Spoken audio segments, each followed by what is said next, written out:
Okay, so good morning, everyone. Again, on behalf of Prism Scientific Services, myself, Venkata Dasari, very happy to welcome you all for the virtual meeting on positioning hydrogen 2020 opportunities and challenges, which is a part of our renewable innovation series to address the key challenges and emerging opportunities for Australia to become a global hydrogen energy superpower. The current pandemic is affecting everybody in different aspects, and staying indoors might be physically and emotionally challenging, but this should not stop us in getting in touch and learn the current trends in Australian hydrogen sector towards a goal. So we have taken this initiative to organize the virtual platform to get connected with the energy community during these unprecedented times. I appreciate the efforts of Priya for having a great lineup of speakers this morning, and I especially thank to Luigi Benario and Paul Hodgson for their support in preparing today's program. Now, I would like to take the privilege to invite the conference chair, Mr. Paul Hudson, General Manager from National Energy Resources Australia, to initiate and moderate the conference. And a few words about the chair. Paul is Brisbane-based General Manager from NERA Industry Growth Centre. He works with stakeholders to increase the productivity, competitiveness, and export potential of the energy resources sector. The cluster, National Hydrogen Technology Cluster, the will drive crucial collaboration across hydrogen value chain, building labs and SMEs, and further leveraging and developing the technologies that will sustain a clean, innovative, competitive, and safe hydrogen industry.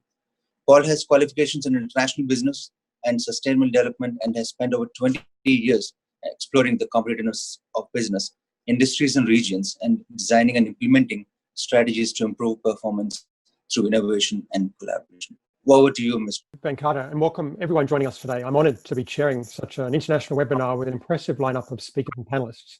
And hydrogen energy is a very interesting and exciting topic and considered a significant potential pathway to facilitating a lower emission world. Today is aimed at moving hydrogen energy further into the commercial realm. Before we get underway, I'd like to acknowledge the traditional owners of the many lands on which we're meeting right across Australia today, pay my respects to elders past, present and emerging. Also, given our global audience, I'd like to extend my respect and acknowledgement to First Nations people right around the world. Now, today's event is a marathon, almost 7 hours. It's going to be stimulating, it's going to be exciting, it's going to be very thought-provoking. But I'd encourage you to move at regular intervals and stay hydrated. There'll also be a couple of formal breaks of 15 minutes each during the program. The plan for each presentation is to run for about 15 to 20 minutes with time left for questions at the end. So please use the Q&A function at the bottom of the screen if you have a question to ask. And sorry in advance if we can't get to all of your questions, but please follow up afterwards and we'll make sure those questions get answered. If you have an issue you'd like assistance from Venkata and his team, please raise your hand. We'll try and keep the Q&A function just to questions, and if you can keep them brief as well, and potentially also say which speaker you may be addressing today. Luigi Benario will facilitate a panel session, bringing it all together on transitioning hydrogen into the commercial realm at about 5:15 p.m. Australian Eastern Standard Time. Okay, so let's get started. Our first session today is Ministers Plenary. Will comprise two Australian state ministers enlightening us on their respective hydrogen strategies. Particularly for the benefit of our international audience, there is a real and genuine unity in Australia around developing the hydrogen energy sector, with our Commonwealth Government, 6 states, 2 territories, all endorsing a national hydrogen strategy through our Council of Australian Governments Energy Council in Australia in November last year. So first up, it's my great pleasure to introduce the Honourable Guy Barnett, Energy Veterans Affairs for the Government. Born and raised on a farm in northern Tasmania, Guy Barnett studied law and worked in Melbourne and Washington, DC law firms before he established and managed his award-winning government and public affairs business. After almost a decade representing Tasmania in the Senate, Guy was elected to the Tasmanian State Parliament in 2014. He was appointed to Cabinet in 2016 and now serves as the Minister for Primary Industries and Water, Resources, Energy and Veterans Affairs. He's an author of several books, including Our Heroes, Tasmania's Victoria Cross recipients, and Make a Difference, a practical guide to lobbying. Guy is married with 3 children and is a sports enthusiast with a keen interest in cycling, tennis and fishing. I extend my welcome to you, Minister, and look forward to your presentation. Thank you.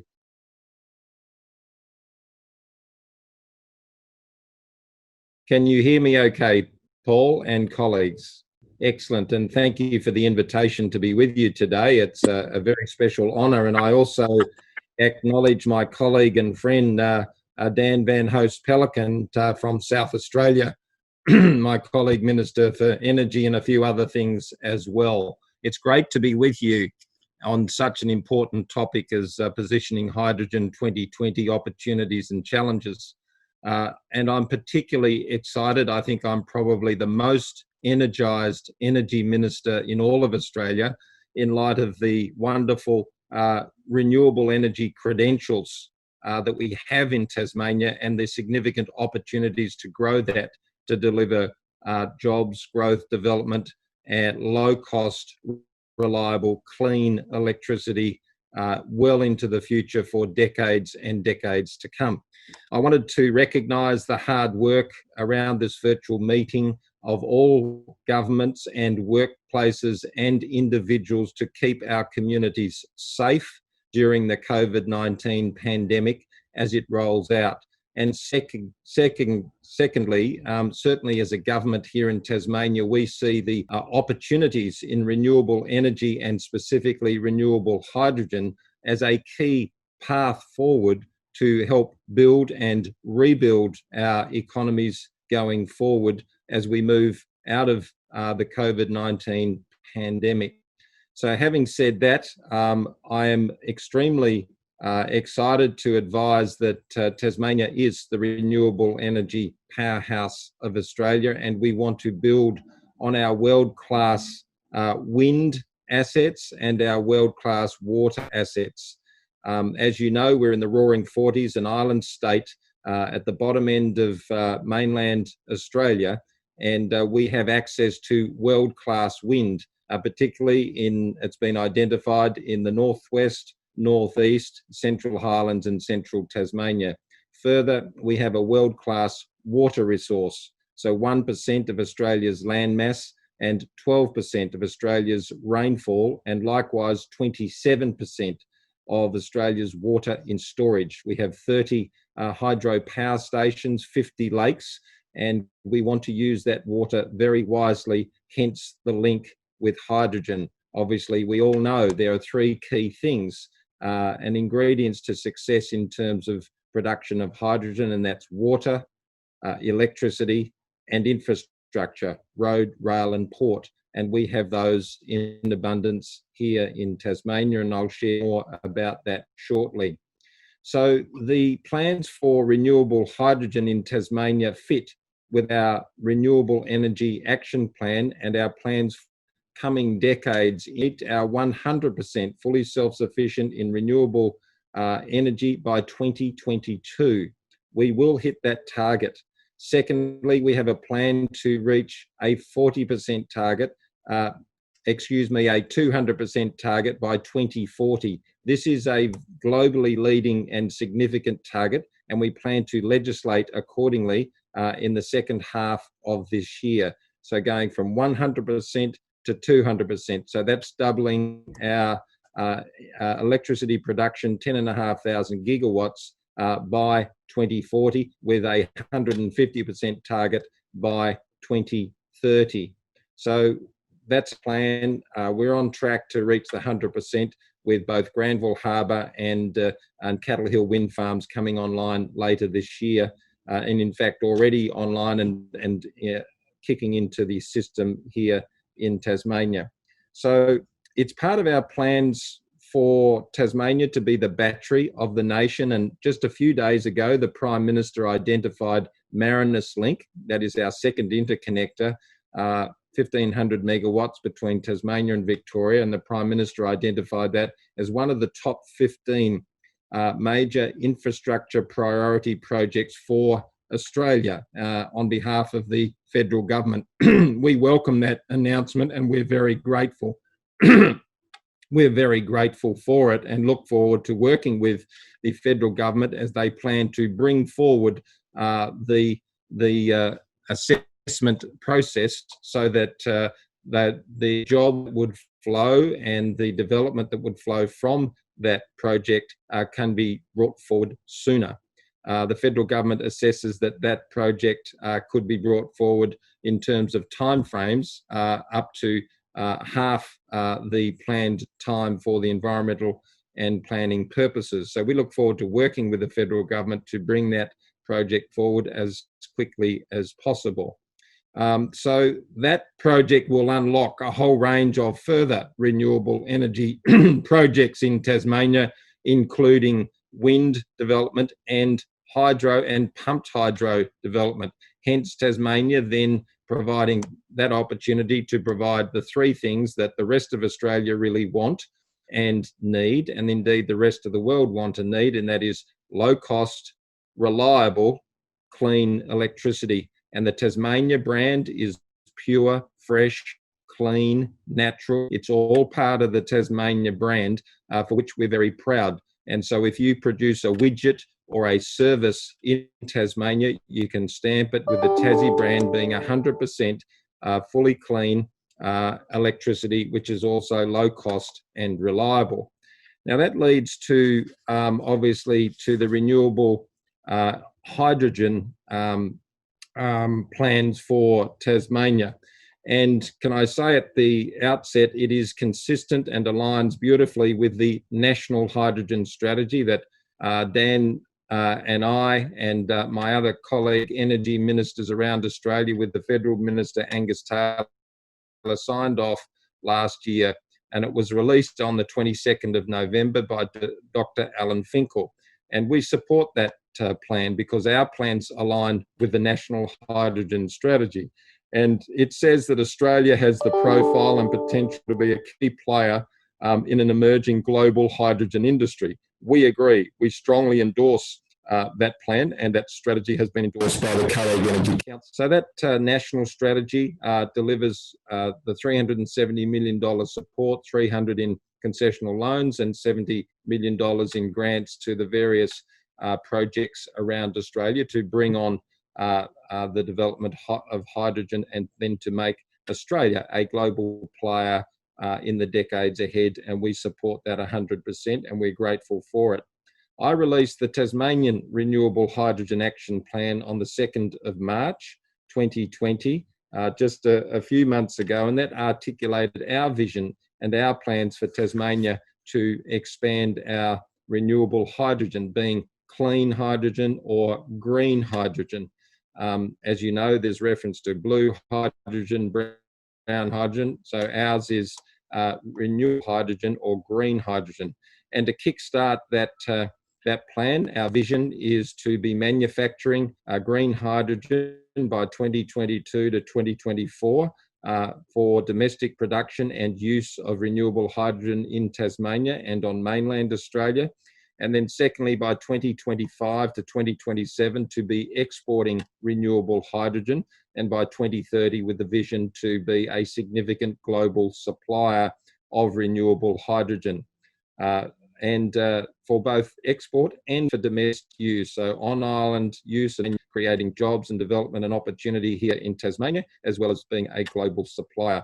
So we have identified two areas of Tasmania to be hydrogen hubs. One is at Burnie and the other at Bay. They both have access to one of those three ingredients to success. That's the infrastructure, which is access to road, rail, and a deep sea. One of the benefits for Tasmania in terms of hydrogen and the production of it is that it's very competitive. And this is not my advice, but Hydro Tasmania has done the analysis to say that the cost of renewable hydrogen production in Tasmania could be 10 to 15% lower than other Australian power grids, and 20 to 30% lower than from dedicated off-grid variable renewables. And that's because of our firming capacity in Tasmania, combined with the world-class wind resource and wind energy, combine that with our hydro, reliable dispatchable electricity, and pumped hydro plans, that would absolutely of the production of our renewable hydrogen at that very competitive rate. So the industrial precincts, as I say, the Bell Bay hub, the Burnie hub, are ideally placed for that manufacturing to occur. The package of support that Tasmania has is the largest in Australia to support hydrogen industry. And so it's a $50 package of support measures that's been established to help activate the renewable hydrogen industry development in Tasmania. So 20 million for a Tasmanian Renewable Energy Fund for grants and the like, 10 million in support services, including financial assistance for electricity supply, and a further 20 million in concessional loans available. Our government is very committed to making this happen. So we've set down the vision, we've got our goals, we've backed it with funding, and as I say, it will provide economic, environmental and social benefits for Tasmania, with an example of a 1,000 megawatt manufacturing hydrogen facility requiring 1,000 to 1,200 jobs, and likewise requiring a further 1,000 megawatts of electricity for manufacturing purposes. But it would start off obviously smaller than that, with feasibility studies and work to be done in terms of storage, distribution, export and domestic use within Tasmania. And I wanted to indicate that we have support and are working in collaboration with the Cooperative Research Centre for the Blue Economy. This was established July last year, and it's federally government backed with 10 key stakeholders from around the world, and our state government, of course. It's based in Tasmania, and its objective is to do three things: is to progress research, development and support for marine farming, marine engineering and renewable energy. It's all based on the fact that Tasmania is an island state. We're surrounded by water, so it's to do with the ocean and the blue economy, and to progress opportunities in that space. So part of that, of course, is renewable energy on the ocean, whether it be wind or in other forms, and secondly, hydrogen and renewable hydrogen and its use obviously in the ocean or elsewhere. In addition, as a government, our bus service, Metro Tasmania, those discussions are taking place between my colleague and friend, Minister Michael Ferguson, Minister for Infrastructure and State Development, in terms of the use of hydrogen in our bus fleet. Likewise, we're having further discussions with our government business enterprises and across government to consider the merit of using hydrogen and electricity in a range of transport and other measures, and also to displace diesel and other fossil fuels in other locations, including our two islands, Flinders Island and King Island, has been considered, and other remote locations. Using hydrogen in our gas network and other industrial applications. As you'd be aware, we have a number of major companies already operating in Tasmania. So there's opportunities significantly available to us in Tasmania for further investment, development and jobs, and opportunity for cost-effective, large-scale renewable hydrogen. Over the last 2 years, we've had regular visits from key proponents from Japan, from Korea, Singapore, China, mainland Australia and elsewhere, considering and looking at Tasmania for establishing their facilities. And that work is ongoing. We've just released an expression of interest process that's now open, with a closing later this year, in just before September, with announcements in and around that in the following months after that closing, and then stage 2 in the first half of next year likely as well. So we are well underway with that work, and we're pleased about that. The federal government has also supported us with funding support, $17 million, to building the workforce for the future, backed on our renewable energy plans for Tasmania to be the battery of the nation, and also to support our hydrogen plans. So that funding is to support what we call TasTAFE and industry workforce development and training, and announcements have been made about that by our Minister for Skills and Education and Training and Deputy Premier Jeremy Rockcliffe just in the last couple of weeks, with further training for our hydrogen industry and to develop the workforce for hydrogen going forward, and with a commitment of multi-million-dollar expansion of our TasTAFE facilities in Hobart, and with a plan to deliver that training in the north and northwest of Tasmania as well. So we have significant plans to grow that. We have funding support for fee-free training for 2,500 Tasmanians across a range of qualifications. So example, engineering, project management, civil construction, and various trades. And those skills will support our renewable energy and infrastructure sectors as we go forward. And in our response to COVID-19, as I started off, the Premier has announced a package of support that will bring forward our construction plans, an investment of over $3 billion in coming years by the government to invest in road, rail, port, and specifically housing to help our way through and grow and rebuild our economy as we work through COVID-19 and grow out of it. And likewise, as I said, the Prime Minister's prioritised Marinus Link, which will then unlock further renewable energy projects. And I should indicate that's a priority project for Infrastructure Australia as well. So certainly we have big plans on the drawing board and they're progressing very well. So in summary, and I'm happy to answer questions or have any feedback, we're certainly laying the foundations for the decades ahead. This is no quick fix and click your fingers and bingo, it happens. We have plans which are very long term to 2030 to 2040 and well beyond to be the renewable energy powerhouse, not just of Australia, but globally. We want to be a global green energy hub here in Tasmania. And I think that's already been recognised and will continue to be recognised in the months and years ahead. We see this as a way to grow our economy, create more jobs and deliver opportunity for families and young people in Tasmania, and particularly in the post-COVID world. So I'll leave it there for now, and thank you for the opportunity of sharing with you. Happy for feedback either now or in due course. Thanks again. Thank you very much, Minister. That was a very comprehensive, compelling and integrated picture of Tasmania and its energy sector, based off of a lot of key strengths, as you say. And I love the ambition. I love hearing about 200% renewable energy targets. I think particularly in Australia, we've had lesser targets, often talking about electricity. It recognises Australia's position as a global energy powerhouse. And Tasmania's obviously been a significant provider of energy to mainland Australia for a long time, particularly off of your world-leading hydro assets. I did have a question from actually one of the other panelists about refuelling stations, Minister. Is that something, hydrogen refuelling stations, that the government's looking at?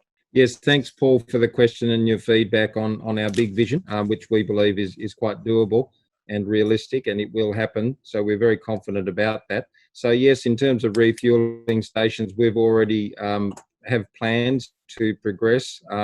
Firstly, in terms of operated and electric vehicles. So that's also already well underway. And part of our renewable energy plan is to consider the merit of refueling stations. We've talked about the bus fleet. Those discussions are taking place between the relevant minister and the board of Metro Tasmania. That manufacturing of those buses is underway. So those discussions are progressing. And yeah, so we have big plans for the use of renewable hydrogen in the years ahead. And that's part of our renewable energy hydrogen plan, which we had released a draft last year. In November, we released the final version just a couple of months ago, and it's all on the public record, and more than happy to discuss that further or offline in due course. Thank you. Thank you very much, Minister. Look, keep questions coming, please. If you've got any questions for Minister Barnett, please send them through on the Q&A function. Maybe if you could just also perhaps talk a little bit about it. It's a very large amount of money that's been set aside. I think it's $50 million. Maybe just a little bit more about some of those incentives that you've got to decarbonise and grow the energy sector. And there may be people with projects or technologies that are listening that would love to know how to potentially access some of those? Yes, for sure. So certainly in terms of the expression of interest process, that's now open. It's a public process. You can go in. Obviously, as a relevant minister, I can't be too involved in that. It's got in terms of probity, but it is a $50 million package, 20 million in terms of grants over the period of time ahead. And secondly, the $10 million in terms of support for electricity concessions and other support, whether that be payroll tax concessions, stamp duty concessions, or other concessions. That has to be put in your expression of interest and discussed and negotiated with our Coordinator General and through the department. So it's an independent assessment process, and further $20 million in concessional loans. So it's the largest across the country to support this, and it's an indicator of our strong support as a government. Peter Gutwein is both the Premier and also Minister for Climate Change and a few other ministries, but he is very committed to making this happen, and he's likewise the Treasurer, which is also helpful as the relevant minister, and it's good to recognise that, and I thank Premier Gutwein for that commitment. Okay, fantastic. Look, another question from the audience, and another fan, I must say. Someone saying your renewable strategy is fantastic. But the question, I think, is about the primary water supply for the future hydrogen industry.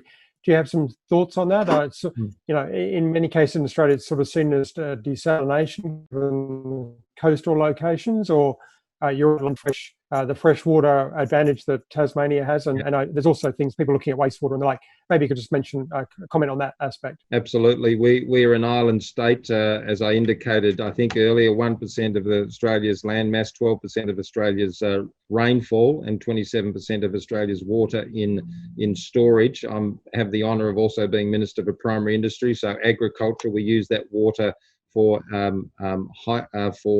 not just hydro purposes, and like the Derwent catchment, where Hobart's based on the Derwent, it's used up to 10 times. We use that water very wisely, up to 10 times, and then ultimately it flows down the Derwent, but it's also used, some of that, for irrigation purposes. We have built 16 of Australia's last 19 major irrigation projects. They work really well. We have plans for another 5. And 8% of Tasmania's agricultural land delivers 50% or more of our agricultural production. So we use the water very wisely, and we have absolutely very confident ability to use water for renewable hydrogen production.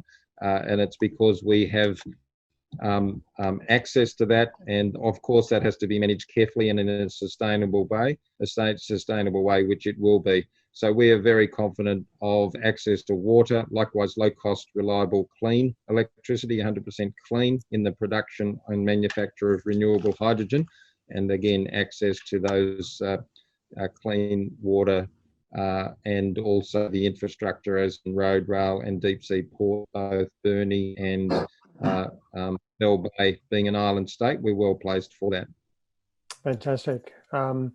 Just one last question, I think, Minister Barnett, will just as a follow-up on the question about the refuelling stations, and you talked about bus.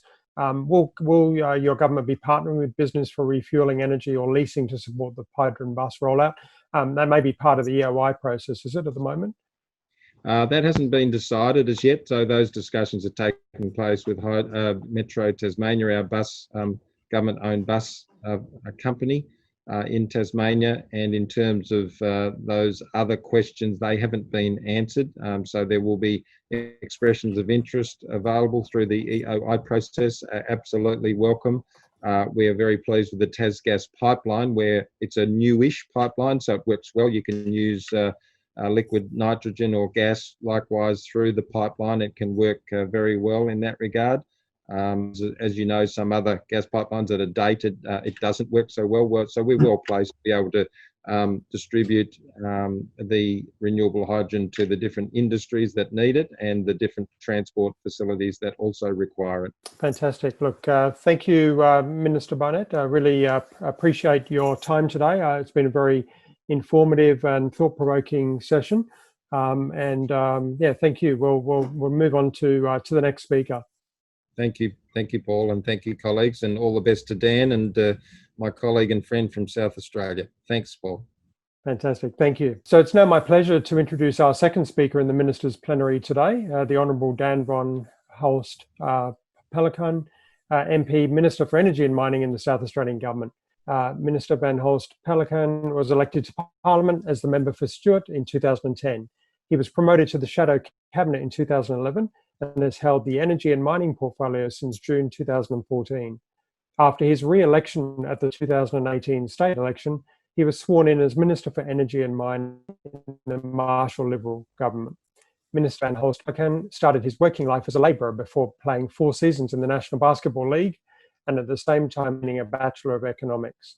He then spent 10 years with BP Australia before entering the small business sector as a shareholder and operator of Outback Roadhouses for 7 years. This was followed by 3 years developing cycle tourism in the southern Flinders Ranges immediately before entering Parliament. Minister van Hulst Pellecaan's electorate extends from Kapunda at its southern end all the way out to the Northern Territory border. It heads east of the New South Wales borders and includes the mid-north agricultural region, all of the Flinders Ranges and the vast northeast pastoral region surrounded by the Northern Territory, Queensland and New South Wales. The regional city of Port Augusta is its main population centre. Welcome, Minister, and look forward to your presentation.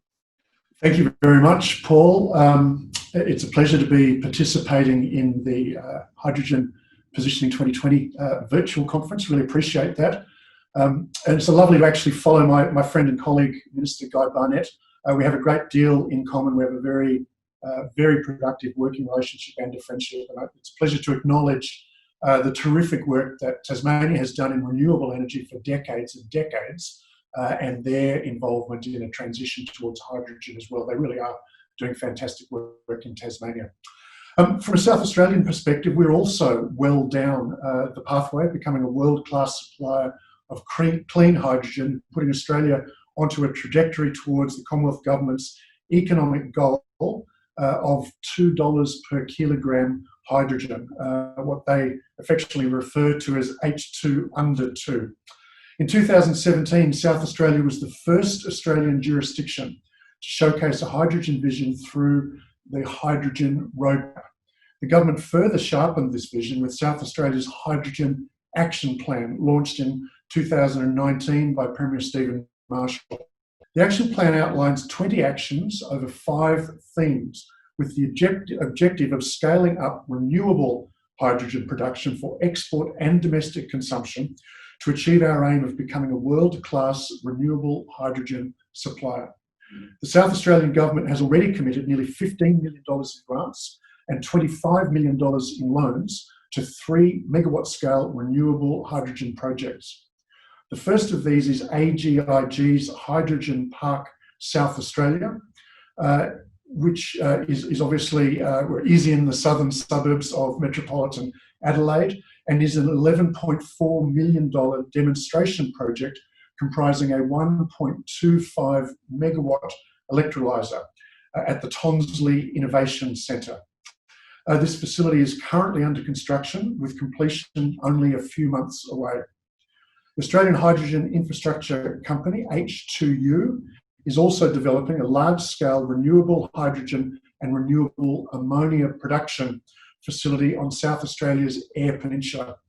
H2U has completed a feasibility study and moved into the project development phase with a target for financial close next year.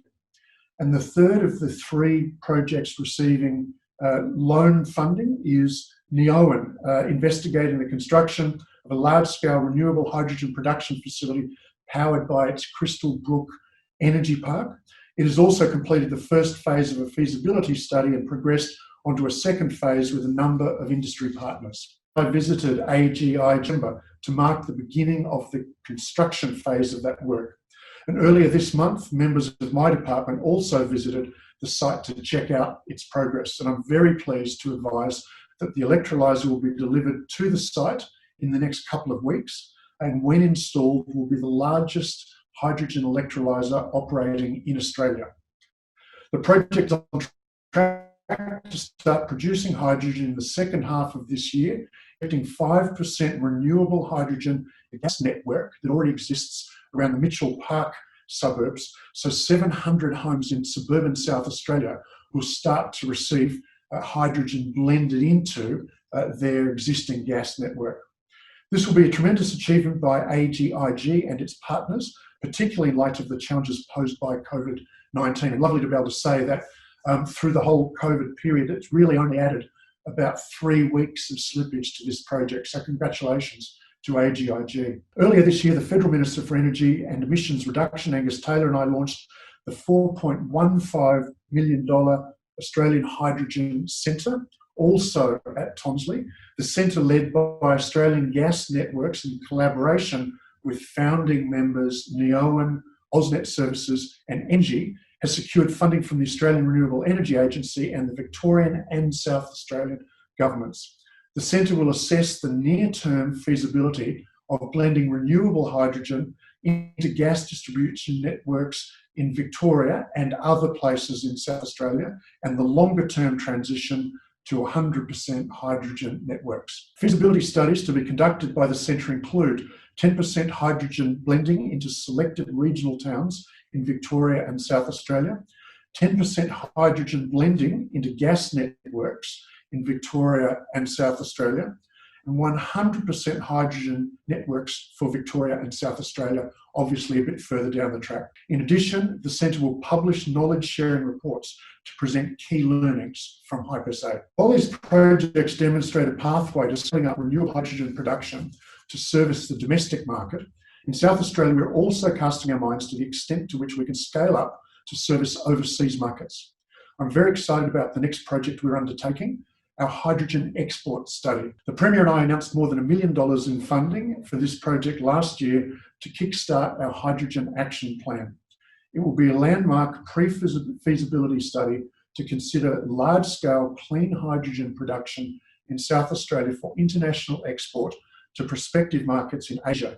Its findings will inform key considerations such as locations for hydrogen production and export, volume of supply potential, the interdependencies of hydrogen supply chain infrastructure, and the landed cost of clean hydrogen exported from South Australia. It will consider both green and blue hydrogen opportunities. The government will use the study to produce an online modelling tool and prospectus for potential hydrogen customers, infrastructure developers and investors to support the development of clean hydrogen export projects in South Australia. We aim to complete the modelling tool and prospectus in October this year. We've recently concluded a tender process to appoint a consultant to work in conjunction with key industry stakeholders to deliver this modelling. We received a very strong response to the tender with more than 20 high-quality applications from potential suppliers across Australia, Asia and Europe. Successful applicant and the approach that applicant will take with key stakeholders. South Australia hosted the International Conference on Hydrogen Safety in 2019, but South Australia is also a member of the International Association for Hydrogen Safety, or HySafe, as many people will know it.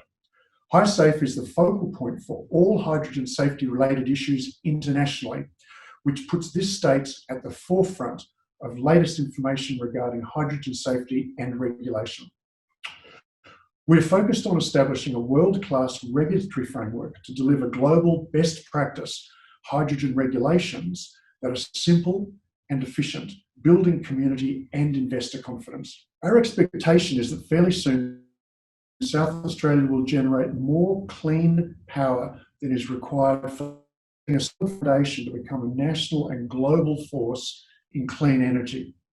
South Australia hosts 10 out of the 33 renewable energy zones identified across the national electricity market by AEMO. While South Australia has 21 wind farms, 3 utility-scale solar farms operating, and more projects in the pipeline, many of these renewable energy zones remain largely untapped. In 2018-19, our state generated 52% of its electricity from renewable sources, and we're on our way to 100% net renewable electricity generation over the next 10 years. We're developing further plans to decarbonise transport and other carbon emissions intensive sectors. These plans will assist this state to achieve our goal of net zero emissions, so not just electricity generation, but net zero across the state by 2050, and a greater than 50% reduction in 2005 levels by 2030. These targets with the potential to exceed these aims if we can export our renewables to other nations. While South Australia is not alone in setting its sights on developing a hydrogen economy, we have the advantage of a fundamental abundance of low-cost wind, solar, and land to become a world-class renewable hydrogen supplier. Beginning with Australia's largest electrolyser coming online later this year, South Australia is on a trajectory to unlock this state's renewable hydrogen potential. It's a great pleasure to share that information with you, Paul. It's a great pleasure to be here with other speakers and other contributors and obviously people engaging in other ways. And if you'd like to, I'd be very pleased to take some questions as well. Thank you very much. Thank you very much, Minister. That was fantastic and a great outline of not just, I guess, the intent of the South Australian government, but a lot of practical projects right across from gas injection to a whole range of projects. We've had a couple of questions, not specifically. Please keep questions coming if you've got questions, particularly for the Minister. But maybe you could answer around which sector you think has the highest priority for hydrogen adoption first, industrial or transport, those kind of things. I mean, hydrogen often kind of gets seen as something that fits every energy source, but the economics and even the technical details are going to be different for each substitution. Yeah, Paul, it certainly can fit into any type of energy consumption. We're not picking any winners. We're actually just trying to be quite pragmatic about it. And there's a sort of a walk before you run philosophy in my mind, at least. One of the things we need to do is to start to generate at a small scale initially domestic consumption of hydrogen. So that will be with buses and trucks and things like that. We're working towards using our own government procurement opportunities for that.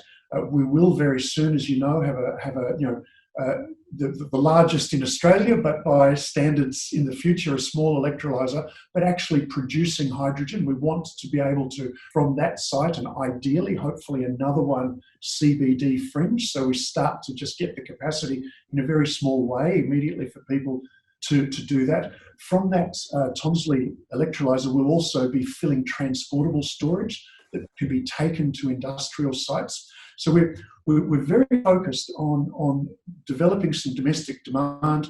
When you do that, then you can increase your domestic supply. And because hydrogen opportunities on the supply side are so modular, what we'll learn in those early days can be transferred fairly quickly because it is actually a scalable type of production, with the intention that we will have an international export port, a deep water port in South Australia, very close to new renewable energy generation, electrolyser on site, capacity then to supply into South Australia and overseas as well. So we start with that smaller description I gave you, with the end goal being very, very clear as well. But getting demand started is in getting people comfortable using it. That's why putting 5% into a suburban gas reticulation network is so important. Then 6, 7, 8% moving it up so that people say, oh, this works, we're comfortable, we're happy with this. And I guess, Paul, the last thing I would add to that is that we, and much like Tasmania, we are focused on green hydrogen, completely developed from renewable energy. That is where we intend to get. But I'm very supportive of other jurisdictions which are already looking at brown hydrogen as well. I don't think that's going to last for too long. But even if other jurisdictions develop brown hydrogen, they create a comfort with consuming hydrogen. Over time, we'll move away from the brown, we'll go through the blue. In the end, it'll only be green hydrogen that anybody wants, but we will get to that green hydrogen only place quicker if we can get consumers comfortable with consuming any type of hydrogen as soon as possible. Yeah, Fantastic. Look, I think that's a great strategy around working, making people feel comfortable using hydrogen energy, and also, not really picking winners early on, but actually building the technologies and scaling those technologies early. I've got a question here, Minister, about South Australia's. We heard from your colleague in Tasmania before, which is it's got a lot of water. South Australia's quite a dry state. So what's the water supply strategy that you see leading into particularly renewable hydrogen? Yeah, very important point. Desalination. We have no intention of taking water out of the River Murray for this. At times we've got ample water in the river. At times we don't have nearly enough. We're not messing around with that at all. Now, for small-scale pilot projects, sure, that'd be okay. But what we do have, while we don't have the blessing of enormous amounts of fresh water that Tasmania has, we also, though, we do have a very, very accessible coastline. I mean, thousands of kilometres of accessible coastline. So we intend that will be desalinating, so renewable energy into desalination, into water. We then get to produce the water that's needed for electrolysis. There might actually be some savings in that, rather than producing sort of the cleanest, best fresh water. We need the water that you actually need to make hydrogen. So we'll see how that goes, but very much desalinating seawater, not taking from what is already a fairly scarce resource in South Australia, as you point out. Okay, fantastic, Minister. Look, another question. Is it safe? Now, I know that Adelaide hosted an international hydrogen safety conference. It might have been September last year, I think. But maybe you could just address that issue, which often comes up, particularly in making people feel comfortable using hydrogen. There is often a safety concern that people have. Yeah, and look, and that's fair enough too. If people have a concern, I don't want to try and talk them out of that. I think we have to help people be educated out of that. Used inappropriately, gasoline is unsafe. Used inappropriately, LPG is unsafe. Used inappropriately, a baseball bat is unsafe. Do you know what I mean? It's, hydrogen would fit into exactly the same description. I don't think that's a reason for people to be scared of it. But what we have an obligation to do is to give people a comfortable entry into the consumption of hydrogen. So, I'm incredibly optimistic. I'm convinced that when 700 homes in the southern suburbs of metropolitan Adelaide have 5% hydrogen in their existing gas network going through their stoves or their hot water heaters or whatever they might be using, they won't notice any change. They will not see any change. I'm convinced if it gets to 7%, 8%, or 10%, they will be very, very comfortable with that. So that starts that process. To get to 100% hydrogen, in principle, and of course, I mean, I'm a convert, right? So I don't want to assume everybody thinks the way I do. But, people put LPG into their cars. People have gas stoves and gas heaters. If the regulations aren't right, if the equipment isn't good enough, if the management of the operator isn't up to scratch, you have problems. Hydrogen will be exactly the same. So, overwhelmingly, people will be able to use it safely and comfortably. But as a government and in partnership with industry, we have an obligation to prove that. One of the things that we want to do, apart from the practical hands-on, let people start to use and consume some hydrogen, is a key part of our hydrogen action plan is develop regulations early. We want people to know that from day one, we are helping put together with international experts in Tasmania and other places with an interest, sensible, smart, protective regulations that are good for the consumer, but also give comfort to investors as well, so that they can get on board. They know there's a sensible environment. They can see what they're getting when we want to encourage them to put money into the industry also. That's great. Right across energy, electricity can be dangerous, methane can be dangerous, diesel, petroleum can be dangerous. So regulations, safety standards, education, all those types of things go to alleviate that. So that's great.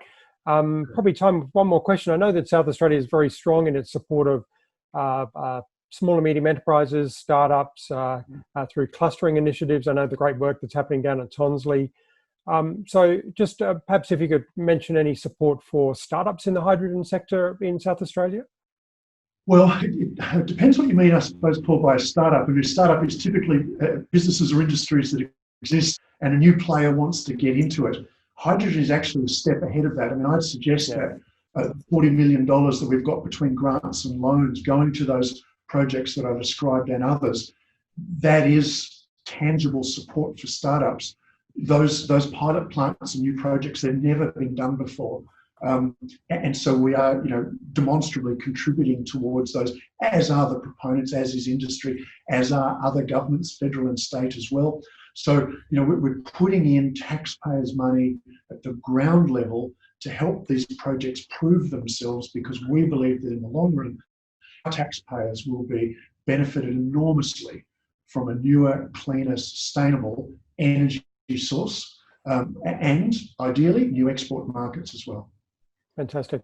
Just finally, one last question. Is there a levelized cost of hydrogen target the South Australia is targeting? I mean, you talked about the $2 target, but the national one, I guess. But no, we don't have our own target. We're quite happy to work towards the $2 target. Australia is not there yet. When I talk to delegations from Japan and particularly other countries are interested, but Japan, for example, has a really key target. They're looking for $1 a kilogram. They've said it very, very clearly down the track. They believe that when it gets to $1 a kilogram in the future, they believe that they can then really start the very serious, complete transition of their energy economy across to hydrogen. So I guess that's the real goal. But that's a long way away. We're working to make it number one, just prove it up that it can work. Once you have an electrolyzer running, then you actually get some cost information. Then you can start to say, okay, what does the largest electrolyzer in Australia take? What does it cost to make hydrogen there? You can start to extrapolate that to what would a larger one be. Then you can start to set your targets. I think it's too detail other than understanding what potential consumers need. Fantastic. Look, we'll wrap it up there, Minister, but thank you very much for your time, and thank you both Ministers for, because that concludes the Ministers' plenary this morning. The energy from both of you is palpable, excuse the pun, but great to have you along and to being so open and candid and genuine about about the strategies and the future of the hydrogen energy sector. So thank you very much. Yeah, thank you, Paul. I know, both South Australia and Tasmania are very, very genuine about this. Yeah, thank you very much. Appreciate that. Came through very strongly. Okay, we'll now move to the next part of the session 2. That was a really great session. And the second session we've got this morning is hydrogen markets.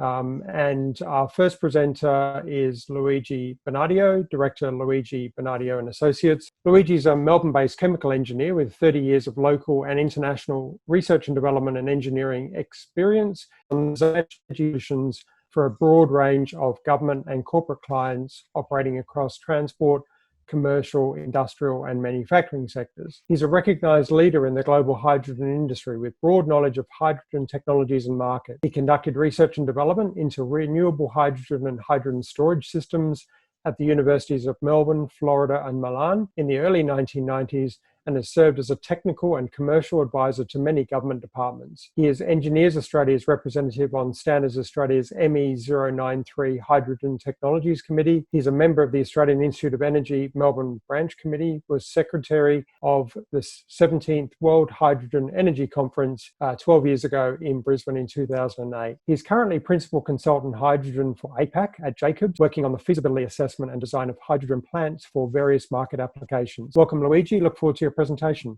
Okay. Hello, everybody. What a fantastic opportunity to be contributing, and I should extend my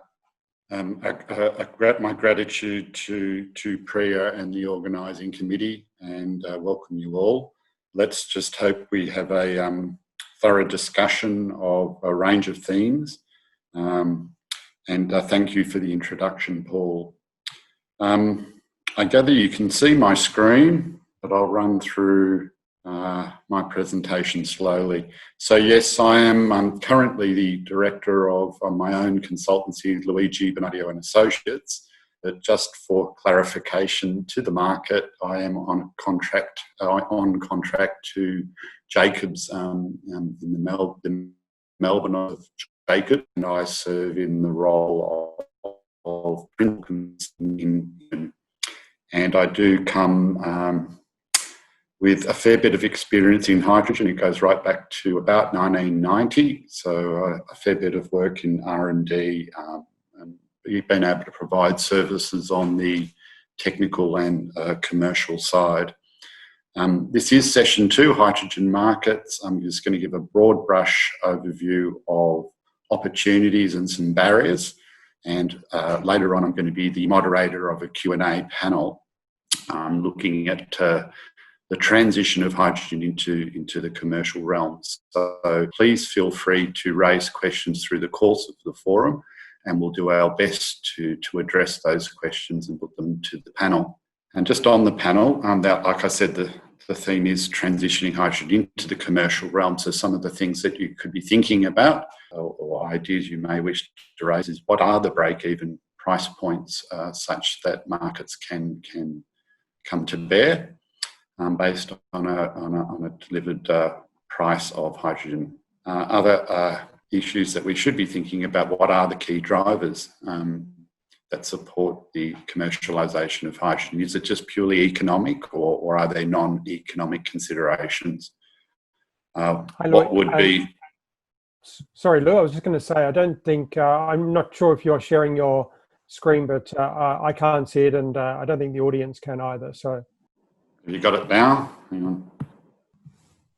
You got it now? Yep, that's great. Thank you very much. Sorry about that. Obviously, also the sources of investment's obviously very critical to the advancement of a hydrogen industry. What is the source of that investment? What would be the scale and the best timing for it? And I think another dot point's going to come up if I'm able to do this. Yes, and what are the economic instruments that would facilitate that investment? And sorry, I've got that round the wrong way, but I thought I'd add right at the onset, what are the industry sectors that are likely to find market, and what are the applications of hydrogen that will be viable? So that gives you a little bit of a backdrop as to what we might be discussing later today, and I'll touch on some aspects of this through the course of my presentation today. So let's move on.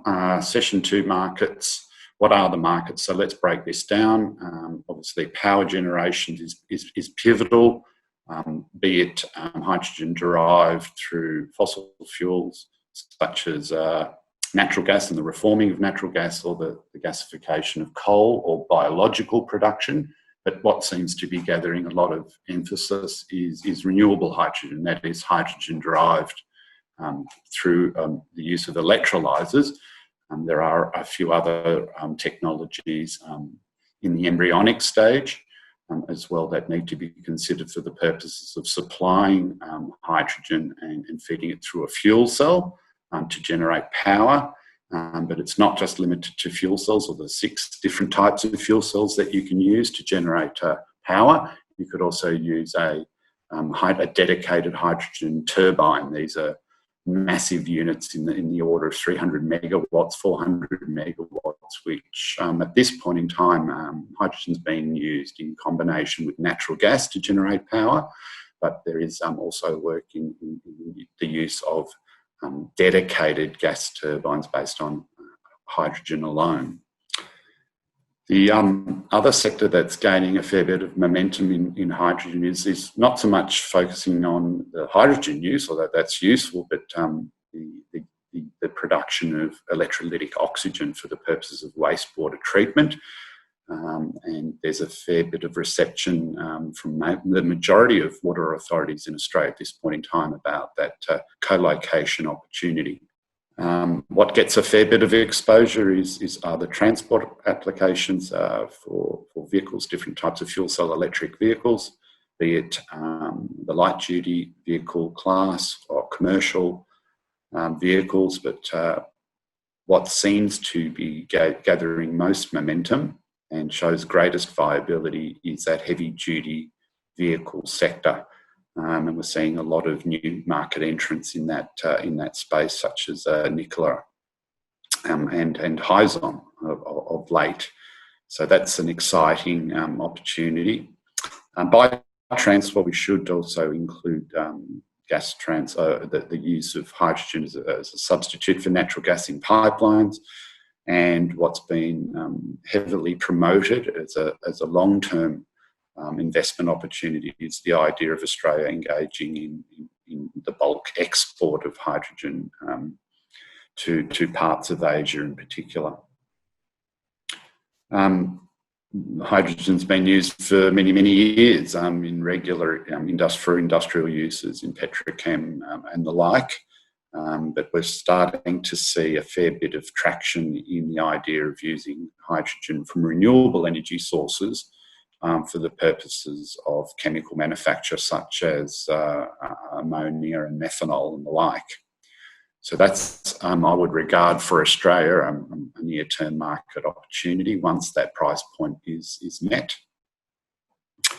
And then there's opportunities for that hydrogen that's being transported through pipelines to service our built environment requirements, be it in a domestic application or in a commercial building for heating and the like.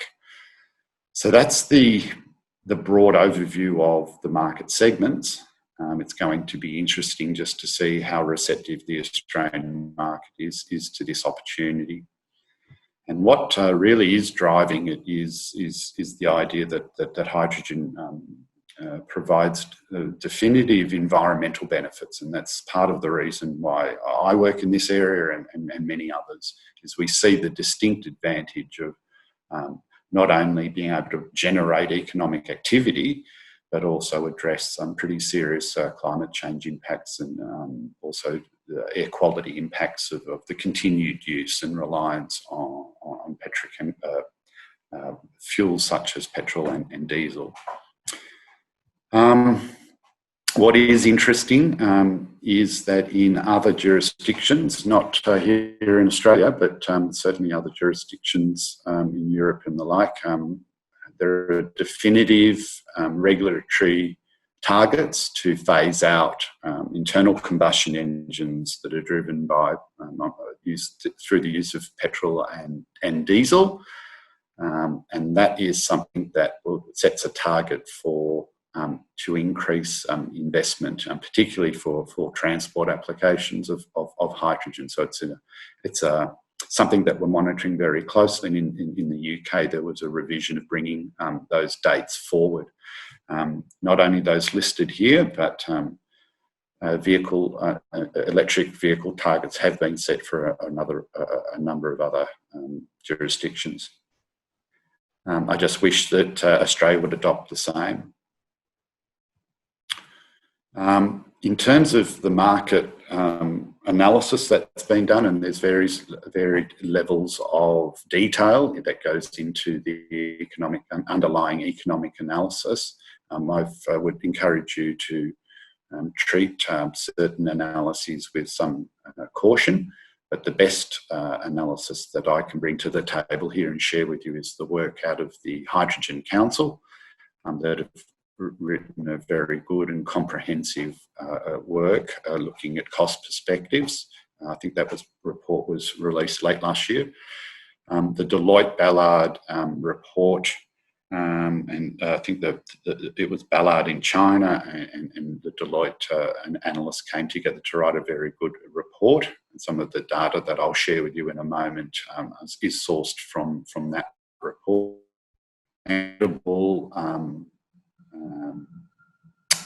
Report that provides market data on fuel cell sales and projections of it, comes out of an English consultancy called E4 Tech, a guy called David Hart that's been involved in the industry for many a year, writes very good annual reports. So that's keep your eye on the data coming out of that.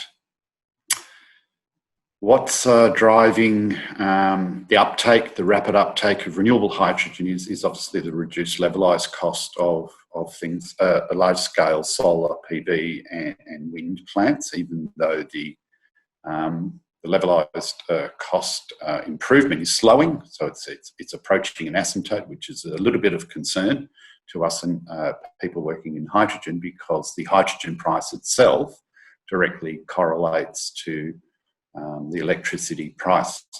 And we're seeing renewables dropping in price to the point where it's much cheaper to be building a solar PV plant, or you're able to provide power at a lower levelized cost compared to conventional coal-fired power stations and gas ones. So although at this point in time we're seeing a cost competitiveness from solar and wind, that is slowing somewhat, but it doesn't by any stretch of the imagination hold back investment in renewable hydrogen. The point here being that renewable hydrogen, not too far into the future, will be able to provide hydrogen at a cost competitive point, and I'll elaborate on that in a moment. The value of the global market, although it's reasonably varied depending on who's doing the analysis, but what seems to be credible is in the figure of around $200 billion globally in a few years' time. So there's rapid escalation. I think the rate is in and around 8 to 10% annually. And that uptake is dominated in the Asia Pacific region, where there's a fair bit of emphasis in that transport sector, such that 35% of the market is invested in that region. And this is great for us Australians because we're in close proximity to those countries, and there's a massive opportunity to be exporting hydrogen to those net importers of their energy. We know countries such as Japan have pretty clear goals on setting a hydrogen future for their country. And Australia definitively has distinct advantages in its ability to produce hydrogen in large quantities and at a cost competitive point. So if we look at drivers and indicators for the groundswell of interest in hydrogen, there's a number of drivers. As I mentioned before, the benefits of reducing carbon intensity in the economy is very important. We're seeing those renewable hydrogen energy costs drop. And we also are very clearly aware of the great work governments in Australia at the state and federal level have done in the way of producing roadmaps and strategies. So the momentum's certainly there, and we're starting to observe greater industry alliances. And I'll just show some examples of this. And this was sourced from the Ballard report. And then I think I'm one for greater collaboration and partnership, and we're this is evidenced through the collaborations of these corporates. One of the things that we're observing is reduced costs, and if you look at buses, which is a near-term market application, costs are being reduced by something like up to 60%, and it's being driven by innovation in technology and product development. And this is really important because later today we're going to be hearing from some of our better researchers that are doing making dedicated efforts to improve on costs and efficiencies of the technologies they're developing in hydrogen. A couple of guys from CSIRO doing some excellent work and have for a long period of time. We should promote innovation as much as we can and support our researchers, be they aligned with CSIRO or the many universities around Australia conducting hydrogen research. One interesting parameter to evaluate, particularly for the transport sector, is the total cost of ownership. and estimates indicate that hydrogen in certain jurisdictions for certain classes of vehicles will show a cost benefit compared to battery electric equivalents or the conventional internal combustion engines. I'll run through those in a moment for two different jurisdictions. And a company called Ballard Power Systems, very proactive in fuel cell manufacture, is expecting fuel cell systems to continue to drop by up to 75%. So if we look, if we consider by analogy the cost reduction in solar technology over the years, we would anticipate electrolyzers and fuel cell systems to drop by in a similar way. The more installed capacity, the reduced capital expenditure. So let's look at some cases of break-even points for fuel cell electric vehicles. And in this instance, this is for Europe, across the European Union, as an average across different countries, and the best available data after many months of analysis. This data being presented came out of the Hydrogen Council's analysis, and we can see here that break-even point in a European context is roughly around 2023, which is only 3 or 4 years away from now, of course. I see great momentum. In fact, last night in the International Partnership for the Hydrogen Economy ran an event where ministers and other leading players in the European Union were talking about the massive amounts of investment going to be directed to further research and to generate more investment in this area, in hydrogen vehicles in particular. And this graph that I'm presenting perhaps indicates why.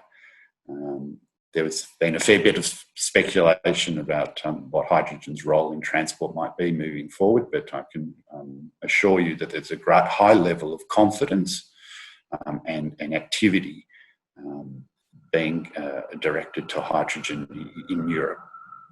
In fact, I think there's a new line of trucks coming out of Europe, which no doubt you'll hear about in due course. If we consider the analysis in the US, it's a little bit a longer period before we see that break-even point, but not too far away. And there's a fair bit of excitement and momentum being built up in the US on the back of what the Nikola Motor Company is doing in terms of production of heavy-duty trucks.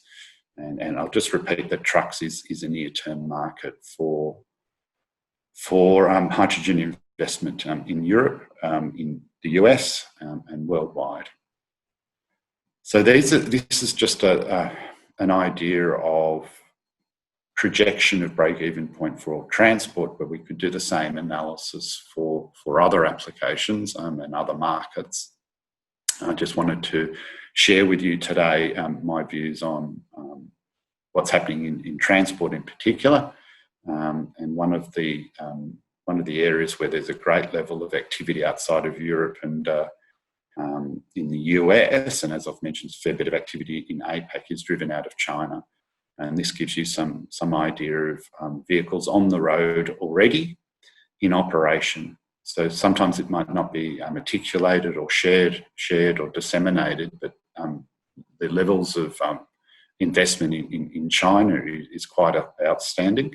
And this gives you an indication of what China is doing across different regions in China. I would anticipate, I know there's a fair level of interest in Australia in doing pilot plants. I think that there's a project out of Sydney to have 100 electric buses in operation pretty soon.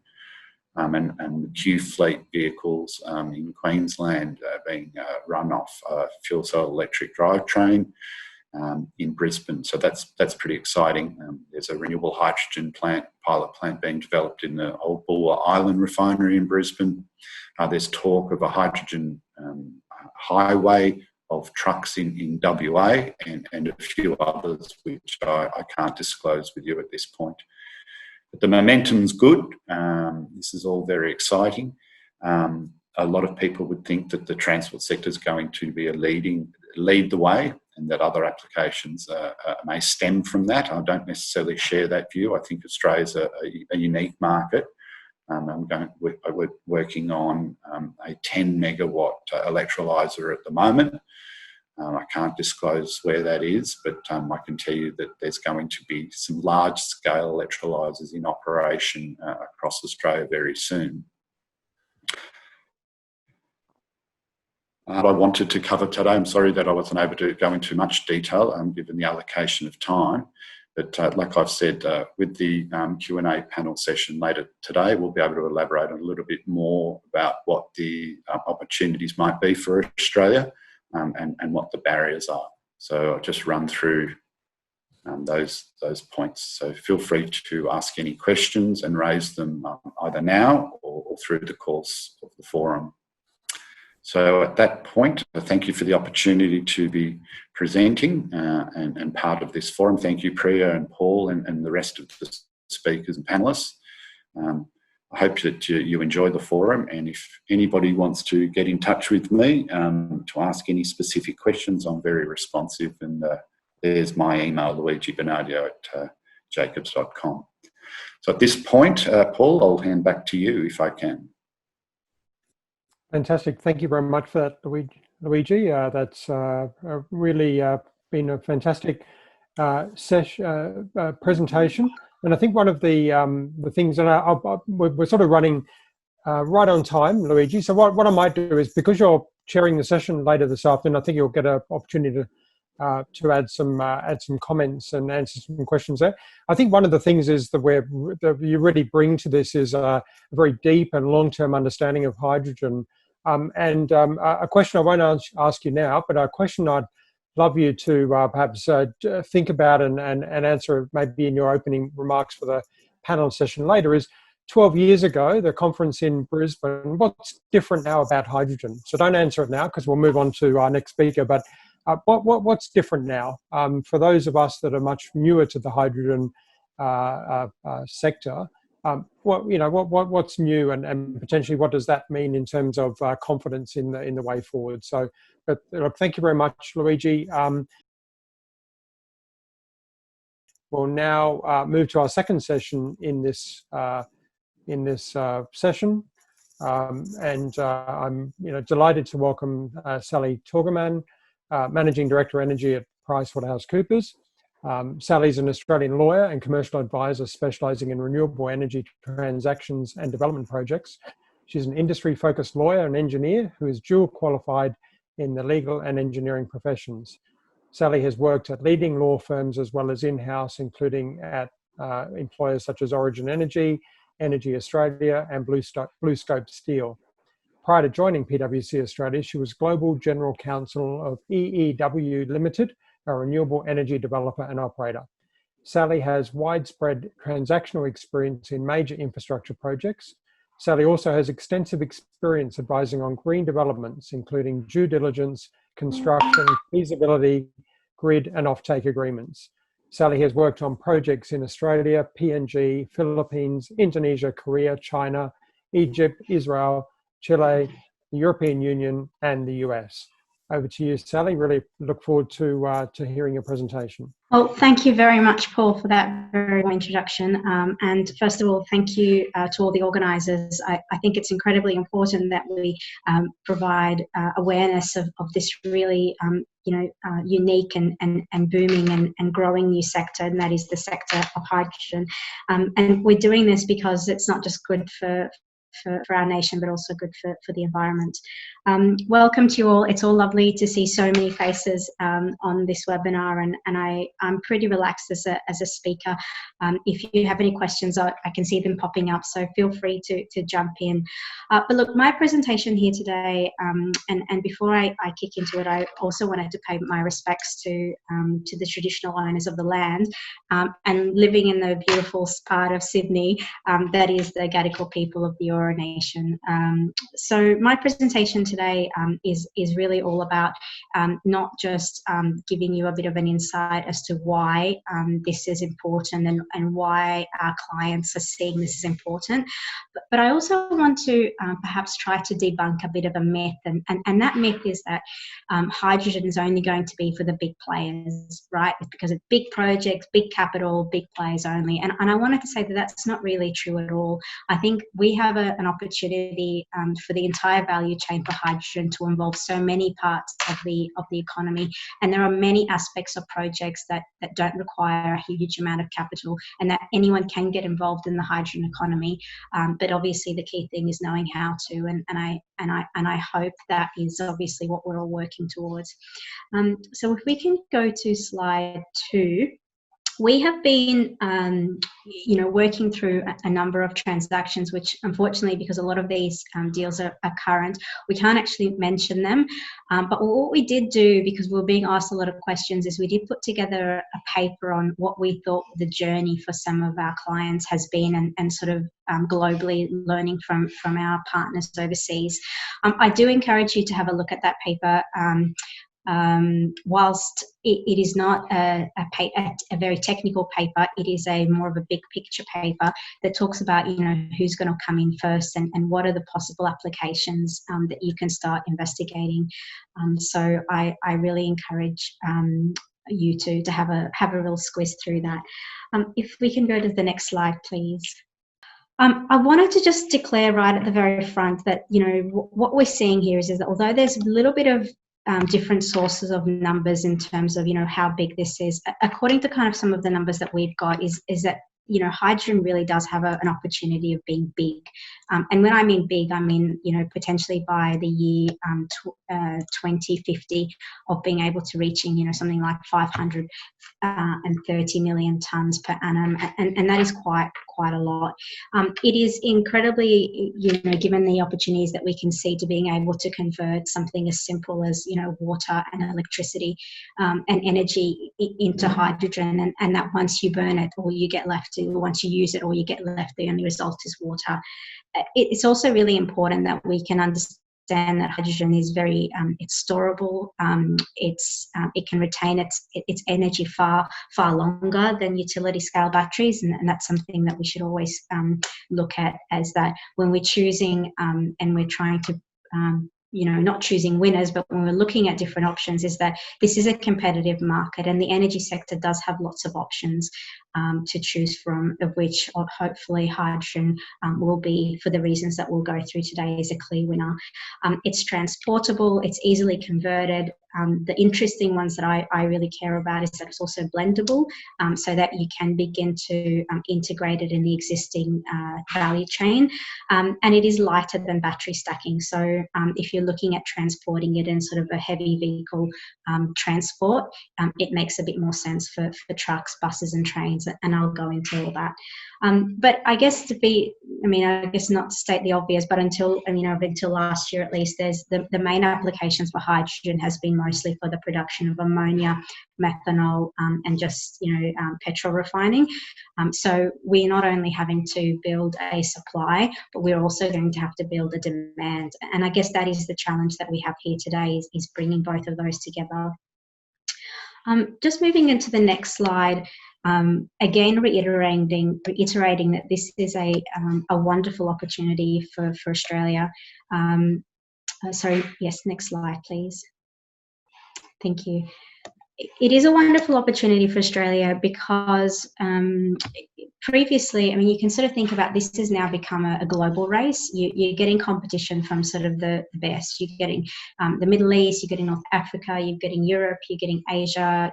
You're also getting, the Americas saying, what can we do? How can we become the absolute supplier, the global provider for this new commodity? And I guess there are a couple of things that makes hydrogen really interesting. And I guess we all know that we've done, and I was actually part of, very spent quite a bit of time doing gas and worked on APLNG for a long time, and to be part of that journey of having being a country that really didn't have much presence or participation in gas to dominating gas, I think that's been a great story for us. But I think similarly, hydrogen brings some really unique elements. Not only is it 3 times, or roughly the energy density of petrol, and let's say 2.5 or 2.4 times the density of LNG, but it's that really that clean aspects to it that makes it really worthwhile, and it's been really one of the things that I guess most of our investment groups have said, look, we want to see this work because we want to have an alternative, and I know that there's not only the political appetite there, but there's also the technical really keenness to try to get that. And Australia really has a lot to offer. I mean, we have some of the highest irradiation. If you can compare us to the world, easily 2 to 3 times the solar radiation. We have plenty of sites with wind. Our capacity factors of wind are good and strong. And now you probably all know that we're also looking at offshore opportunities for wind. So, that there's plenty of renewable electricity that we can use to help fuel this new economy. And obviously our land, there's no shortage of.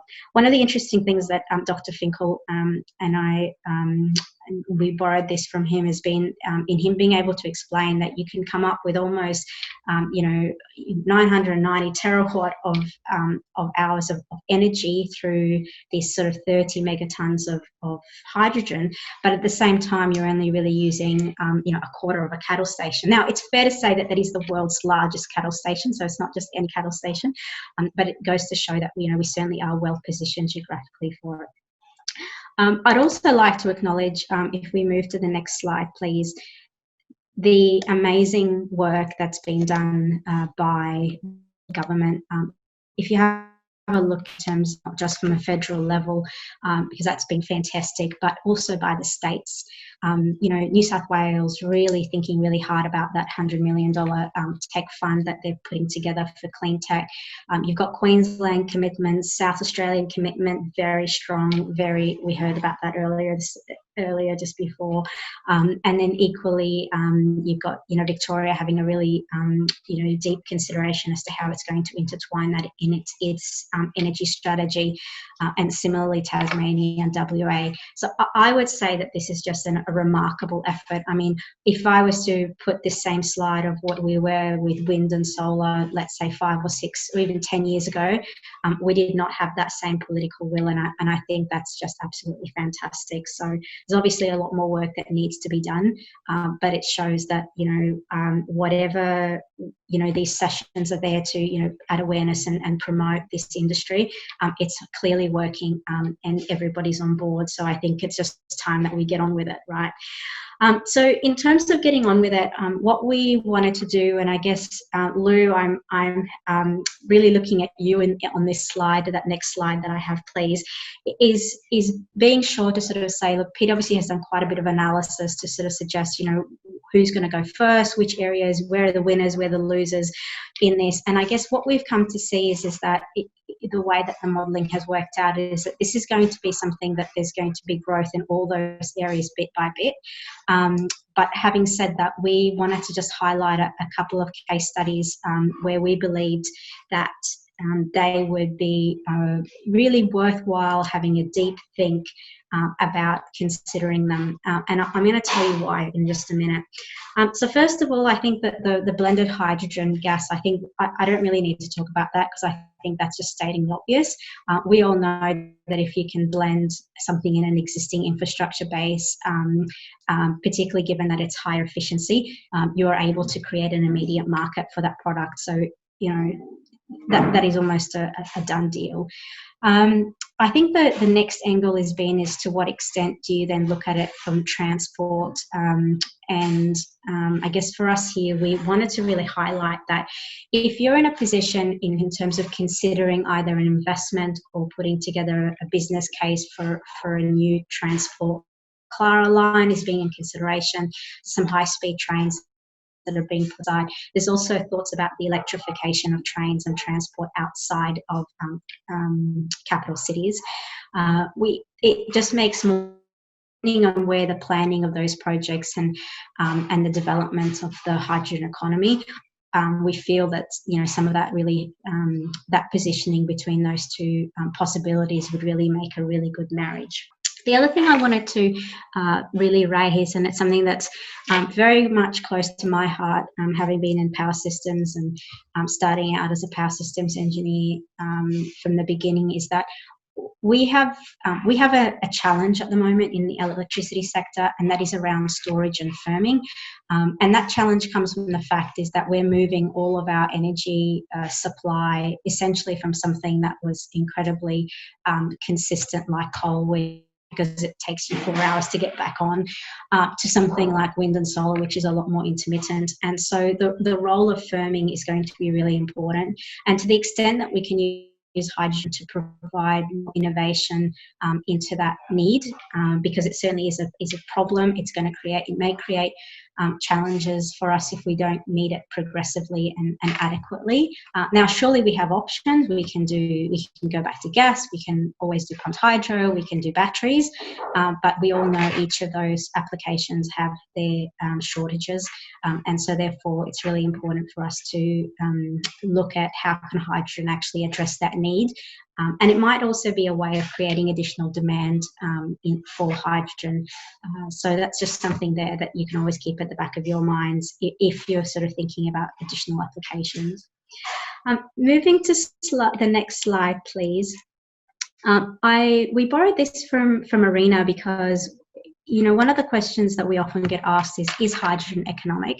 And can I, sorry, the next slide. Is hydrogen economic, and what can we do to, how do we know where it's going? So I can say this is that when you look at sort of the cost curve of solar and you look at the cost curve of wind, there's clearly been a trend, and no one's defying that trend faster than batteries. We all know that. I guess what I would like to see is a steeper curve than the one that we're looking at the moment. And I guess we don't really have any more touch points to be able to change that. But what we do know is that if you're looking at trying to get to $2 a kilo, that's roughly around about 16 gigajoules, $16 a gigajoule. And if you're looking at where the gas price is today, so the gas price is around $4.50. And even if you take into account that that density or that energy density benefits, you still do need to try to beat that $2 because of everyone's always going to be comparing one fuel to the other.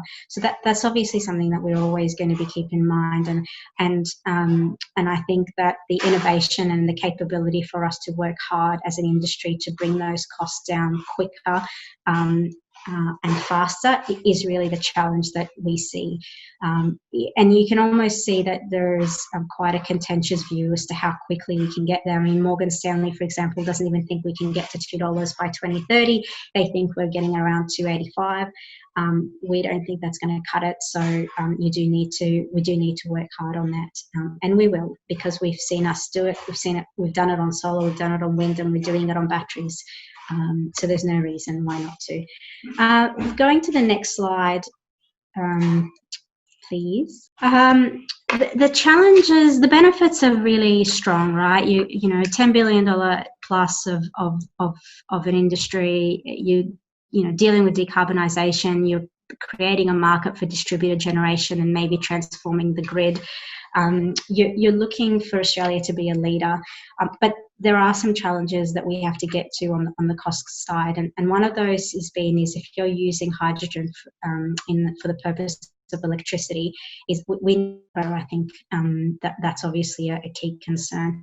The last one that I'm incredibly passionate about is certification, because I believe that if you don't get the right platform right, and you don't provide a simple and clear mechanism that allows people to compare apples with apples, it's very hard to be able to incentivize those who are doing things in a different way to be rewarded So there's a lot of focus and as there should be on certification. Moving along to the next slide, please. So what's been our experience? So we've been doing quite a bit in terms of helping with these early phase developments of the projects. So just assisting with land, looking at offtakes, helping close some of those procurements of key contracts. We also have been doing quite a bit on valuations because that's obviously at the heart of all these investments. That people might be willing in an early phase project or to put aside, or perhaps not have such high expectations on returns, but at the same time they are looking to be able to see a worthwhile investment. And I guess what's really delighted us is that we've been able to do that and been able to show that there is actually an economic business case here. And this is not just blue sky investment. This is truly an opportunity for us to commercially succeed, in the right space and in the right time. We've also been doing some sort of commercial strategies and advice on risk allocation, particularly around those projects who say, look, I'm only wanting to do hydrogen. I know I need to get a PPA from a green project. How do I do that? Should I have a behind the meter generation, or should I actually go and get an offtake? And there's a bit of thinking that you have to go through and negotiation to be able to sort of work out what your optimal position on those ought to be, because it's not always obvious on that. Next slide. Wanted to just again, one key thing that we're also really close to on this is does it have to be green? Well, look, we're really hoping that we can do our very, very best, and I think we all want to have good faith to be able to get there. But I think at the same time, I don't think we should be penalising or ostracising projects that are not necessarily, being generated through a green lens. And the way that you would be able to deal with that is, again, in the certification process and allowing the buyers to choose. Because at the end of the day, what you want to do is create a market that allows everyone to, be able to deal with their product. And as long as the buyer is aware in what way and what capacity that product was generated, then, it should tick the box and keep the market open and fluid. So that's kind of our thought on that. The idea is that the market will and will continually to grow its valuation of the green component, but at the moment is that we just need to make sure that all options are on the table and that buyers are aware of what they're buying and have the choice, and they will make their choice, and prices will be made based on those choices. Next slide, please. And I guess that's my last slide. Wanted to thank you very much. Again, to recap, is that we believe that this is an enormous opportunity for our country. We believe that there is obviously some time to go in terms of some of these early stages developments, and there's a lot of innovation required. I am particularly thrilled around seeing the engineering capability of our country come together, particularly those who are ex-gas or ex-mining, coming around with all their unique skill set and saying, hey, I've seen something really similar to this and I want to make it work for hydrogen. We're thrilled to be able to see that innovation taking place, because that is what's really required. Really good ideas, ways of you can cut costs, ways to make things more efficient, ways that you can actually bypass a whole step altogether, and make the whole process more synthesized. And the last final point then is that we know that it's going to take a little bit of time, but we again are grateful that all governments have shown a lot of support on this, and this is not one of those areas where you do it once and you walk away from it. I think that we just need to all continually be supporting it until we see this little hydrogen baby grow to obviously a full standing hydrogen economy in itself. So on that note, thank you very much all for your attention, and I didn't see any questions coming through, but do reach out to us and to me through the organisers if there's any question that I can help you with. Thank you, Paul. Thank you very much, Sally, and that was a really another great presentation. So I enjoyed that. There has been a question that's come through, and we're sort of butting up against our first 15-minute break today. But there is a question here for you, Sally, around if you've got any optics on the cost factors using ammonia as a hydrogen carrier. Potentially, ammonia transportation is simpler, given that we're already transporting ammonia around the world. So is it a long-term option for heavy transport, trains, shipping, trucks, planes, etc., to use ammonia as a hydrogen carrier rather than compressed hydrogen or liquid hydrogen? It's a really good question, and I guess I have to kind of tiptoe around the answer on this one a little bit, because we know that obviously some of the applications for hydrogen today are mostly around the existing applications. I can't see why not, but I guess what I personally believe in is this is a question of energy density. I think that the more the idea is that for trucking is that they want to be carrying the lightest, more energy prone compounds on the truck to make them last the longest. And I think the advantages of actually having hydrogen as opposed to ammonia is going to probably what's going to win the race. So I feel like this is more of an economics question really than choosing winners and losers on that. Okay, fantastic, Sally. And look, we're right up against 12:45 Australian Eastern Standard Time. I promised that we would have a 15-minute break, so I'm going to stick to that. I think it's good for everyone to stretch their legs, perhaps grab something to eat and drink, and refresh themselves, and look forward to seeing you back in 15 minutes. Keep your connection open, but we'll start right on 1 p.m. Australian Eastern Standard Time for our third session today, Renewable Hydrogen. So thank you, Luigi. Thank you, Sally, for a very informative session on hydrogen markets. And we'll see you all soon. Thank you. Bit of a different tack, perhaps, on how I see hydrogen coming into Australia, and how I see Australia really building a good reputation globally as being an absolute powerhouse within the hydrogen industry. And I certainly agree with all of the speakers so far in the general session that our potential around export and mobility and all the things that we can do is absolutely critical as part of that.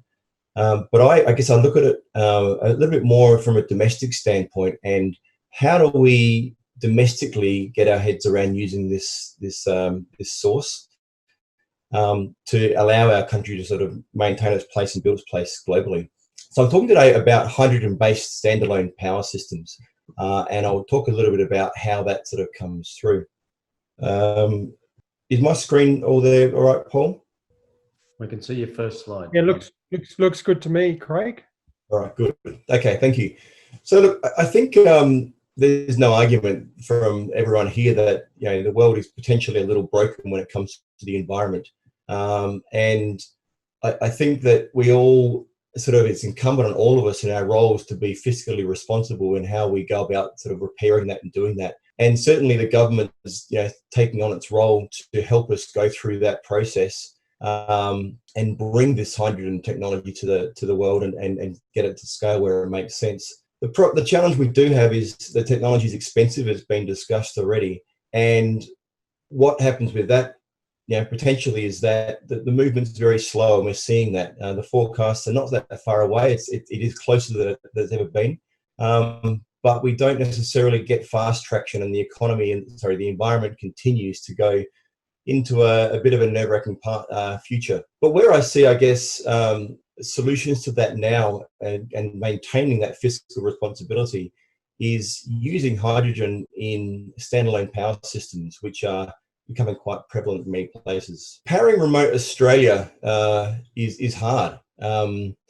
We've got an incredibly harsh and spread geography where getting things around the place is complex, it's costly, and it's certainly risky. We get it done because we're good at adapting, surviving, and I think through the decades and centuries in Australia, we've been good at solving the challenges of our community, of our country. But not all of the outcomes, I guess, are ideal, and the environment certainly does come out second place when it comes to solving those challenges. That being said, it's really important that we do have solutions to challenges. We've got a very vastly spread population.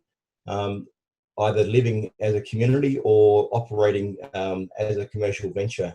And it's been really important that we've found ways to solve their energy needs, being such a basic need for people to exist.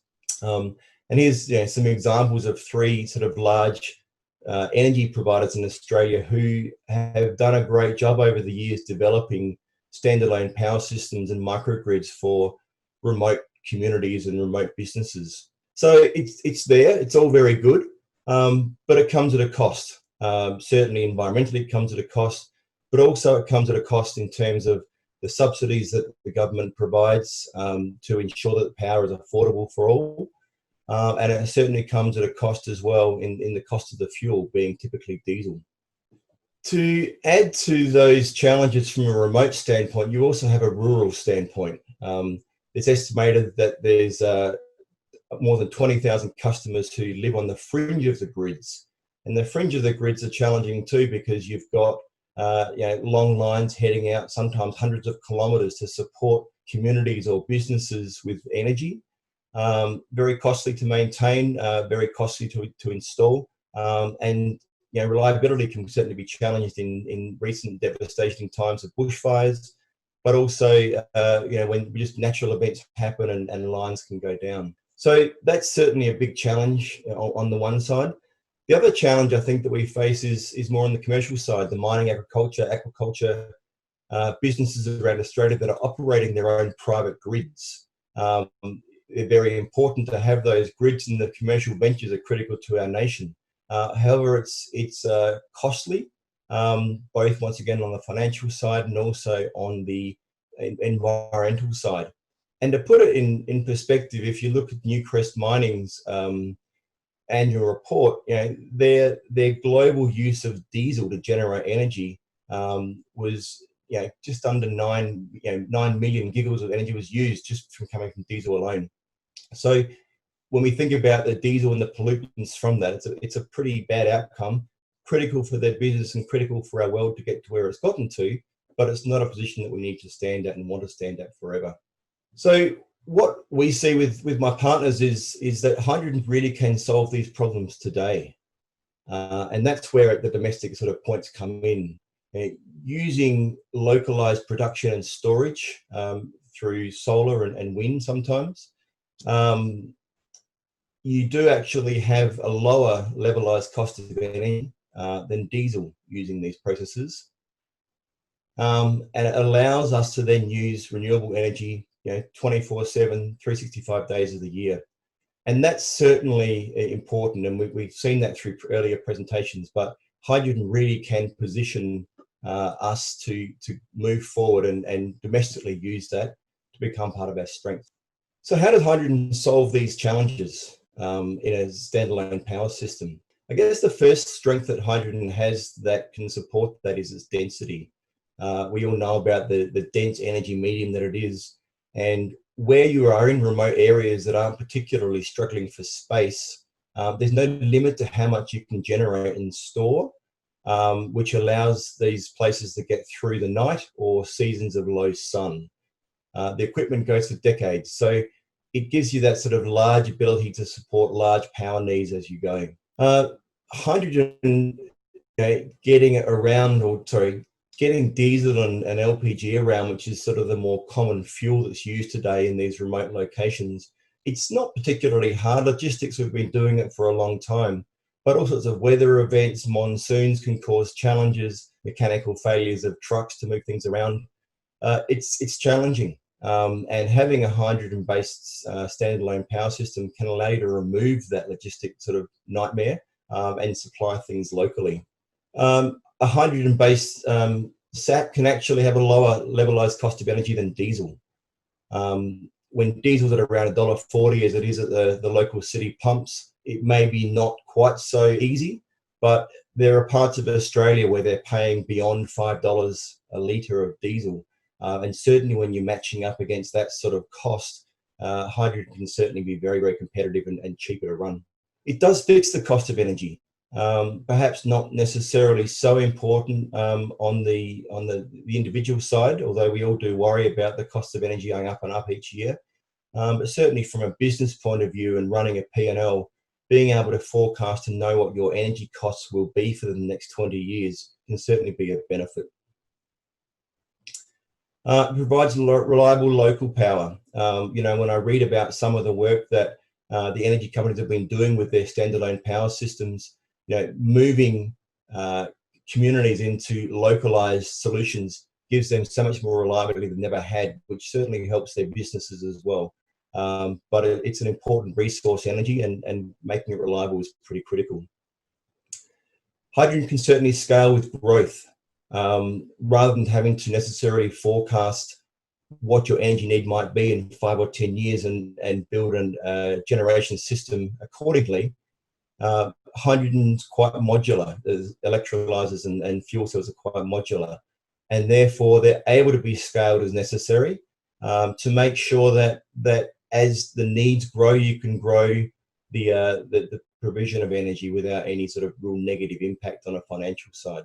They're easy to install. I think pretty much every manufacturer of electrolyzers and the likes build their systems into containers. They're typically specified and put together at the point of manufacture, and they can then be trucked and installed by competent technicians accordingly as it needs to be done. So very easy to install and therefore very suitable for remote areas. And finally, they integrate well with current systems. Often there's obviously a challenge around legacy generation devices and the need to manage the costs of provision and assets that might be sort of slowly working down their value. Being able to integrate a hydrogen-based system slowly as assets turn over and generate is certainly pretty attractive for people. So hydrogen from a standalone power system does give you all of these things, all with zero harmful emissions. So it starts to look pretty attractive.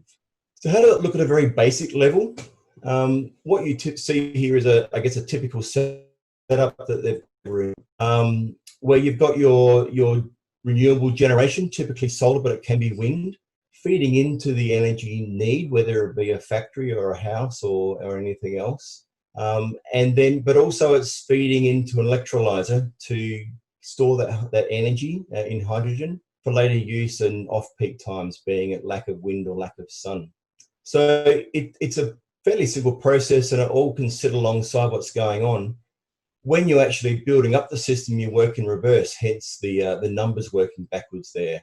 We look at what is the demand profile of the energy that's being used, what time of day is it being used, how much is being used in off-peak times, and that allows us to then look at what sort of fuel cells required for energy provision, but also therefore how much hydrogen needs to be generated to allow that support 24/7 throughout the year. So then you can size your solar generation or wind generation appropriately.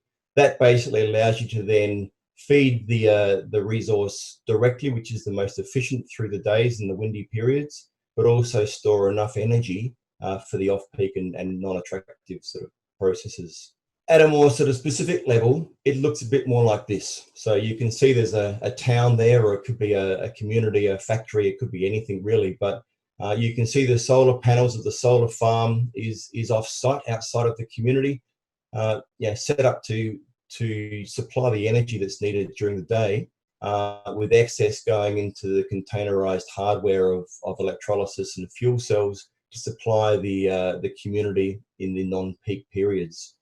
Those solar panels could also sit on side of the roofs, of course, so you maximize your space and utilization of what you've got to ensure it's most effective. So what are the barriers? And I think this is the big question for me that I look at on a regular basis.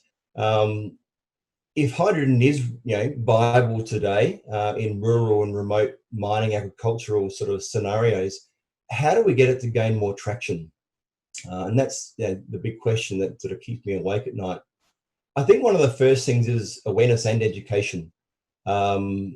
Education was talked earlier about in terms of the social license to use hydrogen. There's a lot of fear about hydrogen. There's a lot of unknowns for a lot of the population about the dangers around hydrogen. I certainly agree from some of the earlier speakers that we've been working with this this gas for quite a long time. We know a lot about how to manage it very safely, but educating people on that is pretty important.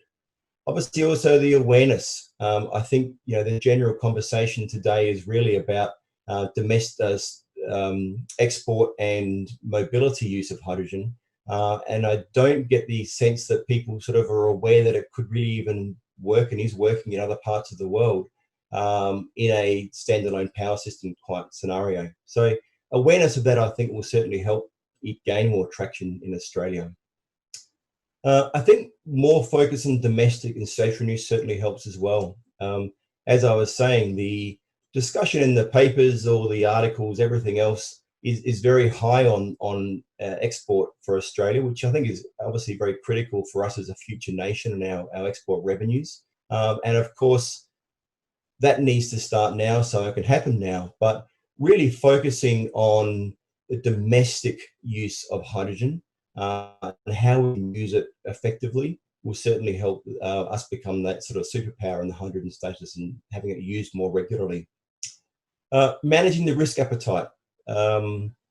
Everyone has a risk sort of care, a level of care around risk and how we want to do it. And I think it's really looking at how do we bring this technology in and make sure we don't leave ourselves or our clients or our customers at risk in terms of not having the power that's required. So it's really about trying to find opportunities to use it until we get very comfortable with it that doesn't allow risk. For example, where you've got perhaps a large mine that has an accommodation block and a current diesel generation sort of capacity, you might be able to take the accommodation blocks off the diesel and onto a hydrogen solution, but one where you can flick the switch if you need to because something doesn't quite work like it should have. So certainly finding a way to do that is very important. Looking at fringe opportunities. One of the things that I guess I find interesting, but also I look at from an objective point of view when I look at my business, is all of the great data and research that's been done around hydrogen and the cost of hydrogen. It's all very real, but like everything, is aggregated, and where you've got aggregation, you've got fringes where it does make sense today. And I think we need to look for those opportunities in a very proactive manner because they're there, and we can certainly start moving that direction very much today. I do believe we should have some proactive focus on remote issues. Generally with technology and for lots of reasons, it's focused on, I guess, the more urban areas and areas of population. Here we've got a technology that can really benefit not only the country and what we do with our environment, but also the people that live in the remote parts of the world and work in the remote parts of the world. So I think, once again, proactively focusing on how we better support the remote parts of our country can help us gain more traction in these areas as well. Trusting non-local experience. So it's one of those things, that non-invented here syndrome, and it's not unique to Australia. It's not unique to any individuals, but we always do have a bit of a concern and a worry about things that aren't done here and will it work in Australia or not. And I think there are a number of examples overseas in Northern Europe and Southern Europe where they are doing this kind of thing. And maybe not now with the issues around COVID, but down the track, jumping on a plane and going and seeing how they're being used can certainly help us get more comfort and move our way forward on this. And finally, to get more traction, I guess it is a financial model issue as well. The technology is expensive, and therefore the asset capital outlay to get started certainly can be challenging. And I believe the way around that is finding ways to be creative at how we sort of pay for these things and get the assets in place. There's some great parallels of companies that have created different models to get solar panels onto community roofs in a very cost-effective win-win manner. And I believe if we think carefully about the standalone power systems and hydrogen, we can find clever ways to do that as well. So in conclusion, hydrogen-based standalone power systems, to me, they certainly are viable and can work up a number of situations where we can see that happening.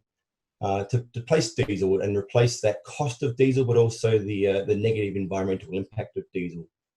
They're very beneficial, both commercially and environmentally, and I think that's what we're all trying to achieve with the hydrogen story. And finally, they are able to de-risk energy supply for our remote and rural businesses and communities. And I think that's once again a very important thing to do and move forward to, particularly given we can do it in a very commercially effective way. Thank you for your time. Appreciate your willingness to listen to what we're talking about. And once again, everyone being so interested in the hydrogen story is really encouraging and exciting for our future. Thank you. Thank you very much, Craig. That's fantastic. I think there's a lot of potential given the economic factors of the remote power systems and using hydrogen, and particularly displacing diesel, which is expensive and particularly expensive to get to remote locations. I'll ask, there's been a few questions, so I might ask one, and I might ask you if you could go on to the Q&A function and engage with the audience on some of the questions. But one of the questions was about remote areas often face water shortages. And so in terms of particularly renewable hydrogen, are you seeing ways that people are potentially looking at creating hydrogen, maybe using other sources of water or other technologies? Yeah, probably the easiest way to talk about that in terms of the efficiency or the complete loss. It's a circular loop. So if you think about a container where you've got an electrolyzer and a fuel cell inside, you're using water to make the hydrogen, but when you recombine it back into energy, you're making water, and you can collect that water and you can cycle it back into the tanks where you're drawing off with the electrolyzer. You've got about a 3% loss of water through the process. So there is a need to top that up at some point in time.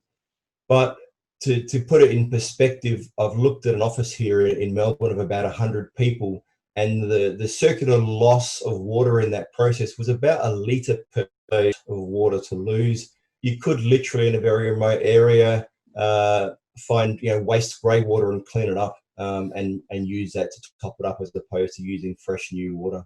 Fantastic. Thanks, Craig. I think that's actually one of the things in the public education, the use of water and renewable hydrogen, because we obviously use water in a lot of other energy sources currently.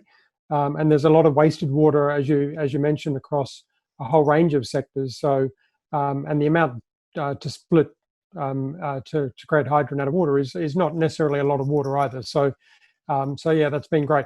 Look, if you could pop onto the Q&A forum, I think that worked really well with Karen last time. I think he almost engaged in a bit of an online chat with some people there. So if you could do that, Craig, that'd be awesome.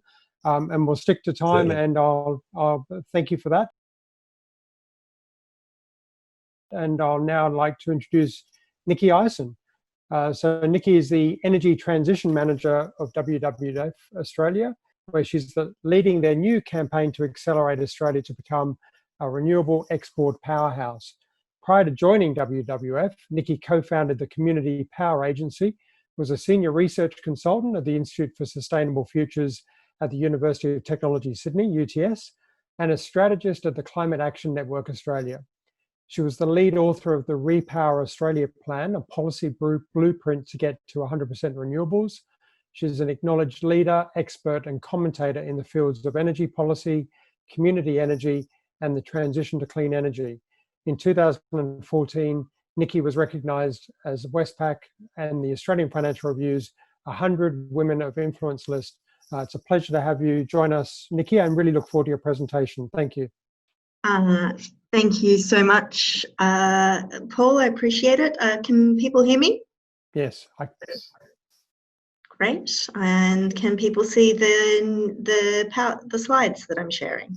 Great. Hi, everyone. Lovely to be with you. What an excellent lineup of speakers. Very pleased to be participating in this. Before I go further, I would like to acknowledge that we are, if you're in Australia, on Aboriginal land, and I here live on Gadigal land, and would like to acknowledge elders past, present, and emerging.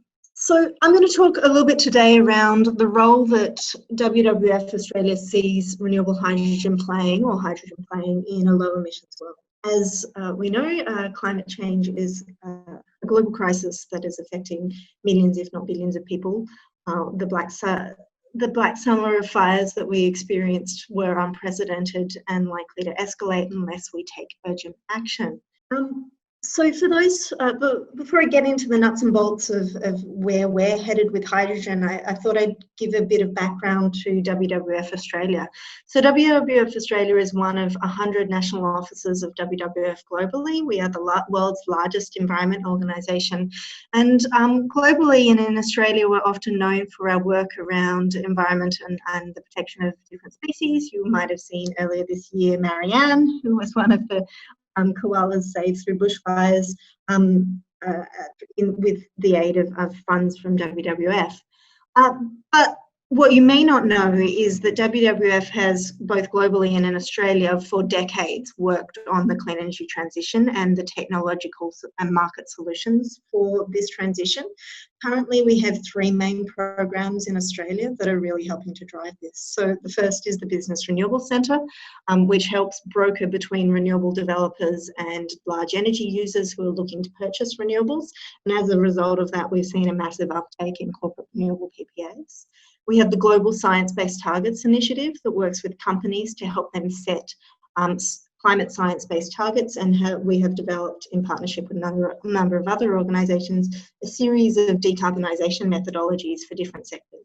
The finance sector, the shipping sector is forthcoming, steel, power sector, transport, etc. And then finally, the new Renewable Powerhouse campaign. And this campaign aims to accelerate Australia to be the world's leading renewable exporter by 2030, and that is my role running that campaign. And it's based on the idea that many people have said already today, that Australia does have a renewable energy advantage. Our abundant land, significant renewable resources, particularly wind and solar resources, strong trading relationships mean that we're well positioned, if we act, to prosper in a low carbon or zero carbon future. And that's why we're running a campaign to take Australia to 700% renewables. And that was an idea first put out there by Darren Miller, CEO of ARENA last year. But we've done some more work to say, well, what does 700% mean? And that really means 3 things. First, 100% is decarbonising our existing electricity use. 300% takes us to the decarbonisation of our broader energy use, transport, industry, heating. And that leaves about 400% or 400 gigawatts of renewables that can then be used for renewable export purposes. And so we've done some work looking at what those renewable export opportunities are for Australia, and I have identified sort of 6 main types of renewable export opportunities, of which renewable hydrogen and its derivatives like ammonia are a really significant one. But the others, just so you know, are electricity transfer, such as the Sun Cable project proposed in Northern Territory, solar powered products, and here is a really big role for use of Australia's renewable hydrogen, so green steel, green aluminium, advanced manufacturing, etc. Then those are the types of renewable exports that might use renewable electrons themselves. And then there's the ecosystem that sits around that. And I really think it's important for us to think about that ecosystem as we grow a renewable hydrogen industry in Australia. So those 3 types of renewable exports are our expertise, components and the recycling of components. And so is there a role that we can play in the manufacture of components essential for the renewable hydrogen economy? And then software and services. And so that's sort of the software and technology needed to integrate all of these different renewable technologies, including hydrogen. So our position is that hydrogen is absolutely critical to addressing climate change. If you look, if you put aside land and agricultural sector emissions and looks purely at fugitive emissions and primary energy emissions, there are 4 main sets of technologies we see as absolutely essential to decarbonisation. First is energy and resource efficiency, so we should be doing more with less. The second is obviously firmed renewables, particularly solar and wind, but also other types of dispatchable renewables, with storage, geographical distribution and flexible demand. And I think it's really important that when we think about firming, we don't just think about batteries and pumped hydro, though they will play a critical role, but we think about the geographical distribution that one of the earlier presenters talked to, and the opportunity that Australia has for that, given our huge continent. and the role of flexible demand. And increasingly, we see huge opportunities for flexible demand in the industrial sector. There's some really interesting technology in the aluminium industry, for example, flexible pot lines that could see 10%, aluminium accounts for about 10% of Australia's electricity demand.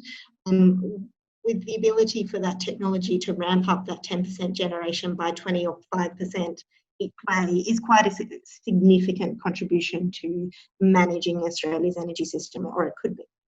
The third area, and one that obviously is potentially in competition with, or there's a conversation to be had around the nexus between, is the electrification of transport, heating. And certainly my analysis and the analysis of many people is that electrification needs to come first, and wherever we can electrify transport, heating opportunities, particularly in households and industry, particularly for low temperature heat, we should be doing so, and that is the more efficient way of doing things. And yes, it will lead to a larger electricity system, but the fixed costs of that electricity system can be smeared across those different. And then that leaves renewable hydrogen for those countries and industries that are hard to electrify. And I'm going to come back to that. The next thing I think it's important to say is hydrogen is not a new industry, and it is a polluting industry. So globally, hydrogen production, which is 99% from coal and gas at the moment, accounts for about 1% of global greenhouse gas emissions. This is a chart from Wood Mackenzie from last year, and kind of gives you an indication that actually global hydrogen production is an area where we need to be looking at ways to decarbonise. And the great situation is that we have the technology that exists to do that through renewable hydrogen, electrolysis using electricity. And really what we need to be doing is accelerating that, and Australia, with our abundant land and renewable resources, is very well placed to play a critical role in accelerating the decarbonisation of this existing industry. So we've in the process of, and soon we'll be launching our hydrogen position paper that will set up very clearly where we stand and where we think priority policy intervention is needed around the growth of renewable hydrogen and bringing it down the cost curve.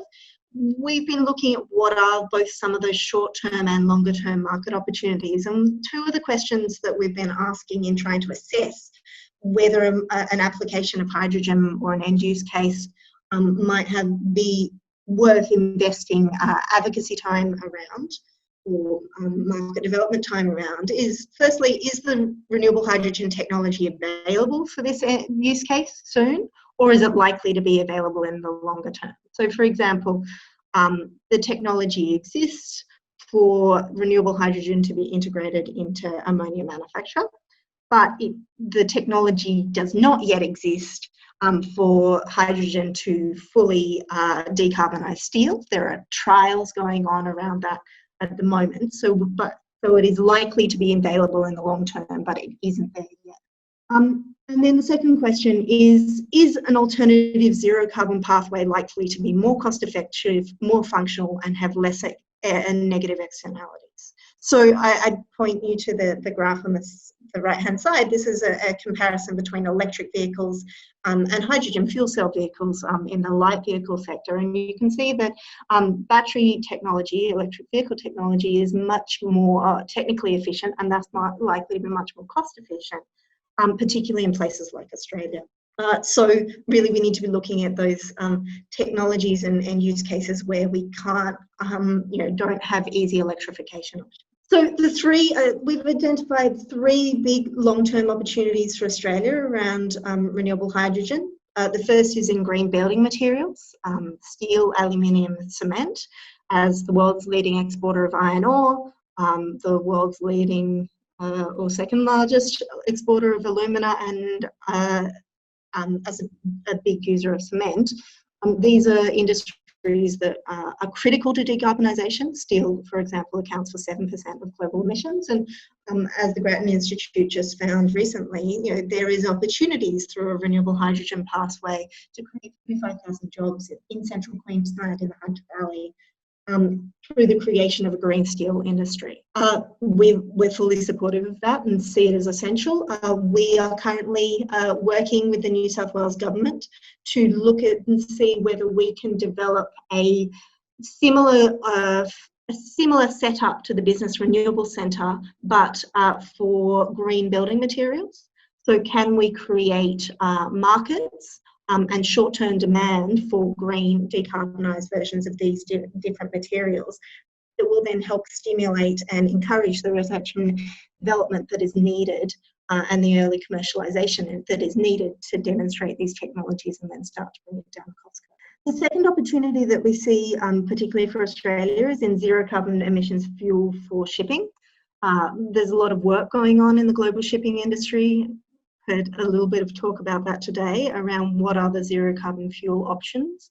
Biofuels is one, but that obviously comes with a number of negative environmental externalities. The second is ammonia, and there's a recent article that talks about how the global shipping, the majority of global shipping owners see a renewable ammonia and hydrogen potentially as well as the most likely and most viable long-term decarbonisation pathway for the shipping industry. Now, given our proximity to Singapore, which houses some, a huge percentage of the world's shipping fuels or bunkering fuels, there's a huge opportunity for Australia to become a massive supplier of renewable ammonia to Singapore and thus the global shipping industry. And then finally, of course, the opportunity that many people talk about, which is the export of hydrogen itself. We do think that this is a long-term opportunity. Obviously, places like Japan and South Korea and Singapore itself are looking at that option. But we think that that really needs to target the countries that will find it difficult to meet their own energy needs through domestic renewables. And there's an interesting map that I've forgotten to include here, in the Bloomberg New Energy Finance Hydrogen Outlook paper that came out a couple of months ago that maps those locations around the world that will have that likely resource shortage. China is the biggest one, but then Japan, South Korea and certain places in Europe are also likely to be renewable resource poor. So that's good. Those are areas where we know renewable hydrogen will be absolutely essential to decarbonisation. But then, we know that renewable hydrogen is still expensive to produce. And one of the key ways to decreasing the cost and bringing renewable hydrogen down the cost curve is through driving early demand. So what are the early markets? And I'm repeating what many other people have already said today, but I thought I would reiterate. I think that we see that there are three critical short-term applications or big opportunities in the short term. The first, as I mentioned, is decarbonising the existing uses of hydrogen, such as fertiliser and explosives. And it's really heartening to see companies like Yarra Fertiliser, Dyno Nobel, Incitec Pivot, and even BP to really actively and proactively pursue renewable hydrogen through co-funding feasibility studies for their applications. And we hope that those feasibility studies will soon turn into operational. The second is in heavy transport, and I'm really looking forward to one of the presentations that comes after mine. When we've been talking to a number of investors in this area, they've consistently identified mining trucks and the use of renewable hydrogen for mining applications, including microgrids, which we've just heard about, as a significant opportunity due to the high cost of diesel and the abundance of renewable resources. The final is gas injection or injection of hydrogen into the gas grid. However, we have a significant concern that if hydrogen injection to the gas grid is prioritised, that it will delay electrification and thus extend the life of the fossil gas industry. So what we will be saying is that we are supportive of this up to 10%, where it doesn't require additional infrastructure upgrades, where this is also coupled with electrification programs, which unfortunately, Australia is so sadly lagging behind many parts of the world. So to summarise, our position on on hydrogen is that it is critical, but it should be renewable only. It should be traceable. It should be stringent public worker and environmental safety practices. It should be developed in accordance with sustainability principles. Any renewable technology does have an environmental impact, and we need to be looking at ways to minimise them. It should be pursued, as I've just discussed, as a complementary strategy to electrification rather than as a replacement to that. And finally, we should look at ways that this industry can be structured so that it helps lower energy costs for all Australian consumers. We don't want to go the way of the LNG industry, which has led to higher gas prices and higher electricity prices. We want to make sure that it's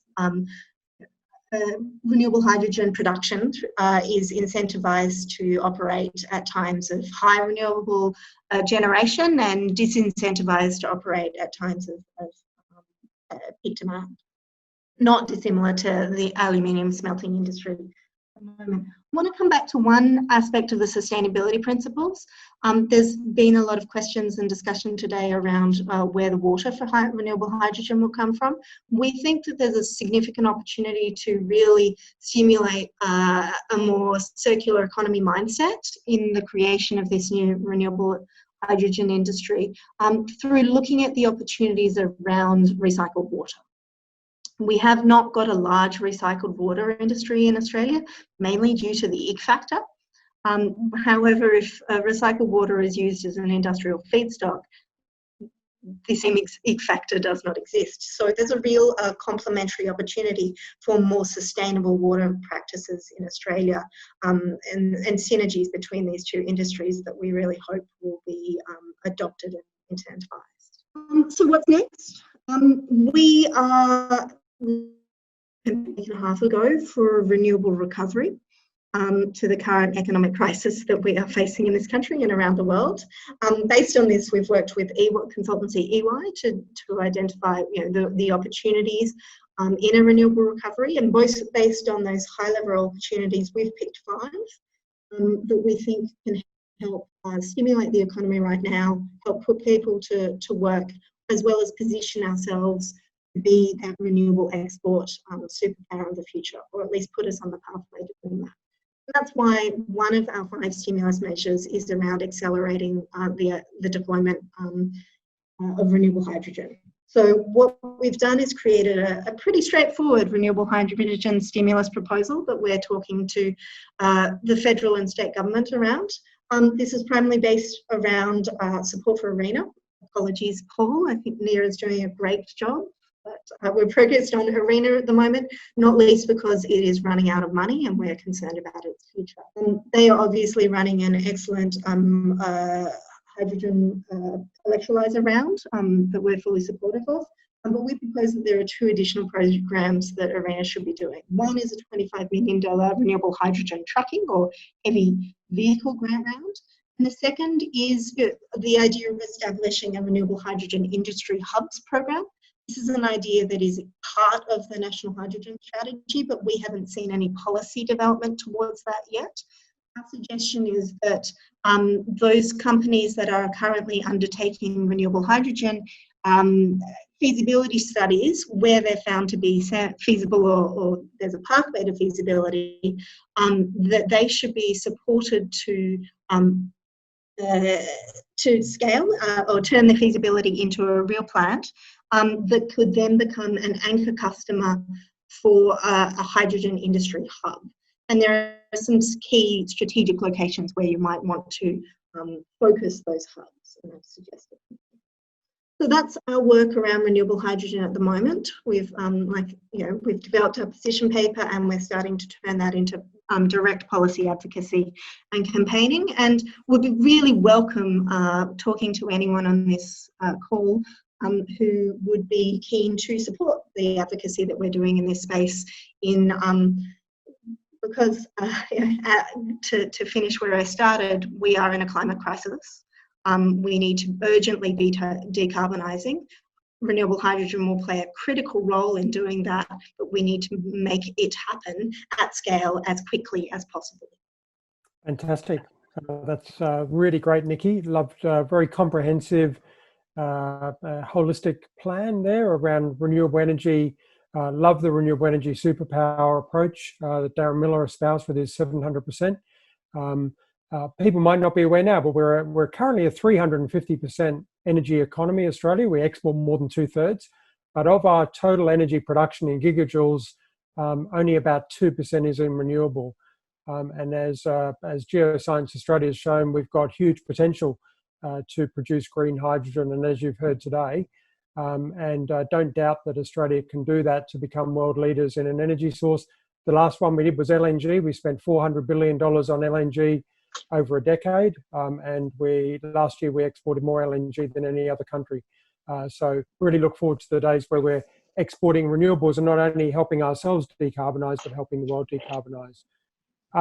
There's just trying to think if there's questions coming in. Sometimes I'm not quite sure if who they're for, but there's a question here around electrolyzers. Not quite sure if it's a question for you, Nikki, at all. No. Look, I will say one thing about electrolyzers, which I thought was interesting. The Bloomberg New Energy Finance hydrogen report found that the cost of electrolyzers in China is significantly lower than the cost of electrolyzers in the rest of the world, in significant part due to the structure of the financing and the company's business models, and likely that is connected to the support from the Chinese state. But I think that is an area worthy of investigation, about going, are the cost of electrolyzers really about the cost of the kit, or is it the fact that we don't yet have sufficient demand, and so there's a huge amount of overhead that is incorporated into the cost? And very supportive of the regional hubs program that you talk about. The addition to that would be adding clusters and hubs together, so that it's not just production in those regions, but we're actually building a local knowledge economy, services, SMEs, scale-ups. And that is part of our proposal, is that there should be that 200 million should go towards local training, develop and industry development, so that the people in those locations, those hub locations, are well equipped to be able to take jobs and get business through these new hydrogen hubs. Fantastic. Look, really appreciate that, Nikki. We're right on time, I think, and I'm actually handing over to another chair. So that concludes our renewable hydrogen session. Really great, 3 stimulating presentations. Thank you very much. Nikki, just keep an eye on the Q&A. I think there may be some questions coming in for you now. We'd love you to engage with the audience on that. So it's now my pleasure to hand over the chairing role for the next session, which is hydrogen mobility, to Dr. Nasir Mahmood, who's the Vice Chancellor Fellow, RMIT University. I will hand over to you, Nasir, and enjoy. Thank you, Paul, for providing the opportunity to chair this session, the very important session. And we'll see in this how experts are thinking about the future mobility and how hydrogen can play a key role in changing the mobility of future. Without taking much time, I would like to invite our first respected speaker, Carrie Knight, who is the co-founder of Horizon Fuel Cell Group and Hydrogen Motors. With a handful of other investors, Carrie set up Horizon Fuel Cell Technologies in Singapore in 2003 to pursue the commercialization of PEM fuel cell products. The Horizon Fuel Cell Group is now a major manufacturer of both air-cooled and liquid-cooled fuel cells, supplying tiny, low-powered systems right up to systems large enough to power port equipments, long-haul trucks. Horizon is one of the few fuel cell companies globally who make their own MEA and bipolar plates, as well as fuel cell stacks and systems. Horizon is pushing their rapid commercialization of fuel cell electric mobility in buses, trucks, trains, and port equipments throughout the rollout of Horizon Motors, trucks and bus offerings. Craig has a diverse industrial background with over 25 years experience in international international sales and marketing, business management, having held positions based in Australia, US, Singapore, and China before pursuing his entrepreneurial ambitions with Horizon. Craig is an hydrogen evangelist who strongly believes in the role of hydrogen as an energy carrier to address chronic problems around the world caused by the global addiction to fossil fuels. Welcome, Craig. Can you hear me? Hello. Yes, we can hear you. Thank you very much. I do appreciate everybody's time, and this is a fantastic program, and we've heard some terrific presentations. So I will share my screen, and hopefully it'll work. Yes, we can see your screen. Okay, that's a good start, because it doesn't always work. So thank you very much for the time to listen to a little bit about our story and how we fit within this context of hydrogen becoming a genuine commercial reality and a contributor to our economy and a significant contributor to decarbonisation. And I suppose the first point I will say is, for some of us that live and breathe hydrogen, we don't think of a hydrogen economy as a thing. We just think that we are a means towards decarbonisation. And I think that it's important to consider hydrogen as part of a solution towards the broader decarbonisation needs, rather than think of hydrogen as having somehow its own economy or its own system, in the economy, because I just think it's not reality. We're a decarbonisation technology, if you like. So I'm going to try to make this move, and I think it moved. Can you see the next slide? Yes. Excellent, thank you. Just wanted to make sure it was going to change. Sometimes I've been stuck on the first slide and I'm talking my head off 3 slides in and it hasn't moved. So in summary, Horizon Motors is this new entity of ours, and this is all about vehicles for the hydrogen revolution, or the hydrogen evolution, I guess. We've established this new business with the aim of dramatically accelerating the uptake of zero-emission heavy vehicles.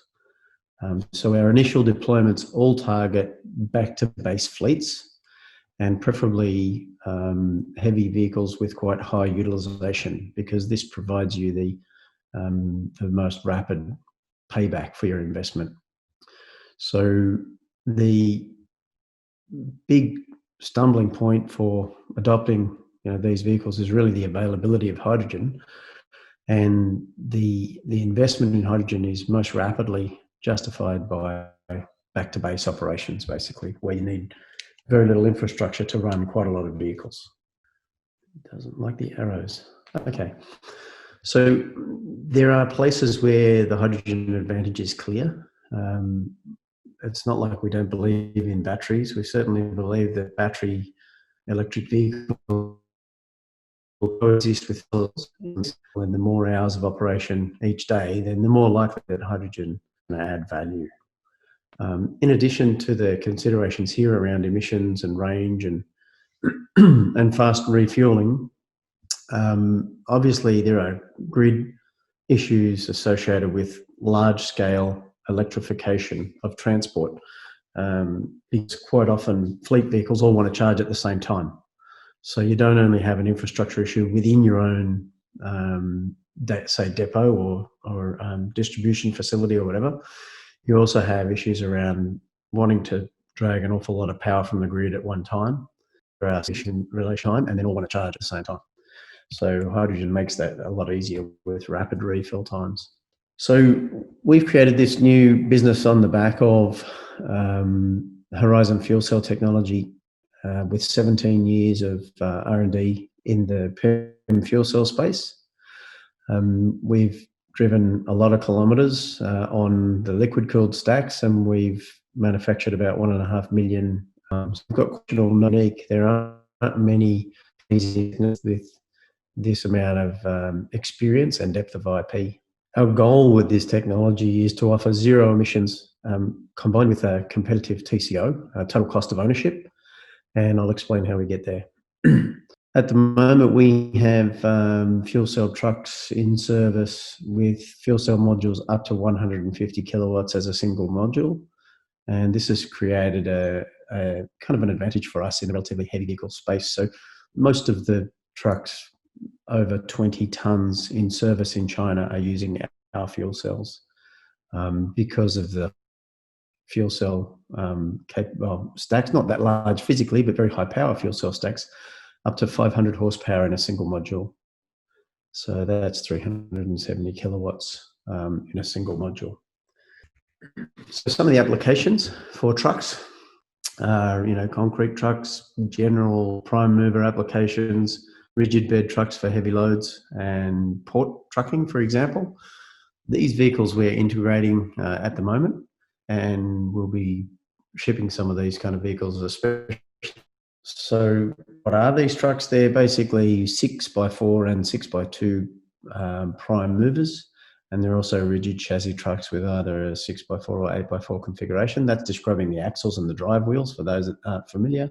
So a 6x4 is a 6-wheeled truck or a 3-axled truck with 2 drive axles.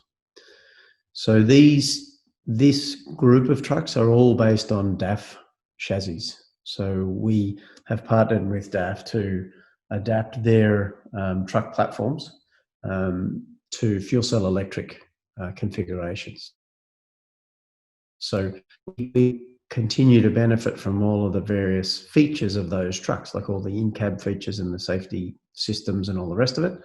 And then we add on top of it a whole bunch of advanced telemetry, as well as the fuel cell electric powertrains and drivelines. Another product category that we're offering is city bus.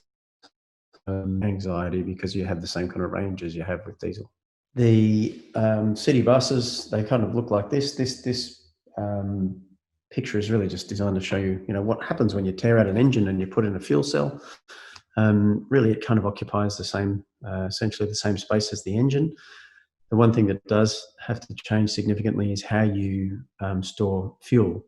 So the great thing about using fuel cells in vehicles is that you're separating power from energy, just like you do with a traditional ICE vehicle.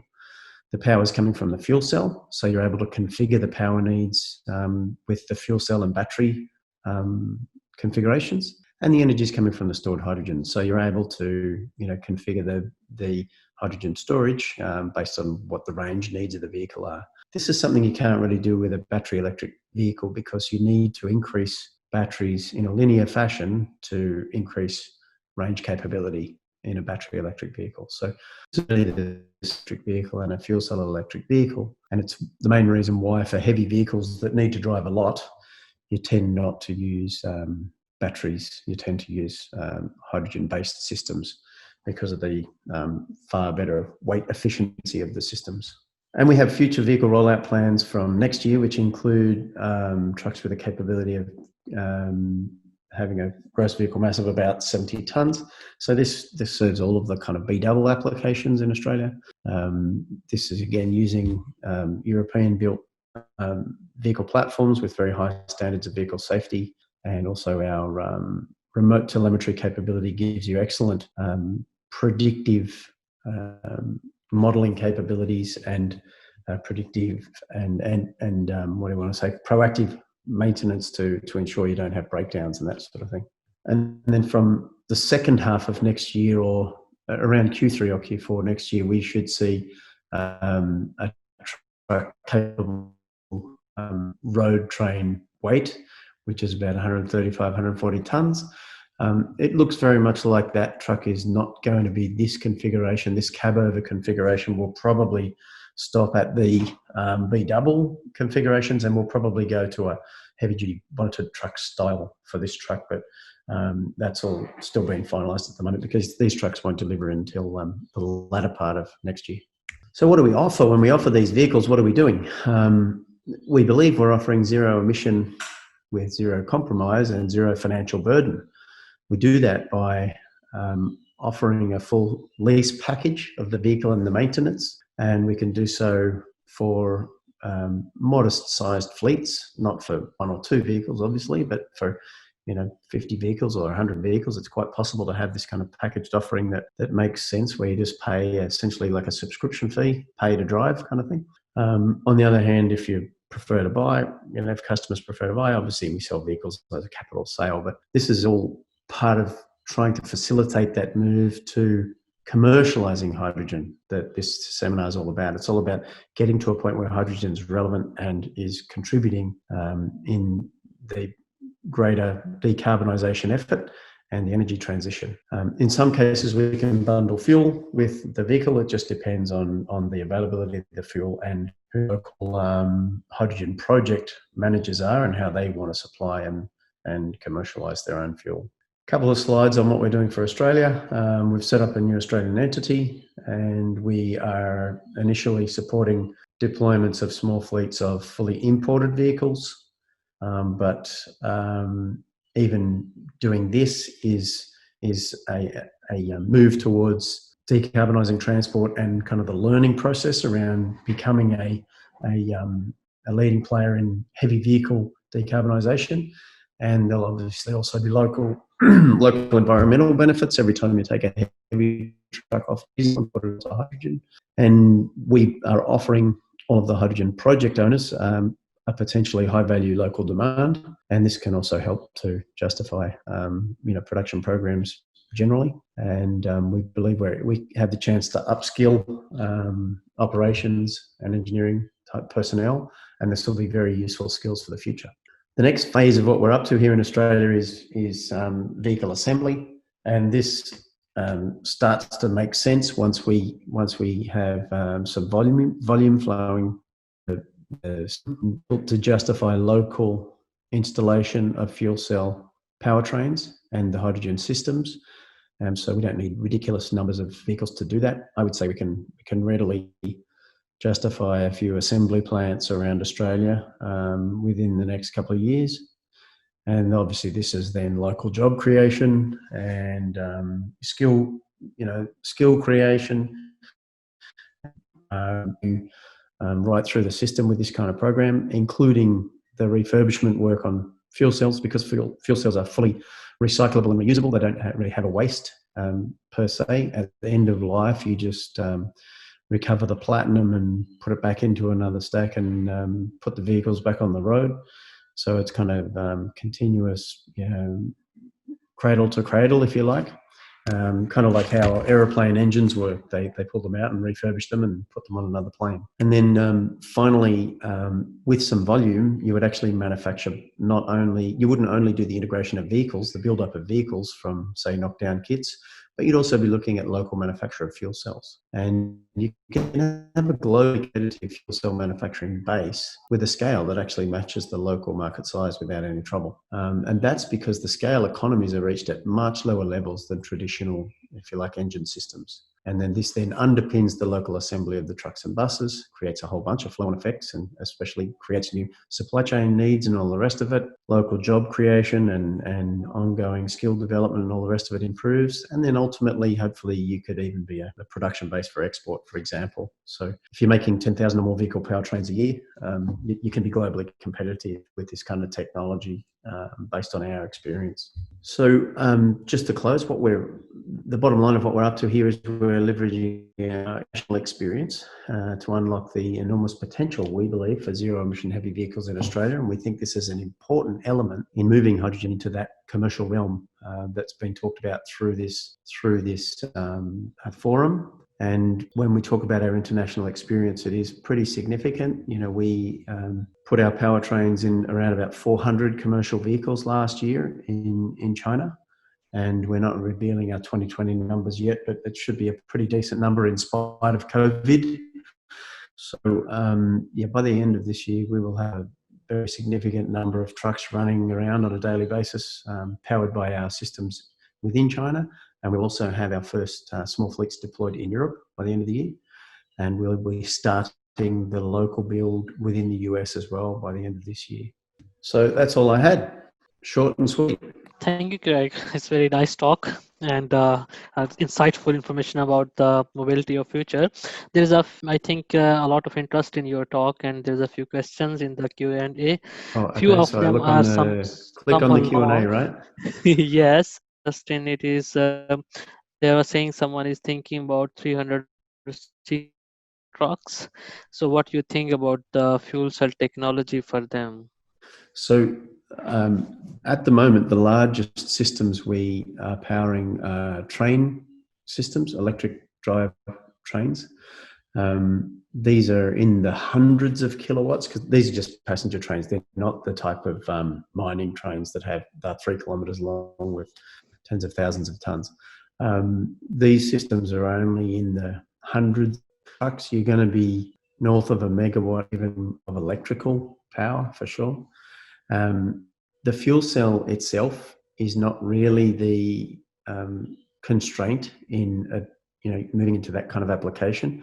It's really the hydrogen supply from two fronts. One's the availability of that much hydrogen, but secondly, it's the onboard storage of that much hydrogen.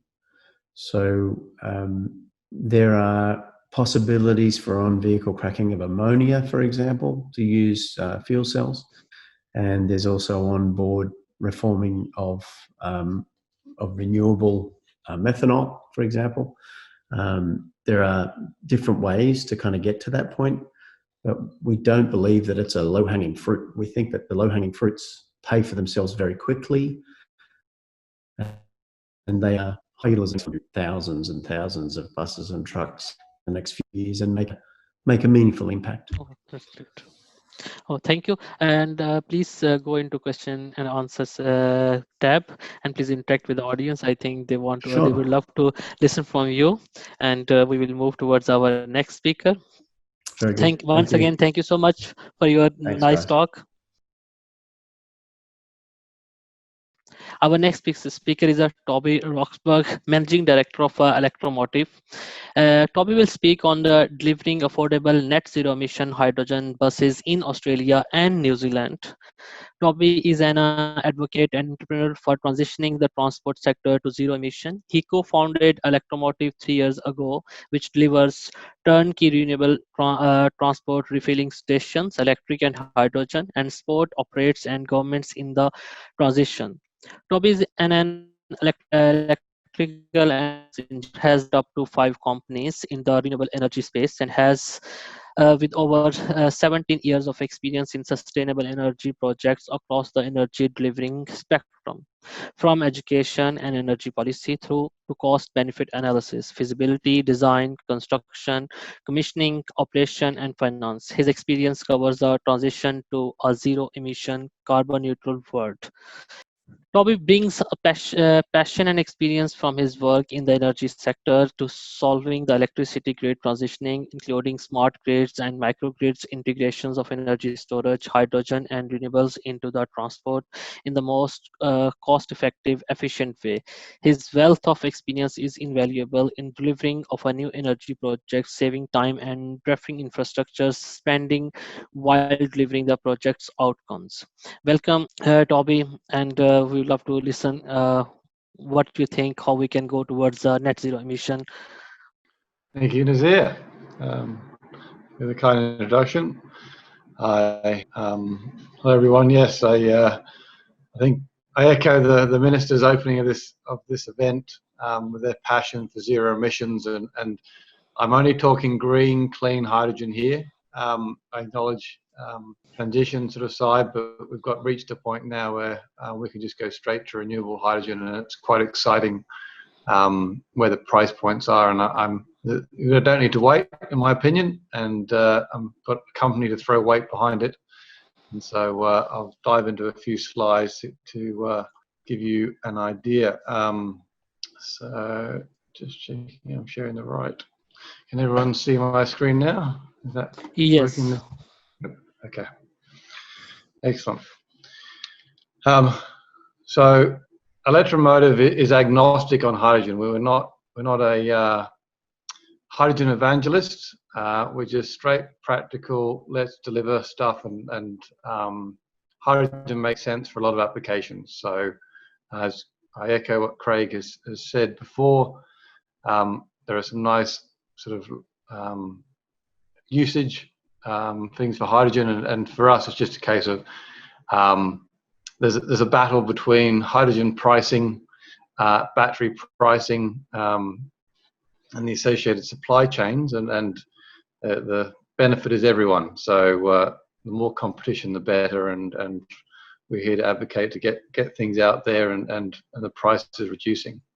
So the opportunity is really there's the lack of sort of knowledge around hydrogen and infrastructure and how to do it. The finance is getting their head around how do you do and de-risk hydrogen and buses, and they're used to diesel. This doesn't look like a diesel bus. Is it like a diesel bus?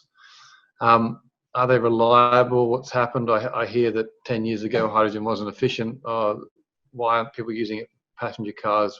Therefore, sort of while I look at it for mobility, isn't it a crazy idea? Aren't they expensive? Don't they cost a lot much to run? So there's a lot of those questions that I think as an industry we need to answer, and events like this, I guess, are good to dispel the myths. So I'm trying to remove the ideas that these things are still there. They're being addressed, have been addressed, and we can now ramp up the hydrogen economy. So to do that, I'll give you a little bit about what electromotive provides. So we really sort of dovetail into the vehicle manufacturing and provision space to provide the energy. So we wrap the supply chain behind. So there's no concern, or where am I going to get my hydrogen from? Which projects do I need? Multiple projects? Where am I? We guarantee the 100% renewable energy. We supply the hydrolyzers we can deploy on site as sort of that back to base solution is very often the most effective and cost effective. Guarantee reliability and make sure that you've systems to back up things and get resilience where you need it and how you need it. One advantage of hydrogen, for example, is if there is a major disruption on the grid, you need to have local generation or backup solutions, and hydrogen provides that sort of resilience and component. And we're seeing as well having that local generation of your energy. I think that the shipping diesel into Australia is a crazy proposition. We're very vulnerable, and clean renewable hydrogen can be delivered right here. I think we don't need to import any more diesel. We just need to get off and be the renewable superpower that Australia should be. Even New Zealand, with its sort of reduction in sun, is a good location too.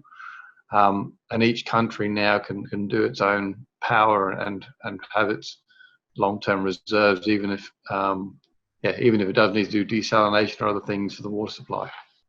But overall, it's a simple cents per kilometre method. If you're an operator of a bus fleet, you know what your cents per kilometre cost is to get your vehicles doing what they need to do. If you're a truck operator, you also know what your cents per kilometre cost is. So it's about meeting that cost and ensuring that we beat diesel. So the competition isn't electric, it's diesel, and both for electric drivetrains. And it's great to see that the range of manufacturers really ramping up now, given the low cost electric drivetrains availability. So just wrapping in, I guess, another perspective on how we wrap it together. It's the energy supply, it's the training and support behind that transition, it's the refilling stations, and it's the financial wrap, how you need it. So we can come in and support that transition in a small way or a larger way. So it's that dynamic delivery, because every customer is different.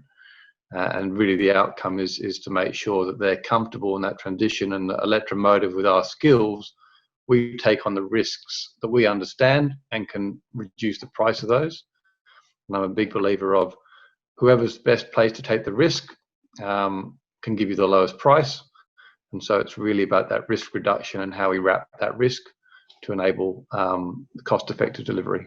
So green, reliable, low cost, like a hydrogen bus is a better bus. Like it's 7 times safer than an LNG bus. And most of us would have been on an LNG bus and have not really thought much about it, and have them driven past a sort of natural gas powered vehicle, clean, green. And you've seen them in major cities.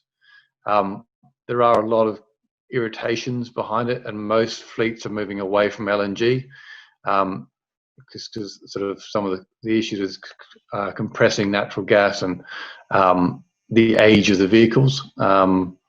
Hydrogen has come back with a lot more benefits, and that simple electric drivetrain just means it's so much more deployable, and it's effectively a gas battery. So it's the low noise, it's very quiet.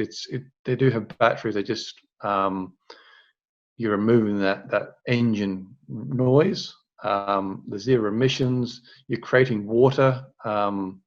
They can clean the streets. They can sort of they suck in the air and clean the air for cities as well. They're now reliable. They've got long range tested systems from all over the world. There's a number of major manufacturers which you can grow as you've heard in this. And the flexibility, you don't need to really think about too much where things are, and they can behave a lot more like a diesel bus. Electric bus can maybe go 400 kilometers, but having a hydrogen range extender or a full hydrogen vehicle gives you a better benefit. And we're about beating the price of diesel here, and hydrogen is cheaper than diesel. It's in a lot of applications, electric battery buses, timing and volume as to where that evens out. So that's a little bit about us and sort of how, I guess, a major component in that reduction. Hydrogen production, I know this is a picture of batteries and some wind farms. My point is that there's a lot of things behind the scenes for production, and that supply chain. So making sure that your green hydrogen is produced, and that you're wrapping in the battery with the hydrogen in the vehicle, and you're optimizing what you do. So fuel cells like to run flat out. You're going to get optimization of the infrastructure. So it's about energy productivity, and the higher energy productivity and utilization of your assets, you lower your price. So it's really holistic looking at how you do things, and we integrate hydrogen into other sort of electric fleet dynamics and provide leases and flexibility for upgrades, etc., just to help optimize those solutions. Pricing. I think a lot of questions, I presume, will be around pricing and what price, where can we get to, how fast is this going to happen? I like this slide. It's been around a bit, but we really are seeing this $5.50 to sort of $6 a kilogram for hydrogen is a really nice price for buses, and you're matching your diesel. I'll talk a little bit more on the next slide about the detail here, but we're really now into this bus sort of pricing. I think if you're at a depot level, you really are able to get starting to get around this price point. And particularly if things can take a year or two to deploy, as the price point is continuing to drop, and production, people are coming out now saying, well, we can do $4 a kilogram for production. So it's just a case of how much can you move the hydrogen where you need to be, how much is it to dispense. And that buses and trucks are really good first movers in this. There are infrastructure barriers, and having a fuel that can be compressed and moved in containers or cylinders by train, trucks. There's flexibility in that compressed market. We don't need ammonia. We can just go and do things now. There's obviously optimization and price points and things that are going to continue. There's arguments around 2030 and 2027 and timings around sort of the end of this slide. that I really don't believe we need to wait for the bus truck market. And now it's a case of, okay, who wants to be the leader? Get in there and get underway, because there's some really nice gains to be had and benefits from being that leader and to showing the way for people. So if we then this is sort of moving on to my last slide. I want to provide some time for questions.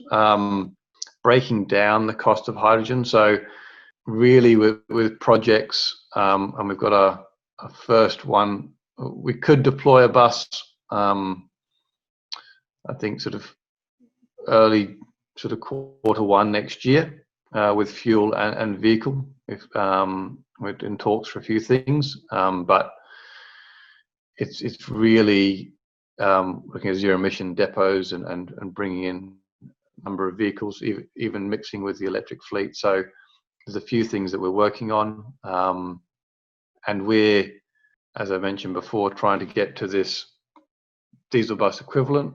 So if we go through what production pricing, maybe around $5 to $8 a kilogram, from what we're seeing, and we're pushing the market. We're not coming from a point of a supplier. We're a user of hydrogen. So we're saying, well, what can you do? How can we have a portion of what you do, and what scale do we need, and where are we going to do it? And we're happy to do a couple of different strips. So we may have an expensive strip of hydrogen and mix that with a few cheaper strips and blend and do some things to make it more interesting to bring the price down. So happy to discuss with people sort of how we do that, and contract terms, just to really sort of support production, support the hubs, and then ramp up solutions and really demonstrate what this can do and what the vehicles can support, and remove this chicken and egg issue of, oh, we haven't got supply, oh, we haven't got production, let's just do it.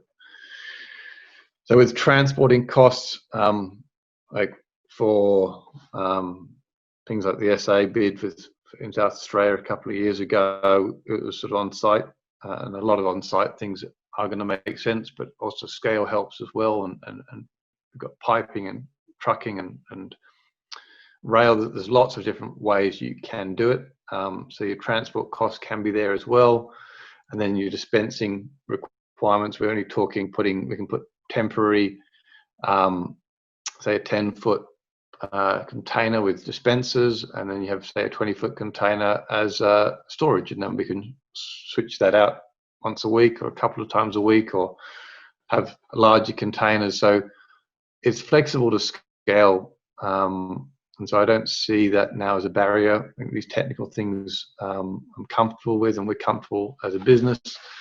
So it's really a case of we're really sort of getting down to that $7 a kilogram price, and then in the next couple of years down to that $5.50.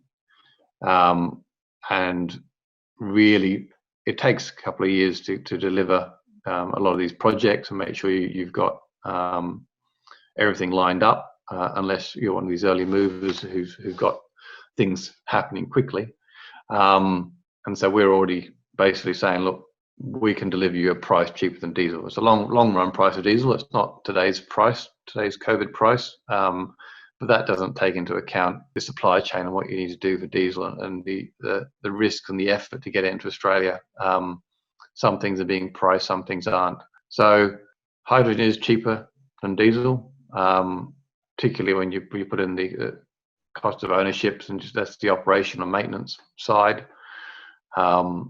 And we're really pushing to make sure that the prices of the vehicles are as low as we can. Like hydrogen buses are around, say, $1 million at the moment, but with a few different tweaks, I can see and down to the $650,000 price line. So it's quite exciting what a bit of volume and a bit of commitment on things can do. And that $7 a kilogram is going to drop quite quickly. And so if you're optimizing big things in sensible locations and hubs, I think getting down to that $4 or $5 is quite achievable in the short term. And in 2030, I think $2 is very achievable. So 3 years ago, I might have said you're a bit crazy saying that, but now I'm quietly optimistic, and really from seeing the price of renewables, just having cheap renewables, that really helps. So you're putting in cheap renewables, DC systems into DC systems, optimize, scale. It's cheap. It suddenly, if your price is free, then hydrogen doesn't cost very much. So it's exciting just on a cost basis. And then if you add in the health benefits, which are huge, like we're killing more people from diesel emissions in cities than we are from road accidents.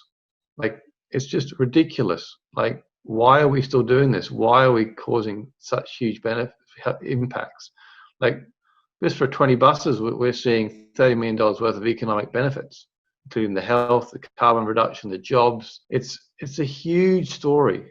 And hydrogen does have a bit more of a supply chain. So there's not, I echo Nikki's side, it's just cheaper. It's just more sensible. Like, we don't kill the planet, we don't kill ourselves. You look at COVID and you look at the value of human life, we allocate that to this. Like, there's no brainers why we should move to zero emission vehicles. And heavy vehicles just are the perfect first movers. So we're doing it, projects are happening, government is stepping up and providing EOIs and frameworks, and we're here to support as many as we can, and whichever entities and people that want to do things, just get on and do it. So yeah, I'm really pleased to see the growth in the industry and the training and support and transforming our economy. It's now is the time to take stock and really take advantage of it. So yeah, I guess I'm quietly optimistic and still very passionate, and still see that this transport decarbonisation is happening quickly, and you don't see the paddling behind the scenes. It takes a long time to get a building foundations right, and then suddenly it takes off and you see the building. So that's what's happened in hydrogen, and you're about to see a lot of change. So thank you. Any questions? Thank you, Toby, for the nice talk and insights into the hydrogen. I think there's a few questions in the question and answer sessions that you can answer through the channel. I have one question. What do you think, what's the main hurdle in reducing the cost of hydrogen production? Is it related to R&D, or it is related to the manufacturing? R&D or manufacturing? Well, I mean, I think they're both hand in hand. Like, I think if you manufacture a bus, you learn a lot. If you deliver a project, you learn a lot. So I think and we still need the optimization. Like solar farms, we're reliant on those R&D labs optimizing the silicon wafer. Like the solar farm that I've just been involved with, the Bowman one, where it's got bifacial panels now. So it's got sort of panels on both sides. And at the start of the project, we just was having sort of solar on one side. So that's a sort of innovation that happens as more and more projects happen. And that I guess the cost curve of solar, I think that really shows where batteries and fuel cells are happening now, and how that's reducing. So for me, it's getting the vehicles out there. It's been slow getting the electric ones. That's why we set up our own vehicle support division, just to help electric buses sort of get going and people get traction. And so now it's a case of, okay, let's get more hydrogen buses, and how do we get hydrogen buses and trucks going? And so it's and the manufacturing, it's local assemblies, is we can do it quite quickly and get things on the ground. So it's just a case of getting a few like-minded people to make a few decisions and work together. So I think, and you need to get that cross-pollination and knowledge. So events like this help people get that update and information. Yeah, thank you. Thank you so much. Please go into the question and answer. There are a few questions that might be interest to you, and answer there. And once again, thank you so much for your nice talk. No problem at all. Thank you. I'll get into the Thank Q&A. you. Yes. So our next speaker will be Peter Kasparzik, President of Hydrogen Society of Australia. Peter will shed the light on the zero emission highway. The hydrogen is marching on.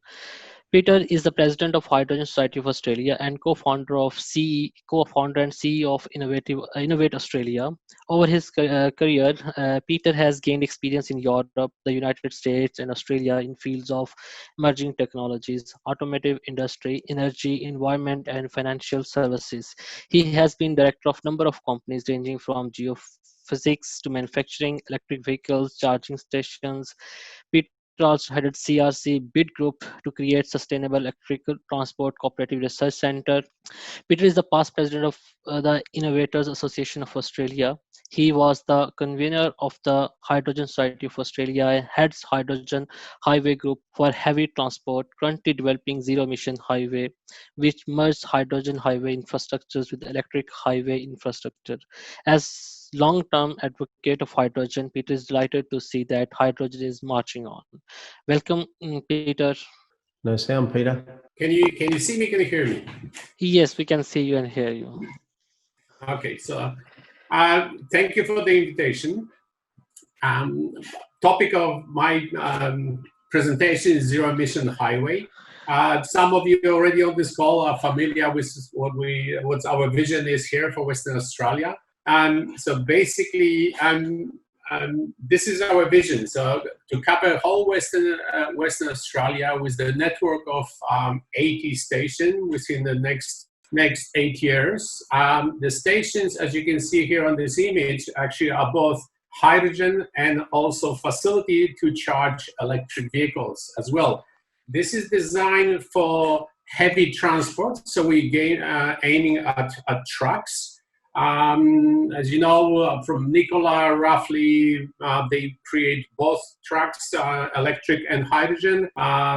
Their assessment is that up to 300 miles. Actually, electrics are still good as trucks, so for shorter deliveries. For longer hauls, especially across states like Western Australia, then definitely hydrogen would be much more suitable. Our philosophy is that we have to do both technologies at the same time, and I can explain that later a little bit. Why is that? And I just want to show you that actually we have a long standing commitment to hydrogen in Western Australia. This is actually, you see on the bottom, that was in 2004. At that time, I was actually living in United States, so I remember that very well when the governor, then Arnold Schwarzenegger, actually started Hydrogen Highway. But at the same time, Western Australia had here a trial. When I come back 2005, came back to Australia, so it was still going trial, and I took several times. I took hydrogen bus. So that's actually our hydrogen right there. We had 3 buses running around Perth, and that was together with European trial program. So you probably can still look up. There is a paper, discussion paper, as a summary of the program that is available online. This I want to show you. Look, internet. Well, this is important because all the 2 main international agencies, which International Energy Agency and World Energy Council, both actually agree that Australia should be the largest producer of hydrogen. So therefore, it has the potential to do that. So basically, it would make sense that we also adopt this technology. So this vision actually was created roughly about 2018. So this was the vision where Australia should go in the 30 years from 2020-2050. But as you probably can see, some of this, we actually have a jump start on some of the stuff. Starting at 2020, obviously, this is already happening. And will grow, especially in trucks and buses. And I remember ITM Power recently announced a joint venture to bring 100 buses to Australia. And there are many other projects actually that happening, which I mentioned a little bit later. With hydrogen export, for example, this which was ambition to do 2030. That's way ahead of a plan. Although the Kawasaki project in Latrobe Valley, they already finished the ship.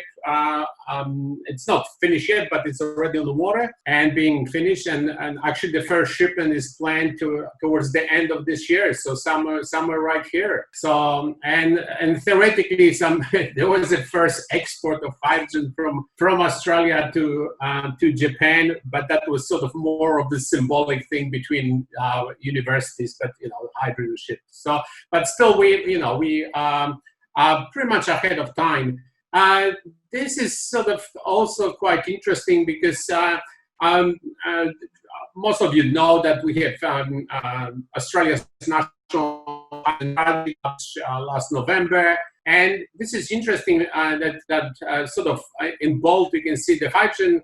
Clean hydrogen is produced using renewable energy, using fossil fuels with substantial carbon capture and storage. So I think for government that purposely it's quite fluent because substantial is not really defined word, but because we are leading exporter of coal and leading exporter of LNG, which together combine about $110 billion of our export, we cannot just simply quit everything and start just going to different type of fuel. So it will take evolution, rather than revolution in Australia. But definitely, as you can see here, this is, although the mature uses, they're already established there. However, transport is a big thing, is a new emerging use for hydrogen. And the transport in all areas, not just the heavy transport. Most of you, I think on this call right now, we don't have an audience who sort of don't know how the vehicles work because, but just in case, very briefly, so this is, that's the inside of hydrogen vehicle. I still come across when people don't know that hydrogen vehicles are electric vehicles actually. So it's actually, they do have batteries, those small battery, and they do have hydrogen tank and fuel cell stack, when basically chemical reaction is created inside the vehicle and create electricity. So this is how the tank looks. This is how the fuel cell stack looks, and this is a tank from a passenger car. So made of carbon. Basically, it's a weave carbon, so it's extremely strong as well. So just wanted, because I'm not sure who else is watching, so how much people have knowledge of hydrogen vehicles. This is according to strategy, which we talk about. This is what government is aiming for in the strategy. And I think Toby was mentioned. So to get to $2 by 2030. However, what's interesting is since then, in less than 6 months, the view of government changed. Now there is a big campaign called H2 under 2, which we basically now we're trying to get to that area. How far this will go, again, people speculating. Could it go that far? That means, it would be then hydrogen could be used across the board in all industries, or couldn't.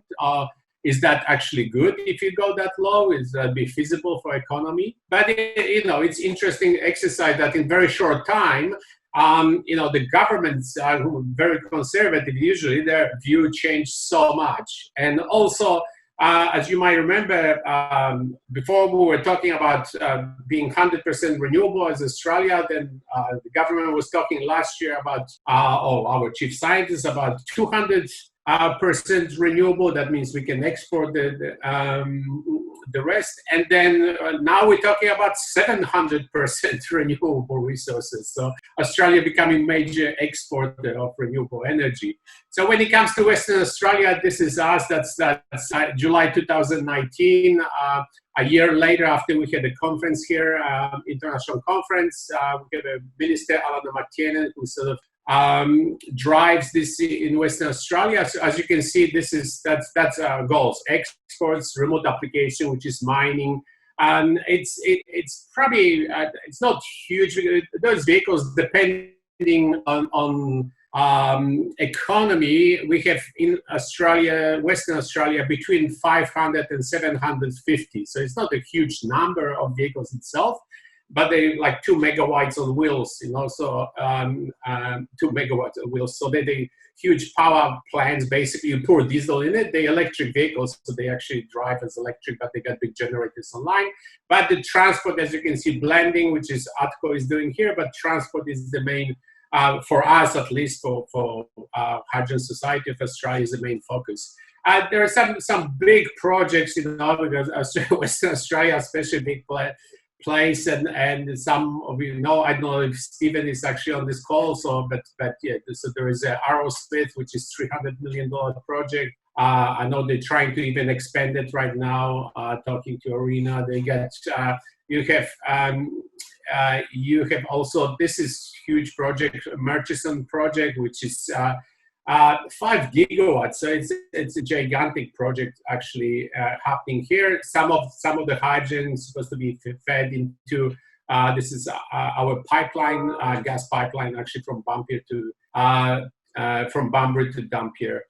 And many of you know about this Asian Renewable Energy Hub, which actually it's been on drawing boards for a long time, and it's now in process of being implemented, which is giant. This is, you know, it's sort of like a small country, 6,500 square kilometers, 15 gigawatt project. So, you know, our participation in sort of this Western Australian landscape is actually Innovate Australia, which I run, actually has many initiatives. One of the initiatives is actually Hydrogen Society of Australia. And the main project of Hydrogen Society of Australia is the Hydrogen Highway, which we created a group that was in November 2018. So that's our team right there.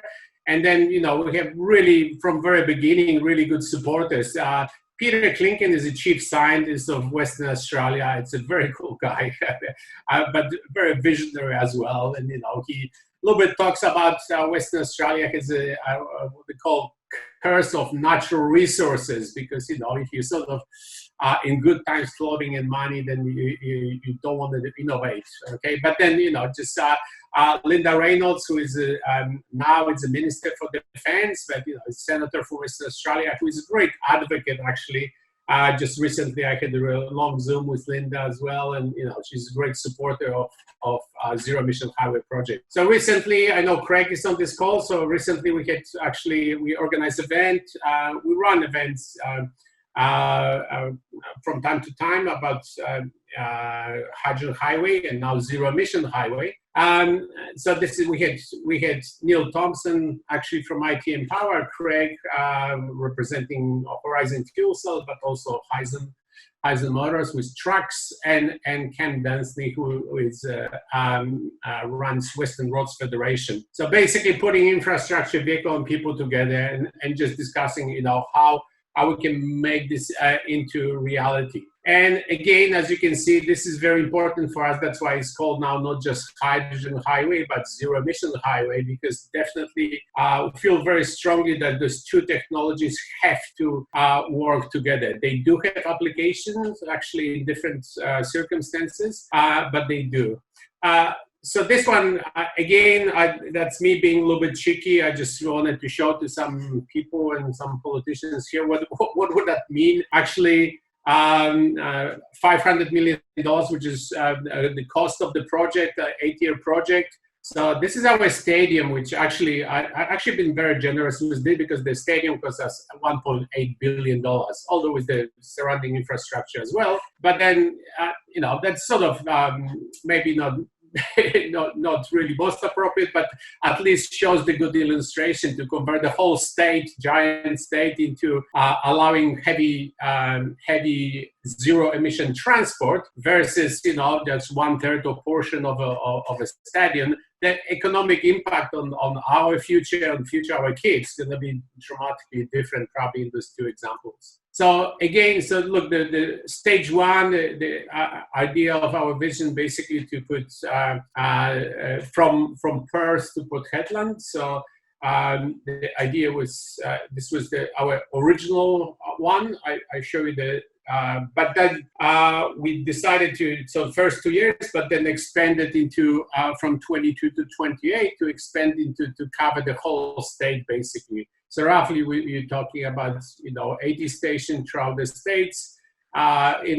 Which what's great about it provides provides regional jobs, which is fantastic. It's a big project, obviously. Right now, government is looking for big infrastructure projects. So we're hoping that this is going to be something that actually government will see as a viable option.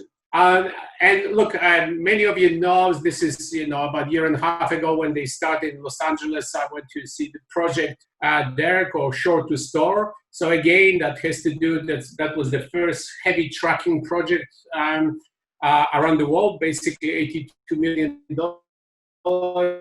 Toyota, Kenworth, UPS, and some other partners. But the idea for that was the port of Los Angeles, probably like some other ports around the world, by 2035, they have to be zero emission. They don't see a way to do it with electricity. They get over 1,000 cars, which they cannot afford cars and trucks, so they cannot afford to plug them in. Plus import those vehicles working 24 hours a day. So that's why they saw the only solution is actually to use hydrogen. So they right now they have 10 trucks, a couple of forklifts as well, and building 2 stations. So again, there is around the world you can see this Chinese port, Qingdao. It's this is amazing. It's not only the whole thing is actually powered by hydrogen, but also it's using 5G. So as you can see, these trucks, they actually autonomous trucks. So they're running around autonomous, and same as cranes. So basically they operated from the operation center, which is very similar like in Western Australia. If you go to Rio Tinto operation center, which we did some time ago, I actually organized an event for politicians to go and see it. And it's amazing. So basically it looks like that, big screens and people just operating the whole thing remotely. So it is the future. So since heavy transport gonna go that way, then definitely it's a solution for trucking. If you're gonna have ports that are gonna operate on hydrogen, it wouldn't make sense actually to use any other technology. So also, as you know, that with transport, the ABB, which is Swedish company with some French companies actually developing container ships. Again, that's to do everything that adds to sort of strength to the idea of zero emission highway, because you're using again same technology across the board. So. And, just many of you know, and some of you, like I said, I didn't know who's going to be watching the presentation. So, but just this is not just artist impression. So, these things are actually happening now. So there is you got hydrogen trucks, you got hydrogen trains, which already running around. You got hydrogen trams, which are already popular. So you got hydrogen buses, okay? And again, I spoke earlier about, IP Power with their partners bringing 100 buses now to Australia. Forklifts, which our chief scientist, Alan Finkel, is actually promoting. California has over 20,000 hydrogen forklifts, which is a fantastic way to actually for companies to get involved in this technology, because you don't need any road design rules, etc. And for local governments, I just did presentation just a couple of days ago to a group of 6 local governments here, and so this is already operating around the world. So as you can see, that all have, works in the context of actually of our zero emission highway. Vehicles, again, Trevor Milton, Nikola, which is probably the most well-known company. As you know, they just recently went public. Public offering went very well. So they at least according to the company, the claim is that they get $10 billion in pre-orders right now. And so 14,000 leases. As you know, that the Anheuser-Busch 800 of the vehicles. So yeah, and they're building with Nel, the Norwegian company, they're building the chain of stations. So we're hoping to see them, although I'm trying to convince Trevor, I'm writing commercials for him and stuff here, to bring them to Australia as well. I know this is not the priority, but I'm hoping to see it on our roads. Hey, we got Craig Knight, who just also part of our presentation here, and Craig again represents Horizon Fuel Cell Technologies, but also Hyzon Motors. So again, being active in Australia, and we're hoping to see it shortly. We got Brendan Norman, although not trucks, but also just recently, I thought mentioned because recently there was a week ago or so, there was a lot of press about H2X and talking about taxis and talking about machinery for agriculture as well. So, and this is our pride and joy, local pride and joy, Dean Robinson, who actually this brand actually it's been around for a long time, I think since '92, but right now Dean is also working on. I know he was talking to Craig as well, but working on developing zero emission solutions. So both we was looking at electric and hydrogen vehicles. So hopefully we will have domestically made actually vehicles running on zero emission highway made here in Western Australia. So that's for me. And if any questions, then I will come. Thank you, Peter. It's really nice talk, and it looks like hydrogen is going to change our future mobility and the way we are thinking about it. And there are many questions. I think many people are interested in your talk, and might you need to go over there to answer all of them. There are one from my side is like people are thinking about the transport. There is one question moving around there that we are mostly talking about the transport in form of ammonia. Someone is asking that whether we can use some pipeline for the transport. It will be cost effective. What do you think about it? Yeah, look, ammonia plays a huge role. A lot of you might remember about a year and a half ago, there was a big announcement from CSIRO. Dr. Michael Dolan at University of Queensland was working for CSIRO. They developed a membrane to convert ammonia to hydrogen to ammonia and ammonia to hydrogen. Andrew Forrest, who is our sort of local Elon Musk, sort of maverick billionaire, Andrew Forrest actually grabbed Michael and brought him here to Perth. So Michael actually lives in Perth right now with his family and actually works for FMG, for Andrew Forrest. And they have a whole team of international people actually working on developing that technology. So we do have also in Western Australia, there's a Yarra plant in Barra Peninsula up north that actually supplies 5% of world ammonia. And right now there's a company called Perdaman, which is building another plant which is supposed to be the largest ammonia plant. So there's a lot of work towards using ammonia actually for transporting as well, because utilizing our ability here. And the reason is because the technology existed for a long time, and it's probably a lot of people were talking about distributing ammonia actually and using ammonia fuel cell vehicles, but it's even for public use there are some challenges. Main one was actually smell that turned off people. Yeah. So there's one more question. It's not regarding the technology. It is regarding what society is doing about the public perceptions about hydrogen. Like the first thing, the public has to accept it that, okay, this will be our fuel for future. So is the society has any plan to spread the knowledge about it? Yes. So look, what we've done, we actually, first of all, on the 8th of October, we actually brought from United States, in the United States, there is a National Hydrogen Day. And the reason why there is on the 8th of October, because in America, you write the months first, so it's a 1008, which is sort of approximate weight of hydrogen. So we actually collaborating with the United States to make that international day instead of national day. We're actually talking right now to our government to establish it as a national day as well.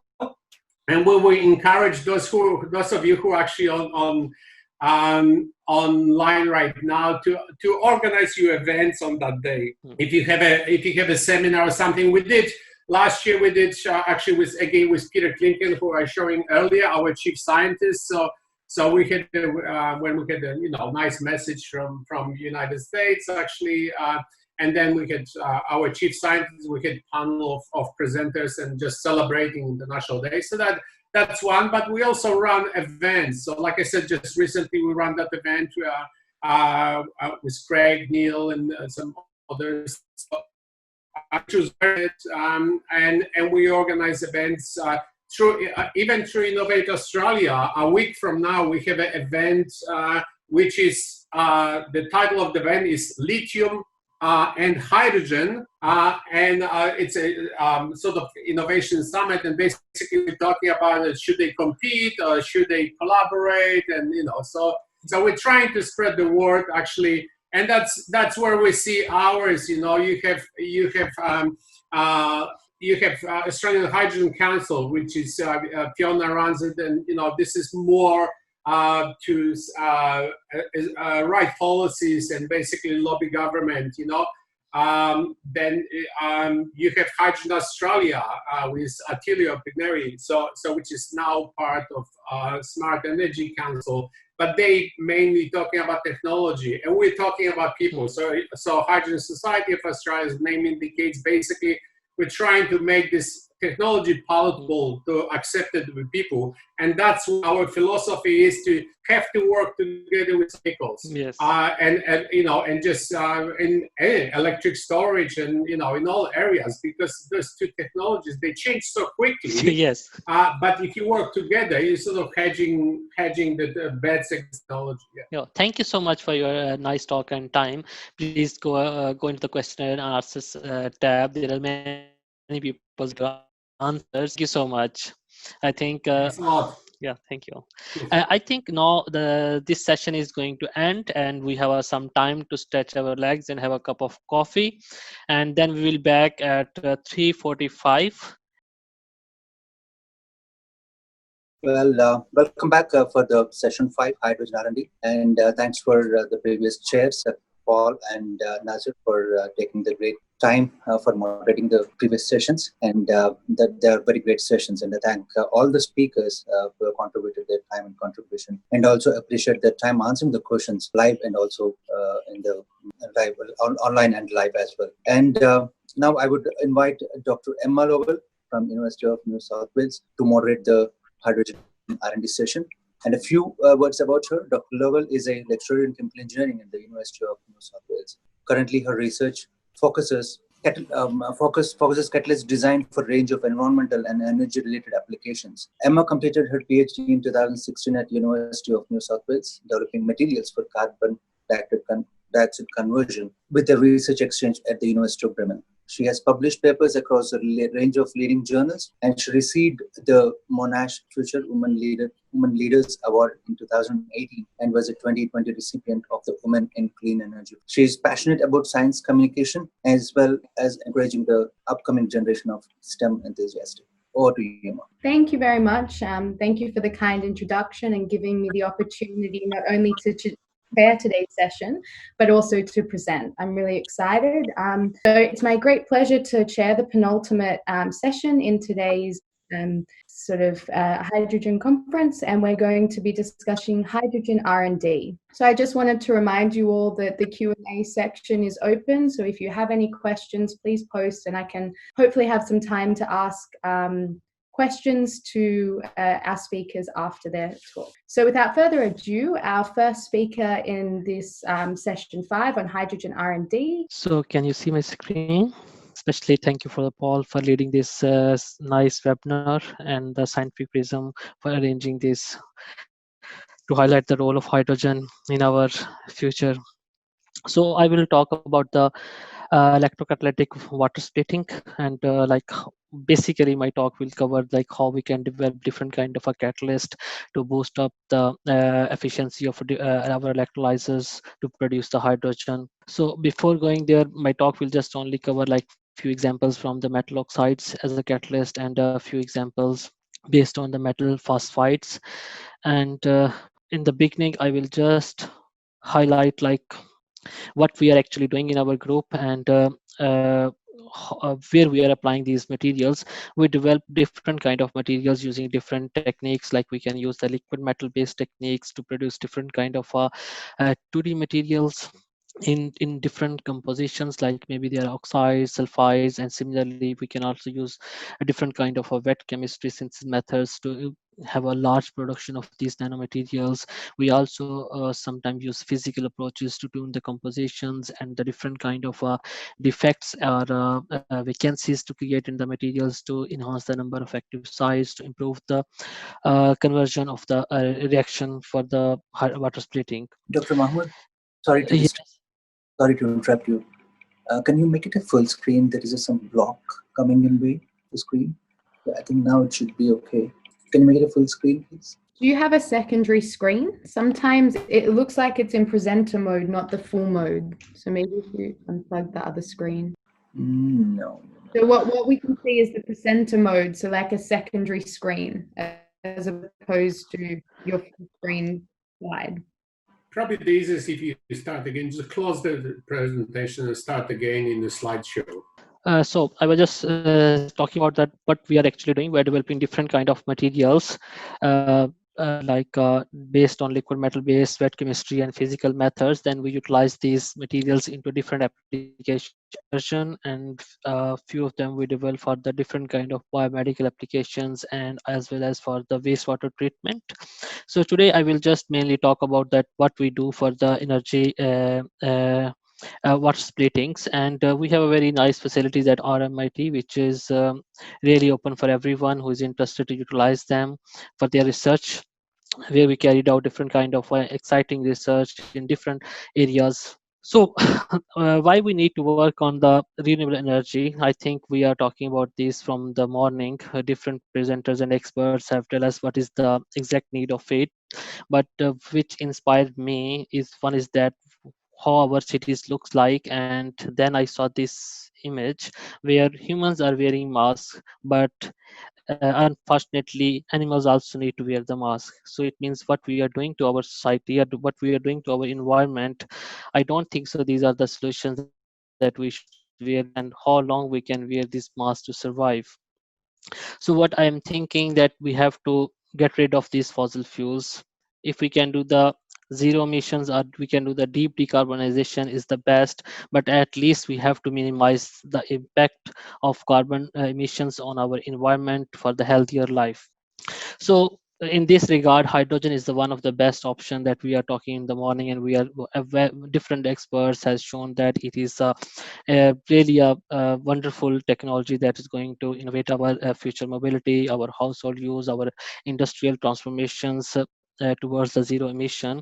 But when we look at the production, we found that almost 96% is still based on the fossil fuel based, and only 4% is coming from the water splitting, that is we can claim as a zero CO2 emissions. So what we need to do, we need to work on this, that how we can change this 4% to the bigger numbers, and we can have really claim that we are doing something for the zero carbon emissions. So in this regard, what we are doing, we are just producing, our work is very basic in the electrolyzers, and especially for the electrolyzers on the electrodes on which basis the water can, where the water is splitting. So the efficiency of a catalyst is basically the efficiency of electrolyzers. I'm not saying it's 100% based on the efficiency of catalyst, but catalyst plays a key role in defining the efficiency or the life of electrolyzers. So but these catalysts have several kind of limitations, like there's a two reactions that are happening in when we are doing the splitting the water.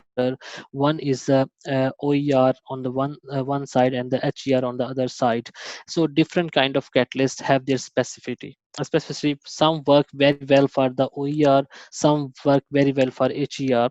So what we can but to design electrolyzer. So we are thinking that it's best if they can, one catalyst can work for both of them. But still, even we find some catalysts that can work for both of them. Some of them will work very well in the alkaline, some of them will work very well in the acidic. So still we cannot use the different kind of electrolyzers or different kind of electrolytes in our electrolyzer to produce the or split the water molecule into hydrogen and oxygen. No doubt, to solve these kind of things, especially if we move towards the alkaline, we can develop a complex catalyst which can somehow improve the efficiencies, but still they got expensive. So our aim is to low down reduce the cost of hydrogen production, not to increase it. So I will just give a few examples that what we put efforts towards this site. So first I will explain, give a little bit examples that towards oxides, what we are trying and how we are playing with the oxides to little bit improve their efficiencies. So what we found, if we use like molybdenum is one of the very low cost metal. If we develop different kind of its oxides, they are good as a catalyst, but not very good, not extremely good for them. So what we did, we tried to improve their efficiencies by producing some vacancies or defects in their structures. If you look at the TM images that are provided here, you can see that by in circles we try to create some defects. So these defects that are based on oxygen are then later on can be utilized as the active sites. So once we created these defects, we found that the performance for our material is getting improved with the time, while its structure and phase remains the same. Only creating a few vacancies, we can create some active sites. It also creates a little bit more stability of the material, but still if we look at the performance curve, even creating these vacancies, performance shows much lower than the our standard mark, that is a commercial platinum. That is huge differences there in the performance. So we think that no, there should be something better we need to do with these. So we took our step one ahead, and again we try to develop little bit more engineered structure of molybdenum oxide. What we did, we tried to create some tunnels inside the molybdenum oxide, and then that tunnels we believe that can be utilized for the electrolyte penetration deep inside, so we can use the bulk material involved in our reaction for the water splitting, not only the surface of the reaction that is traditionally utilized. And then later on we also tried that we can, if we can do some functionalization of these tunnels, as you can see in the schematic on the lower end. So once we did this kind of a functionalization, we found that by engineering the structure, doing little bit modifying the surface of the tunnels, we can get something better than what we have previously we obtained. But still the performance is far away from what we need for them to be commercially deployed. So then again give us some like what we can do with this kind of materials. So later we continue working, and we think that might be molybdenum oxide is a good option, but we need to look at some of its other features. So then later on we also try think that transition metals are the very good for the that can be utilized as for the OER reaction or HER reactions. So we try to work on them, and we find out that by developing nickel oxide or cobalt oxide in their higher transition states, give us the very unique surface chemistry which can really boost the water splitting reaction. So as you see at the first curve where we showed that how the OER reaction is happening, and we found that developing this kind of nickel cobalt oxides with the unique surface chemistry, how we can produce a unique surface chemistry. We bring cobalt oxide and nickel oxide particles very close to each other in their vicinity. When they comes to very close to each other, they are transferring the electrons to each other, and then ultimately we got the higher oxidation state of cobalt over there. And to determine this whether really we are getting higher oxidation states, we carried out the exhaust studies, and we found that really we are changing the electronic clouds of the cobalt and nickel, which are impacting their performances. And we also applied this XPS to calculate their valence states, and we found that there's a much more metal atoms which are in a higher oxidation state, which is basically contributing to the such a unique performance which is much better than the commercially utilized materials for this reaction. So this give us really a very encouraging result and give us some hope that this kind of materials can be utilized. But when we try to go for their bulk developments, and we find a difficulty that this synergy is only happening when nickel and cobalt oxide are existing very close to each other, which is very difficult to bring in the real applications. So we thought that how we can overcome this challenge. Then we move towards a single system, like only we create same higher oxidation state of a metal, but with some other way, utilizing our single metal. So what we did, we try to create again our method of creating a vacancies, but this time instead of creating a non-metal vacancies, we try to create a metallic vacancies. So when we create the metallic vacancies in a cobalt oxide, we found that where we are creating a vacancies, that sites are becoming the highly active, and they are lowering down the absorption energies for the water molecules over there, and ultimately we are getting extremely better performances for our oxides, which are very stable, which are giving very high energy densities as well. And later on we have further found that not only creating a cobalt vacancy is important, we also try to tune their values, that where and how much vacancies should exist to get the better performances. And then when we tune it, if you see that there's a different samples are shown in the performance curve, and we found that at optimized vacancies we can get the very stable and very good performances for our. So similarly, once we are thinking that transition metal oxides are very nice, very good for our oxygen evolution reactions, but we think that only oxygen evolution reaction catalyst is not something that can drive the overall performance. So we need something more on our hydrogen evolution reaction side. So we think if transition metals are good, but their oxides are not so good for the hydrogen evolution, so we try to making their different kind of components, like we develop our uh, uh, their phosphides. So what we did initially, we simply took the metal organic frameworks, which is a very low cost material. Simply we just pyrolysis of that material to get some oxides, and then using simple phosphorylation reactions convert them into phosphides. But this method give us two benefits. Once we can get the active phosphides on our for the HER catalyst, as well as give us some graphitic carbon backbone to support our catalyst from the their degradation during the reaction, as well as it provide us the higher conductivity for the system. So once we employed these materials, what we found that we can get the very nice performances again by changing their compositions. What we found is specific 1:1 ratio, getting the different performance evolution as well as for oxygen reaction. What we found for the oxygen evolution reaction, FEP is the best performance givers for both of them. And then later on we applied this material as a bifunctional catalyst, and we found that this is really performing much better than the what we have our commercial system for the ruthenium based system and the PTC system. Measurements, and we found that because of their presence on the graphitic carbon, and their active sites are really exposed, so we are getting higher active sites, so and surface area where the electrolyte molecules can easily interact over their surface, and we can even also minimize the impact of getting extra energy to drive the alkaline reactions in such a case.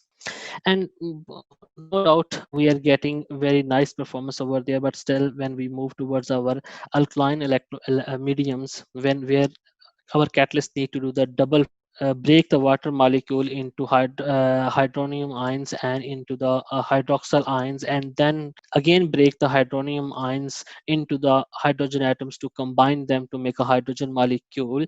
Most of the catalysts fails to give us something good performance. Even the commercially used platinum, they are also not so good for that purpose. And how we can make that our catalyst so good for our alkaline mediums. So there's a two things: once they should be very stable, and secondly they should have the very optimized their hydrogen absorption and desorption energies, and thirdly their active sites are really exposed. So instead of we were thinking that instead of making such a complex systems to spread our particles on the graphite carbon networks, a network, and then making them exposed to the electrolyte, we try to develop a very simpler method, and where we just simply create the engineering surface where have some rings, and rings have the strains on their surface. That strains are creating a active points for the absorption of the hydrogen and the desorption of the hydrogen molecule. And these rings really did very exceptional, give us very exceptional performance, as you can see over in the lower bottom graph, where we compare their performances with the different uh, materials so far published, and we found that our system is really amazing to do the overall water splitting.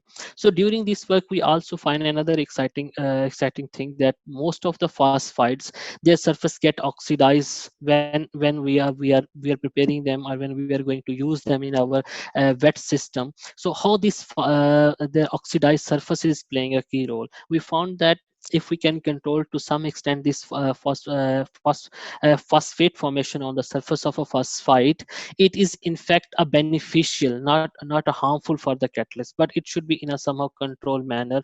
What we found that when this kind of a surface is formed, it can also tune their electronic properties. As you can see in the band structure diagram, we found that when phosphate is formed, it is manipulating their conduction bands and valence bands, and it is bringing their energy gap very close to the ideal 1.23 electron volt, which is the required potential to break the water in with the minimum use of energy. So hence our this catalyst is something which is close approaching to the ideal consumption, but still we are looking at further on it, that how we can further control the its oxidation on the surface, and how good we can control the structure of the material, that if we are when we are applying them on the complex electrodes, or we are applying them in the commercial electrolyzers, how good they will behave or how bad they will behave.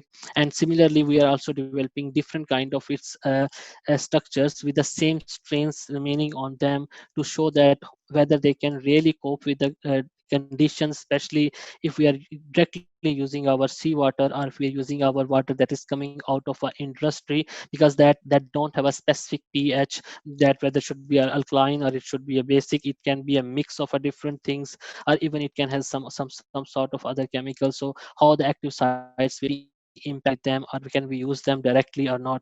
Recently, considering these things, we also, as mentioned, that we are developing different kind of other morphologies for our catalyst.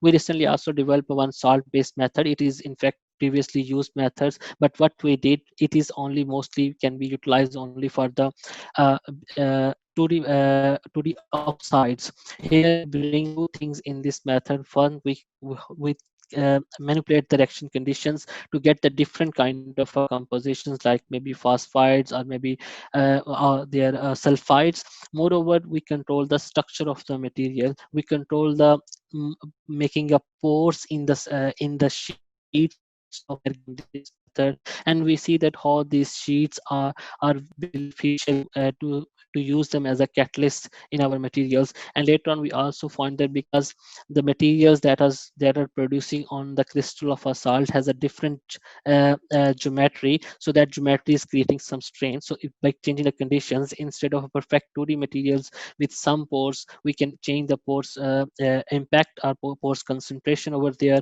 or even we can develop different kind of a net structures. And we found that these materials are also very useful in terms of their stability and their kinetics. Definitely their performance is little bit lower, that we are still working that how we can change their performances to come close to the commercial platinum, but they are competitive materials for them.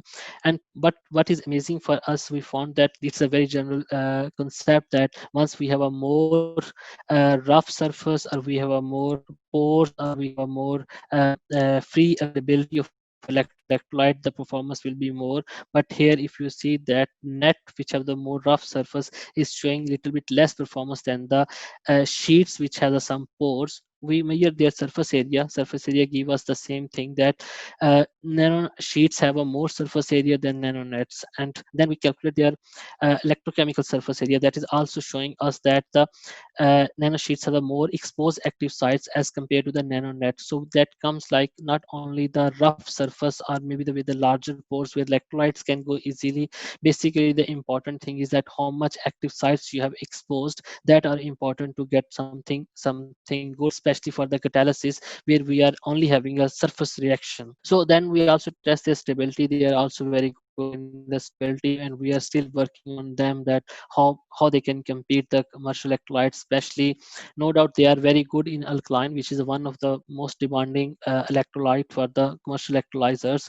But still, we are thinking that if we are giving them the different composition of the electrolyte, a mixed composition of electrolyte, how these materials will behave. So that's so far from my side. I will just finish my talk with just only saying that the composition and the morphology of the materials is very important to influence their properties. And we are thanks to the nanotechnology where nanostructuring help us to tuning the chemistry at the molecular level, to introduce the new active sites, introduce the their making their stability better, for giving birth the new technologies for the storage, as well as for the conversion technology for the renewable energy.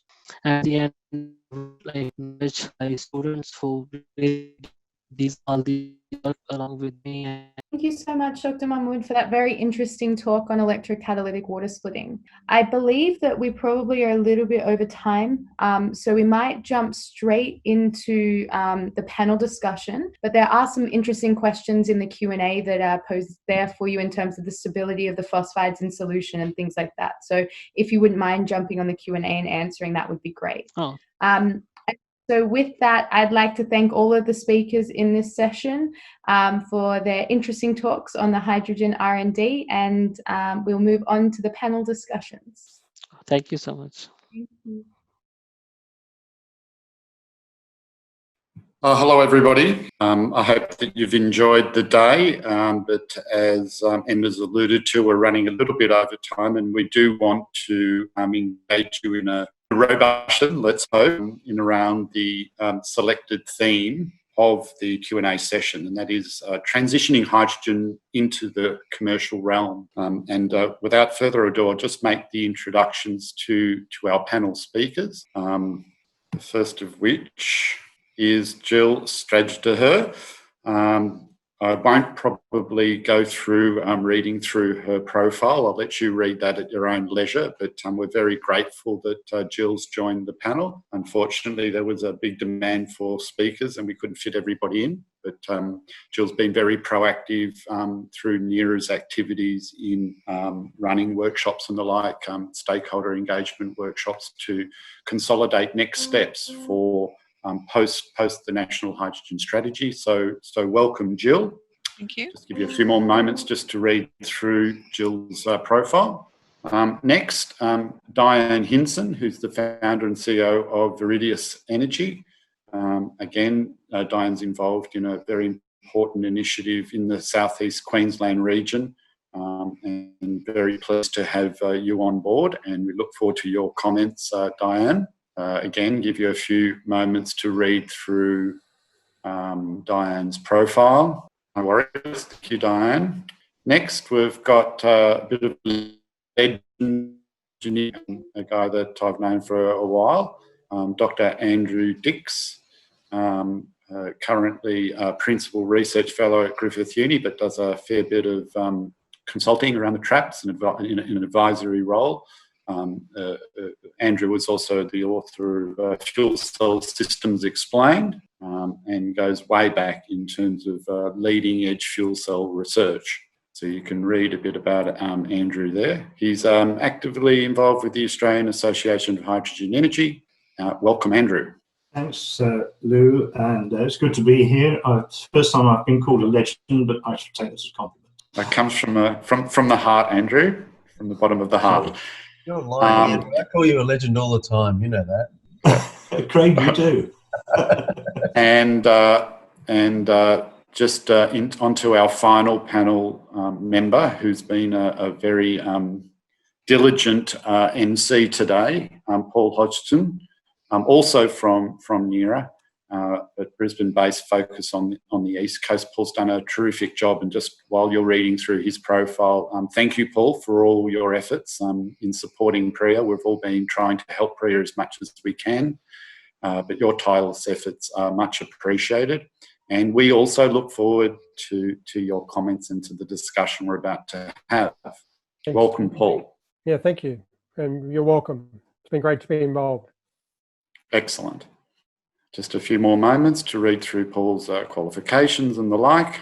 So we'll take this reasonably informally. I did prompt questions to come from the floor or from our attendees, but I'll move to the next slide, and these are the sorts of questions that we might kick off with. The first actually being, what are the drivers that prompt commercialisation, be it for hydrogen or anything else for that matter, but we will relate this discussion specifically to hydrogen technology and the sort of hydrogen technologies that's not the conventional use of hydrogen. Hydrogen's been utilised as a chemical feedstock in the petrochemical industries and others for quite some time, but we want to focus on the next generation of hydrogen utilisation. And what are the drivers for it, and what is it that actually presents a barrier and obstacle to the commercialisation? So what we might do in this instance is just go around the table in the order that I introduced the speakers for their views on that. And we might start off with you, Jill, if you'd care to touch base on what are those factors, what are those drivers that you believe are most important that are going to dictate the rate of uptake of hydrogen technologies? It's a very interesting question, given that hydrogen can go across so many different sectors. So and that's quite a challenge. I think that the barriers are always going to be the entries into markets, and so government I see as an important part of that uptake. But apart from the fact that we could, state governments and the federal governments can help out, there's also the natural barrier of the population itself, and the population will always look at cost. And if you look at any of the research, whilst people love the idea of decarbonisation and they do want to see a better world for their children, they still will look at cost, and so cost will need to be, it doesn't matter whether you're a business owner or a household, you will be looking at why would you opt for a vehicle, why would you, different, if electric vehicle, a hydrogen vehicle, or petrol or diesel, it's always going to be dictated by the cost and the availability of that. So there are lots of things that we can do, and I think that we will need to do. We've seen it with wind and solar. So I do think it's not an insurmountable barrier, but it is something we just need. Terrific. Thank you. Over to you, Diane. Very much as said, and it is a very complex issue, especially around that. And it's all about the end user uptake. Why would they to move into hydrogen? And that is one of the nuts that we're wanting to crack. Well, first with my startup, and then also now with the cluster. It's not easy. There is nothing, like if we take the heavy vehicle industry, for example, there is no incentive, and they cannot charge a premium for going green. So how do you make the business case stack up for them to want to move to hydrogen? So yeah, that's a real key part for us, is that end user, as well as the whole supply chain as well. It needs to be tackled as a supply chain. Very good. Collaborative efforts are needed for that, including government. Terrific. Thank you, Diane, for that. Andrew, do you have anything to add here? I think what you have to remember is that traditionally there have been three drivers for hydrogen fuel cell technology particularly. One is the improvement or reduction of emissions, so that's in terms of improving local air quality. Another has been the climate change and need to reduce CO2. And the third one is energy security. And I think all of these have an important role to play. But fundamentally, somebody once said that the problem with all of this is cost, cost, and cost. And I think that whilst governments can take hold of some of the big picture issues in terms of like responding to climate change, and clearly that's happened in Europe, and one of the reasons for why Europe has gone way ahead with hydrogen, and to a certain extent Japan as well. But fundamentally, from an engineering and commercialisation perspective, cost has got to be an important issue. And I'll bring in Paul now to round off the initial discussion. Yeah, look, just quickly, Luigi, I mean, I would flip it from costs to value and alignment. I think across the hydrogen sector, there's different applications, and within those different applications, there are different potential customers, and each of them will have different drivers. So it's really about understanding, what's actually happening for that company. Are they wanting to be a leader? Are they wanting to signal to the market? Are they getting pressure in certain areas? Do they have what's their appetite for trying something new? Are they a leader or are they a follower? All those kind of things. So it's really just understand the customer. What's the value? And hydrogen is one that's not a linear value. It's an integrated value. So looking at all the fringe value that you can get from going to hydrogen, I think is really important. Thank you, Paul, for that contribution. I might just put my 2 bobs worth in here that we talk about hydrogen in a generic way, but there's so many different types of applications for hydrogen that will find market share at different rates, and each of those technologies will have a key driver that ramps up its adoption. Whether we're talking about ammonia production, like in a chemical facility, or whether it's a forklift application or a heavy-duty truck, each of them have different drivers. It's not a generic thing. So you need to really be thinking about what application of hydrogen, because you're going to see differing levels of uptake. And it may even be a case of in different regions of the world, you've got greater uptake of, let's say, mobility applications of hydrogen, whereas perhaps in a place like Australia, it mightn't be so prevalent. I'll move to the next point, and that is, actually what I might do is just skip through to the break-even analysis, which a little bit dated now because it's the work that was presented at the National Hydrogen Study back in 2019, and it shows different types of applications of hydrogen, from trucks through to, well, I can't quite see because I've got all of our panelists' heads there, but there's something off to the right there. But you can see that there's a diversity of application, and the break-even point in terms of the dollars per kilogram differs significantly. So if the price is high, then you would correlate that to an early adoption of that technology, and this is an average of different markets. So we need to bear that in mind, that this may not correlate to the European situation or that in the Americas or the North Americas. So this is important. This is an important point to understand, is that different rates, different technologies, different drivers, and their penetration into the market will differ. So I'll go backwards now to our second point, and that is, what role can governments play? There's lots of things that we're actually quite fortunate that we had a universal support for the National Hydrogen Strategy, which I wrote in an AIE journal that I found to be pretty groundbreaking and pretty rare. Different governments of different persuasions came together to support the recommendations of the National Hydrogen Strategy. There's certainly lots of government support for pilot projects, but over and above that, over and above the pilot stage, what role should governments be playing, be it at the state, Commonwealth, or even at the local level? One of the things that I'm sort of struggling with, that despite all of the good work of the National Hydrogen Task Force, there's not really a set target on what we're trying to achieve or where we're trying to be, other than the $2 per kilogram target geared at electrolysis production for export markets. There really is no firm target. So that's something that I'd like the panel to discuss. And also, what are some of the economic instruments that could be employed to help in the acceleration of the market uptake? Let's go the reverse order this time. We'll start with you, Paul.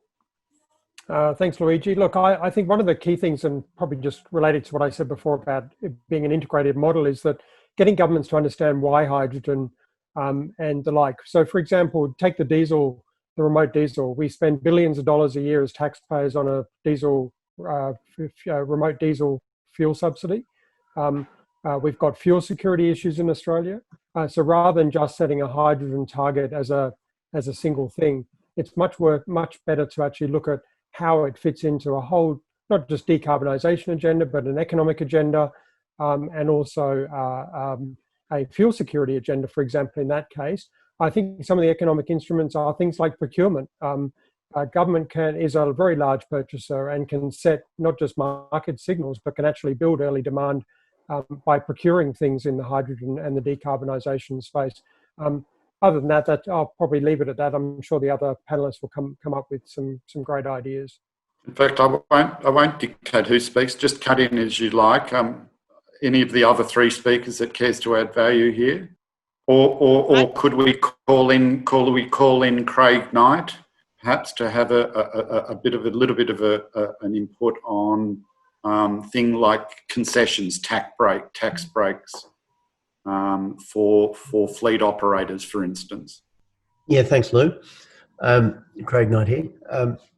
We've seen a lot of countries bring in things like road tax holidays, 2-3 years of road tax holidays and that sort of thing as a bit of an incentive. Obviously, there are more direct incentives too, like partial investment being covered by ARENA for starter fleets and so on, because as everyone knows, or as everyone probably would know, getting started on hydrogen is pretty hard and pretty expensive. It's actually really easy to scale once you get started. And that's really a big difference with going towards battery electric mobility, because there are frequently some cost gaps in the total cost of operating model with small fleets, for example, and you overcome them once you get to bigger fleets. Because as I said, you've already made initial investment in hydrogen. It's much easier to increase the fleet size, and you don't have extra capex. How do we tackle the issue of exorbitant costs at the refueling station? Is there a role for governments in that? A lot of countries have had capped pricing, for example, for a period of time, because they know that the market will eventually take over and the costs will, represent, the commercial competitive reality. So, but a lot of countries, when they've tried to get hydrogen started, they've had capped pricing and they've subsidised the actual operators of the stations as a way to help on the adoption side. I think there's a few different ways to do it. Another way you can do it, you can give credits based on the purchase of the zero emission fuel. There's a few different ways you can do it, but it definitely helps. And I'm always open to provide some input to to committees or others who are trying to figure out the way to do this, because it's really important to get the ball rolling. What can we do as an industry to support you, Craig, in that regard? I think we've got to look amongst the kind of likely early adopter groups and sit down and talk to them and figure out what the gaps are. And once you've got a quantum, on those gaps, then the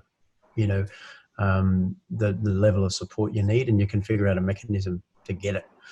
So it's really, and as a few people have mentioned today, the old horses for courses, or it's kind of a case by case thing. A lot of times with hydrogen, there's no single best answer to any question about all this sort of stuff. It really is sitting down and talking and figuring out which model works for a particular scenario. Are you still caught in the dilemma, the chicken and the egg dilemma? It's often talked about that fuel cell electric vehicle production or manufacture until the filling stations are there or they seem to be economic, and the owner operators of the refueling networks won't won't build necessary infrastructure until the automotives are on board. So where does that currently sit in an Australian context? We are still definitely at the starting line. In some of the other markets, we're starting to, have some good breakthroughs. But this is one of the reasons why we like to work with groups like Toby's Electromotive, because they have a mission of making the stuff viable at an infrastructure level.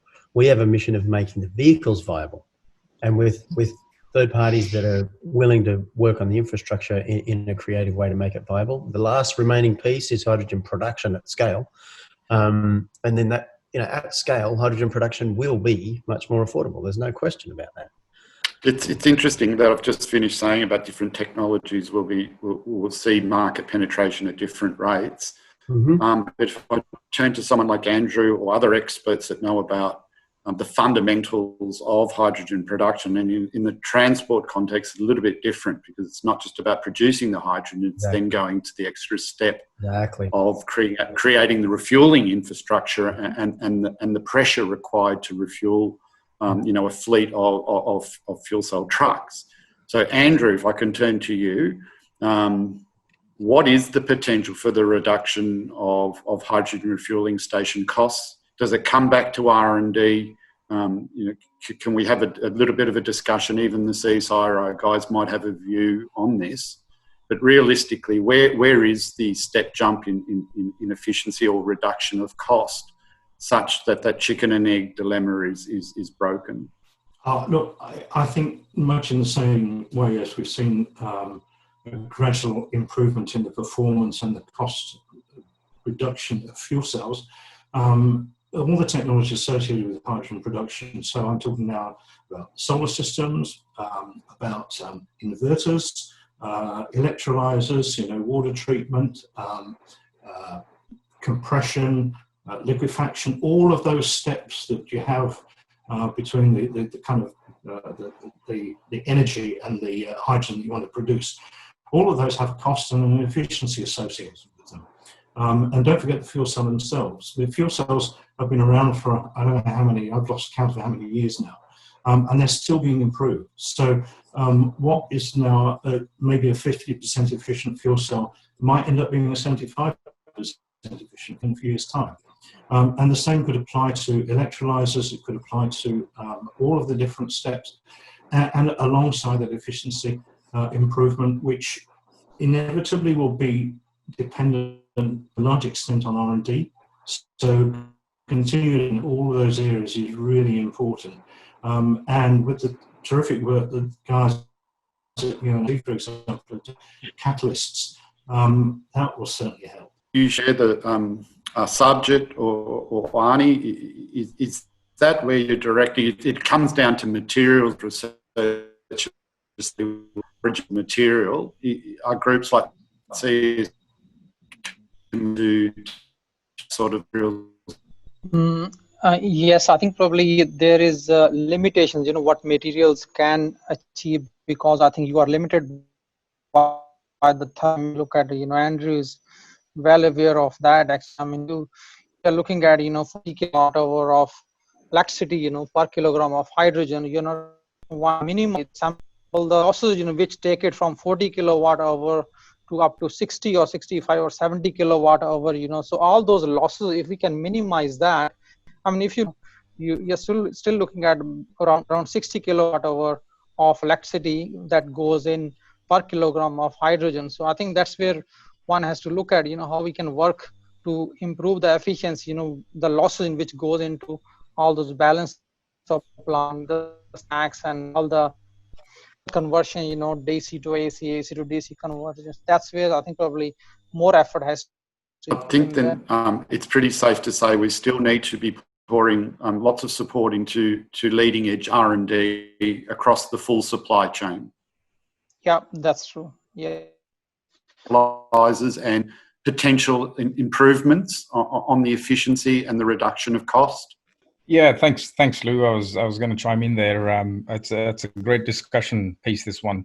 It goes to show the hydrogen industry is sort of tapping into a new innovative idea box which hadn't existed before.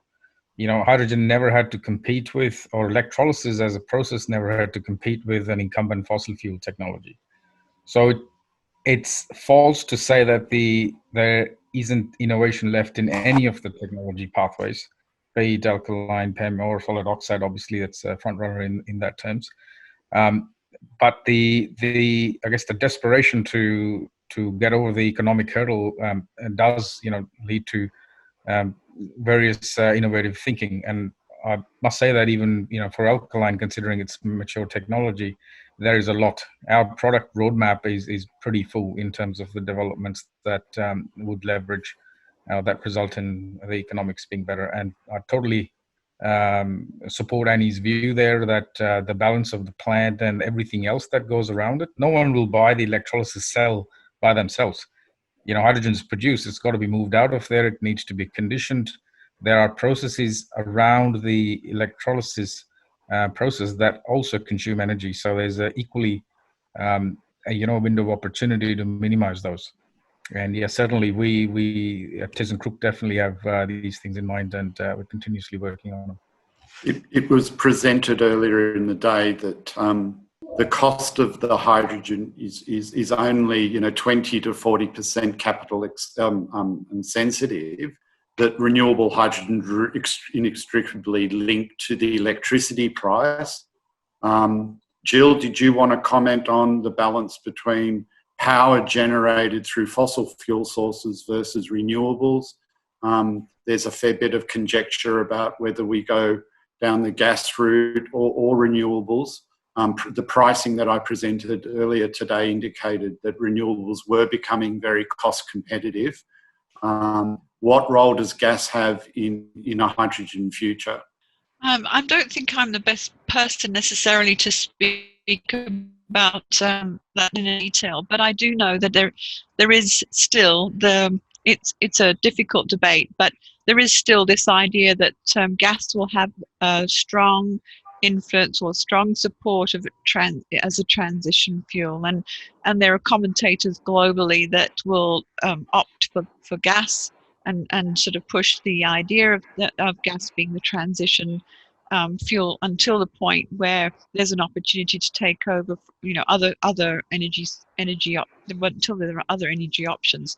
But I think also there's a sort of the negative view that this idea is being pursued by the oil and gas industries or any other industry that has, a huge amount of investment that's been sunk into infrastructure and development. So they're looking for ways forward. So it's quite difficult to try and divide up how that information really works until you get to the point where the price does really roll out and is demonstrated in a significant way. And of course, there's going to always be this gap while we're all learning and pursuing the different models, and to the point where we can actually see directly a difference in price.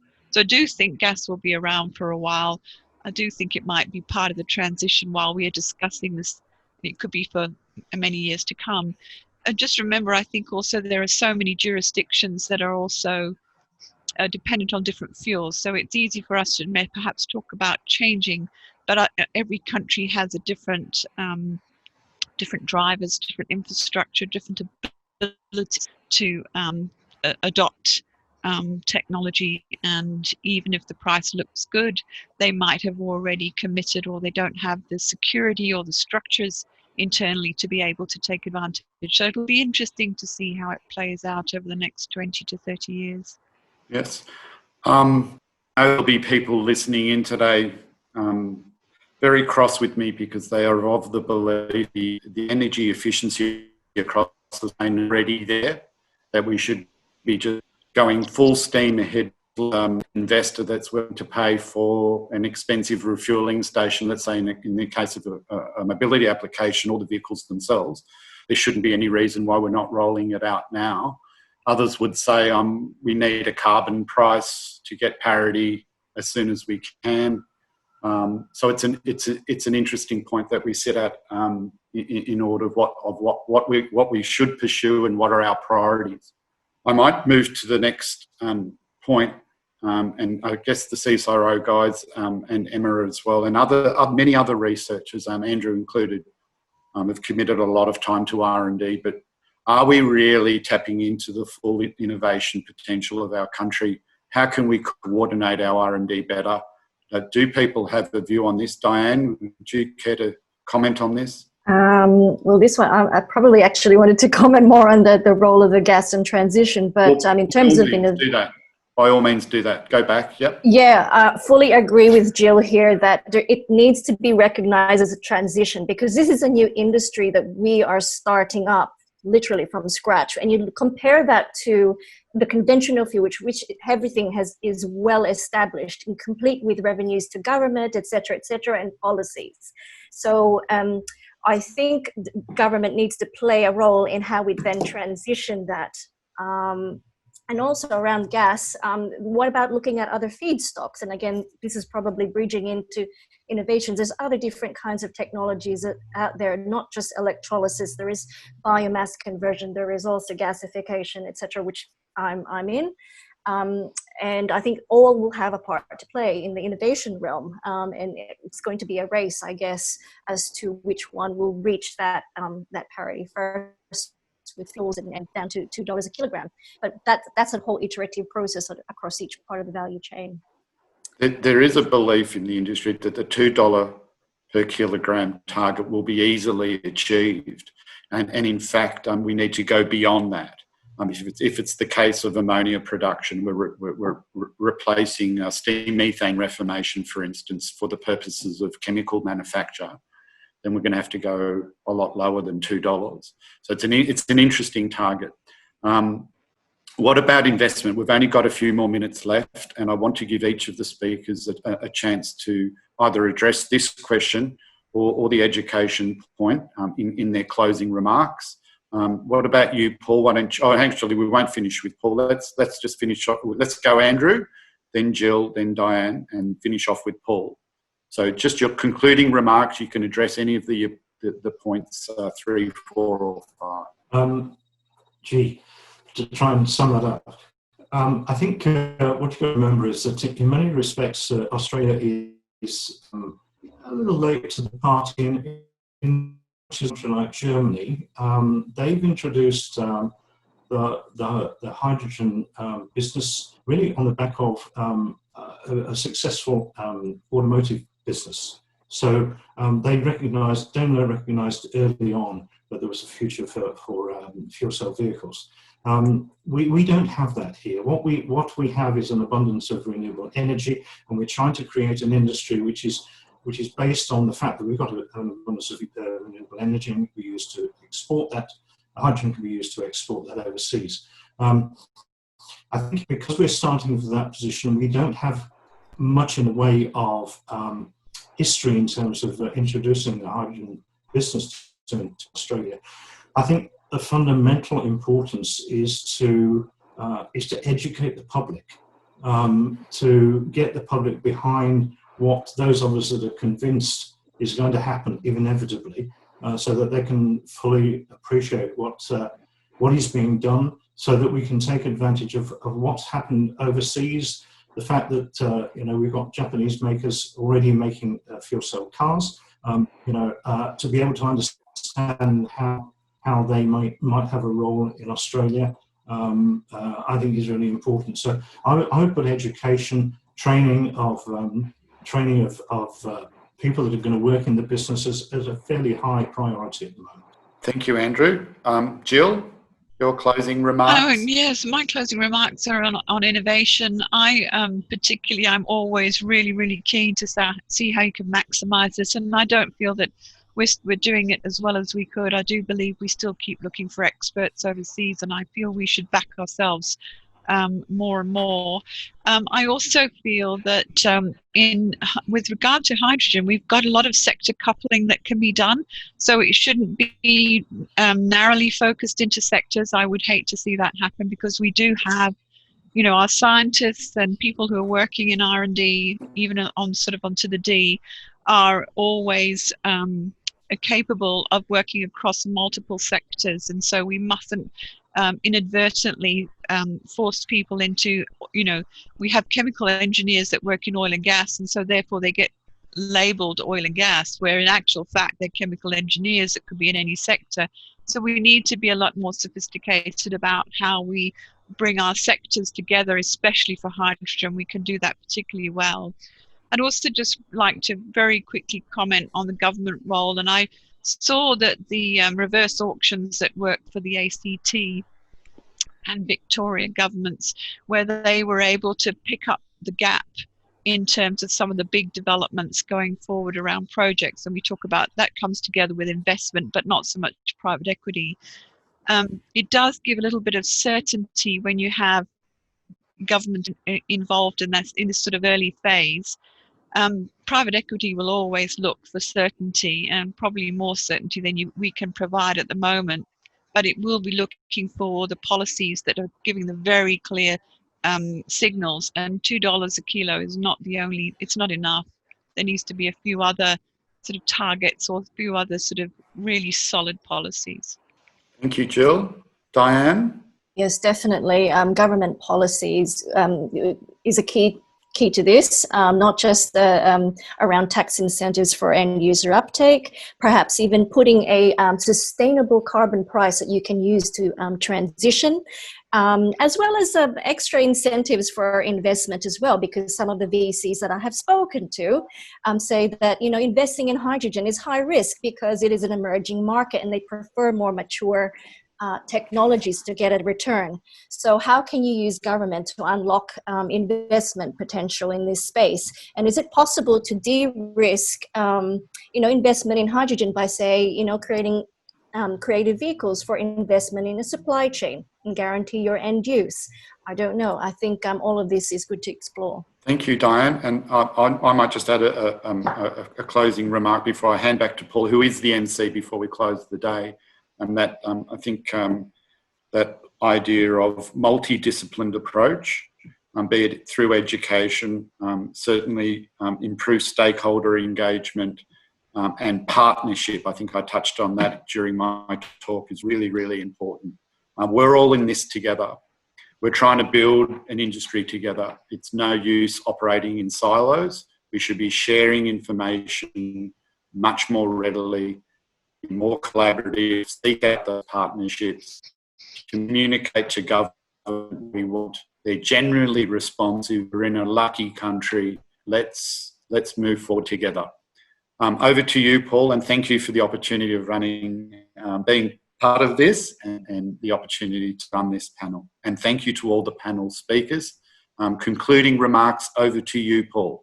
Thanks, Luigi. Well, these will be concluding remarks just on this panel session, but probably could relate to the rest of the day. And it could be heresy to start with, but I think we have to always keep in mind that hydrogen is just a potential tool. It's not the goal in its own right, the point of hydrogen or even the growth of a hydrogen energy sector. It's really about decarbonisation.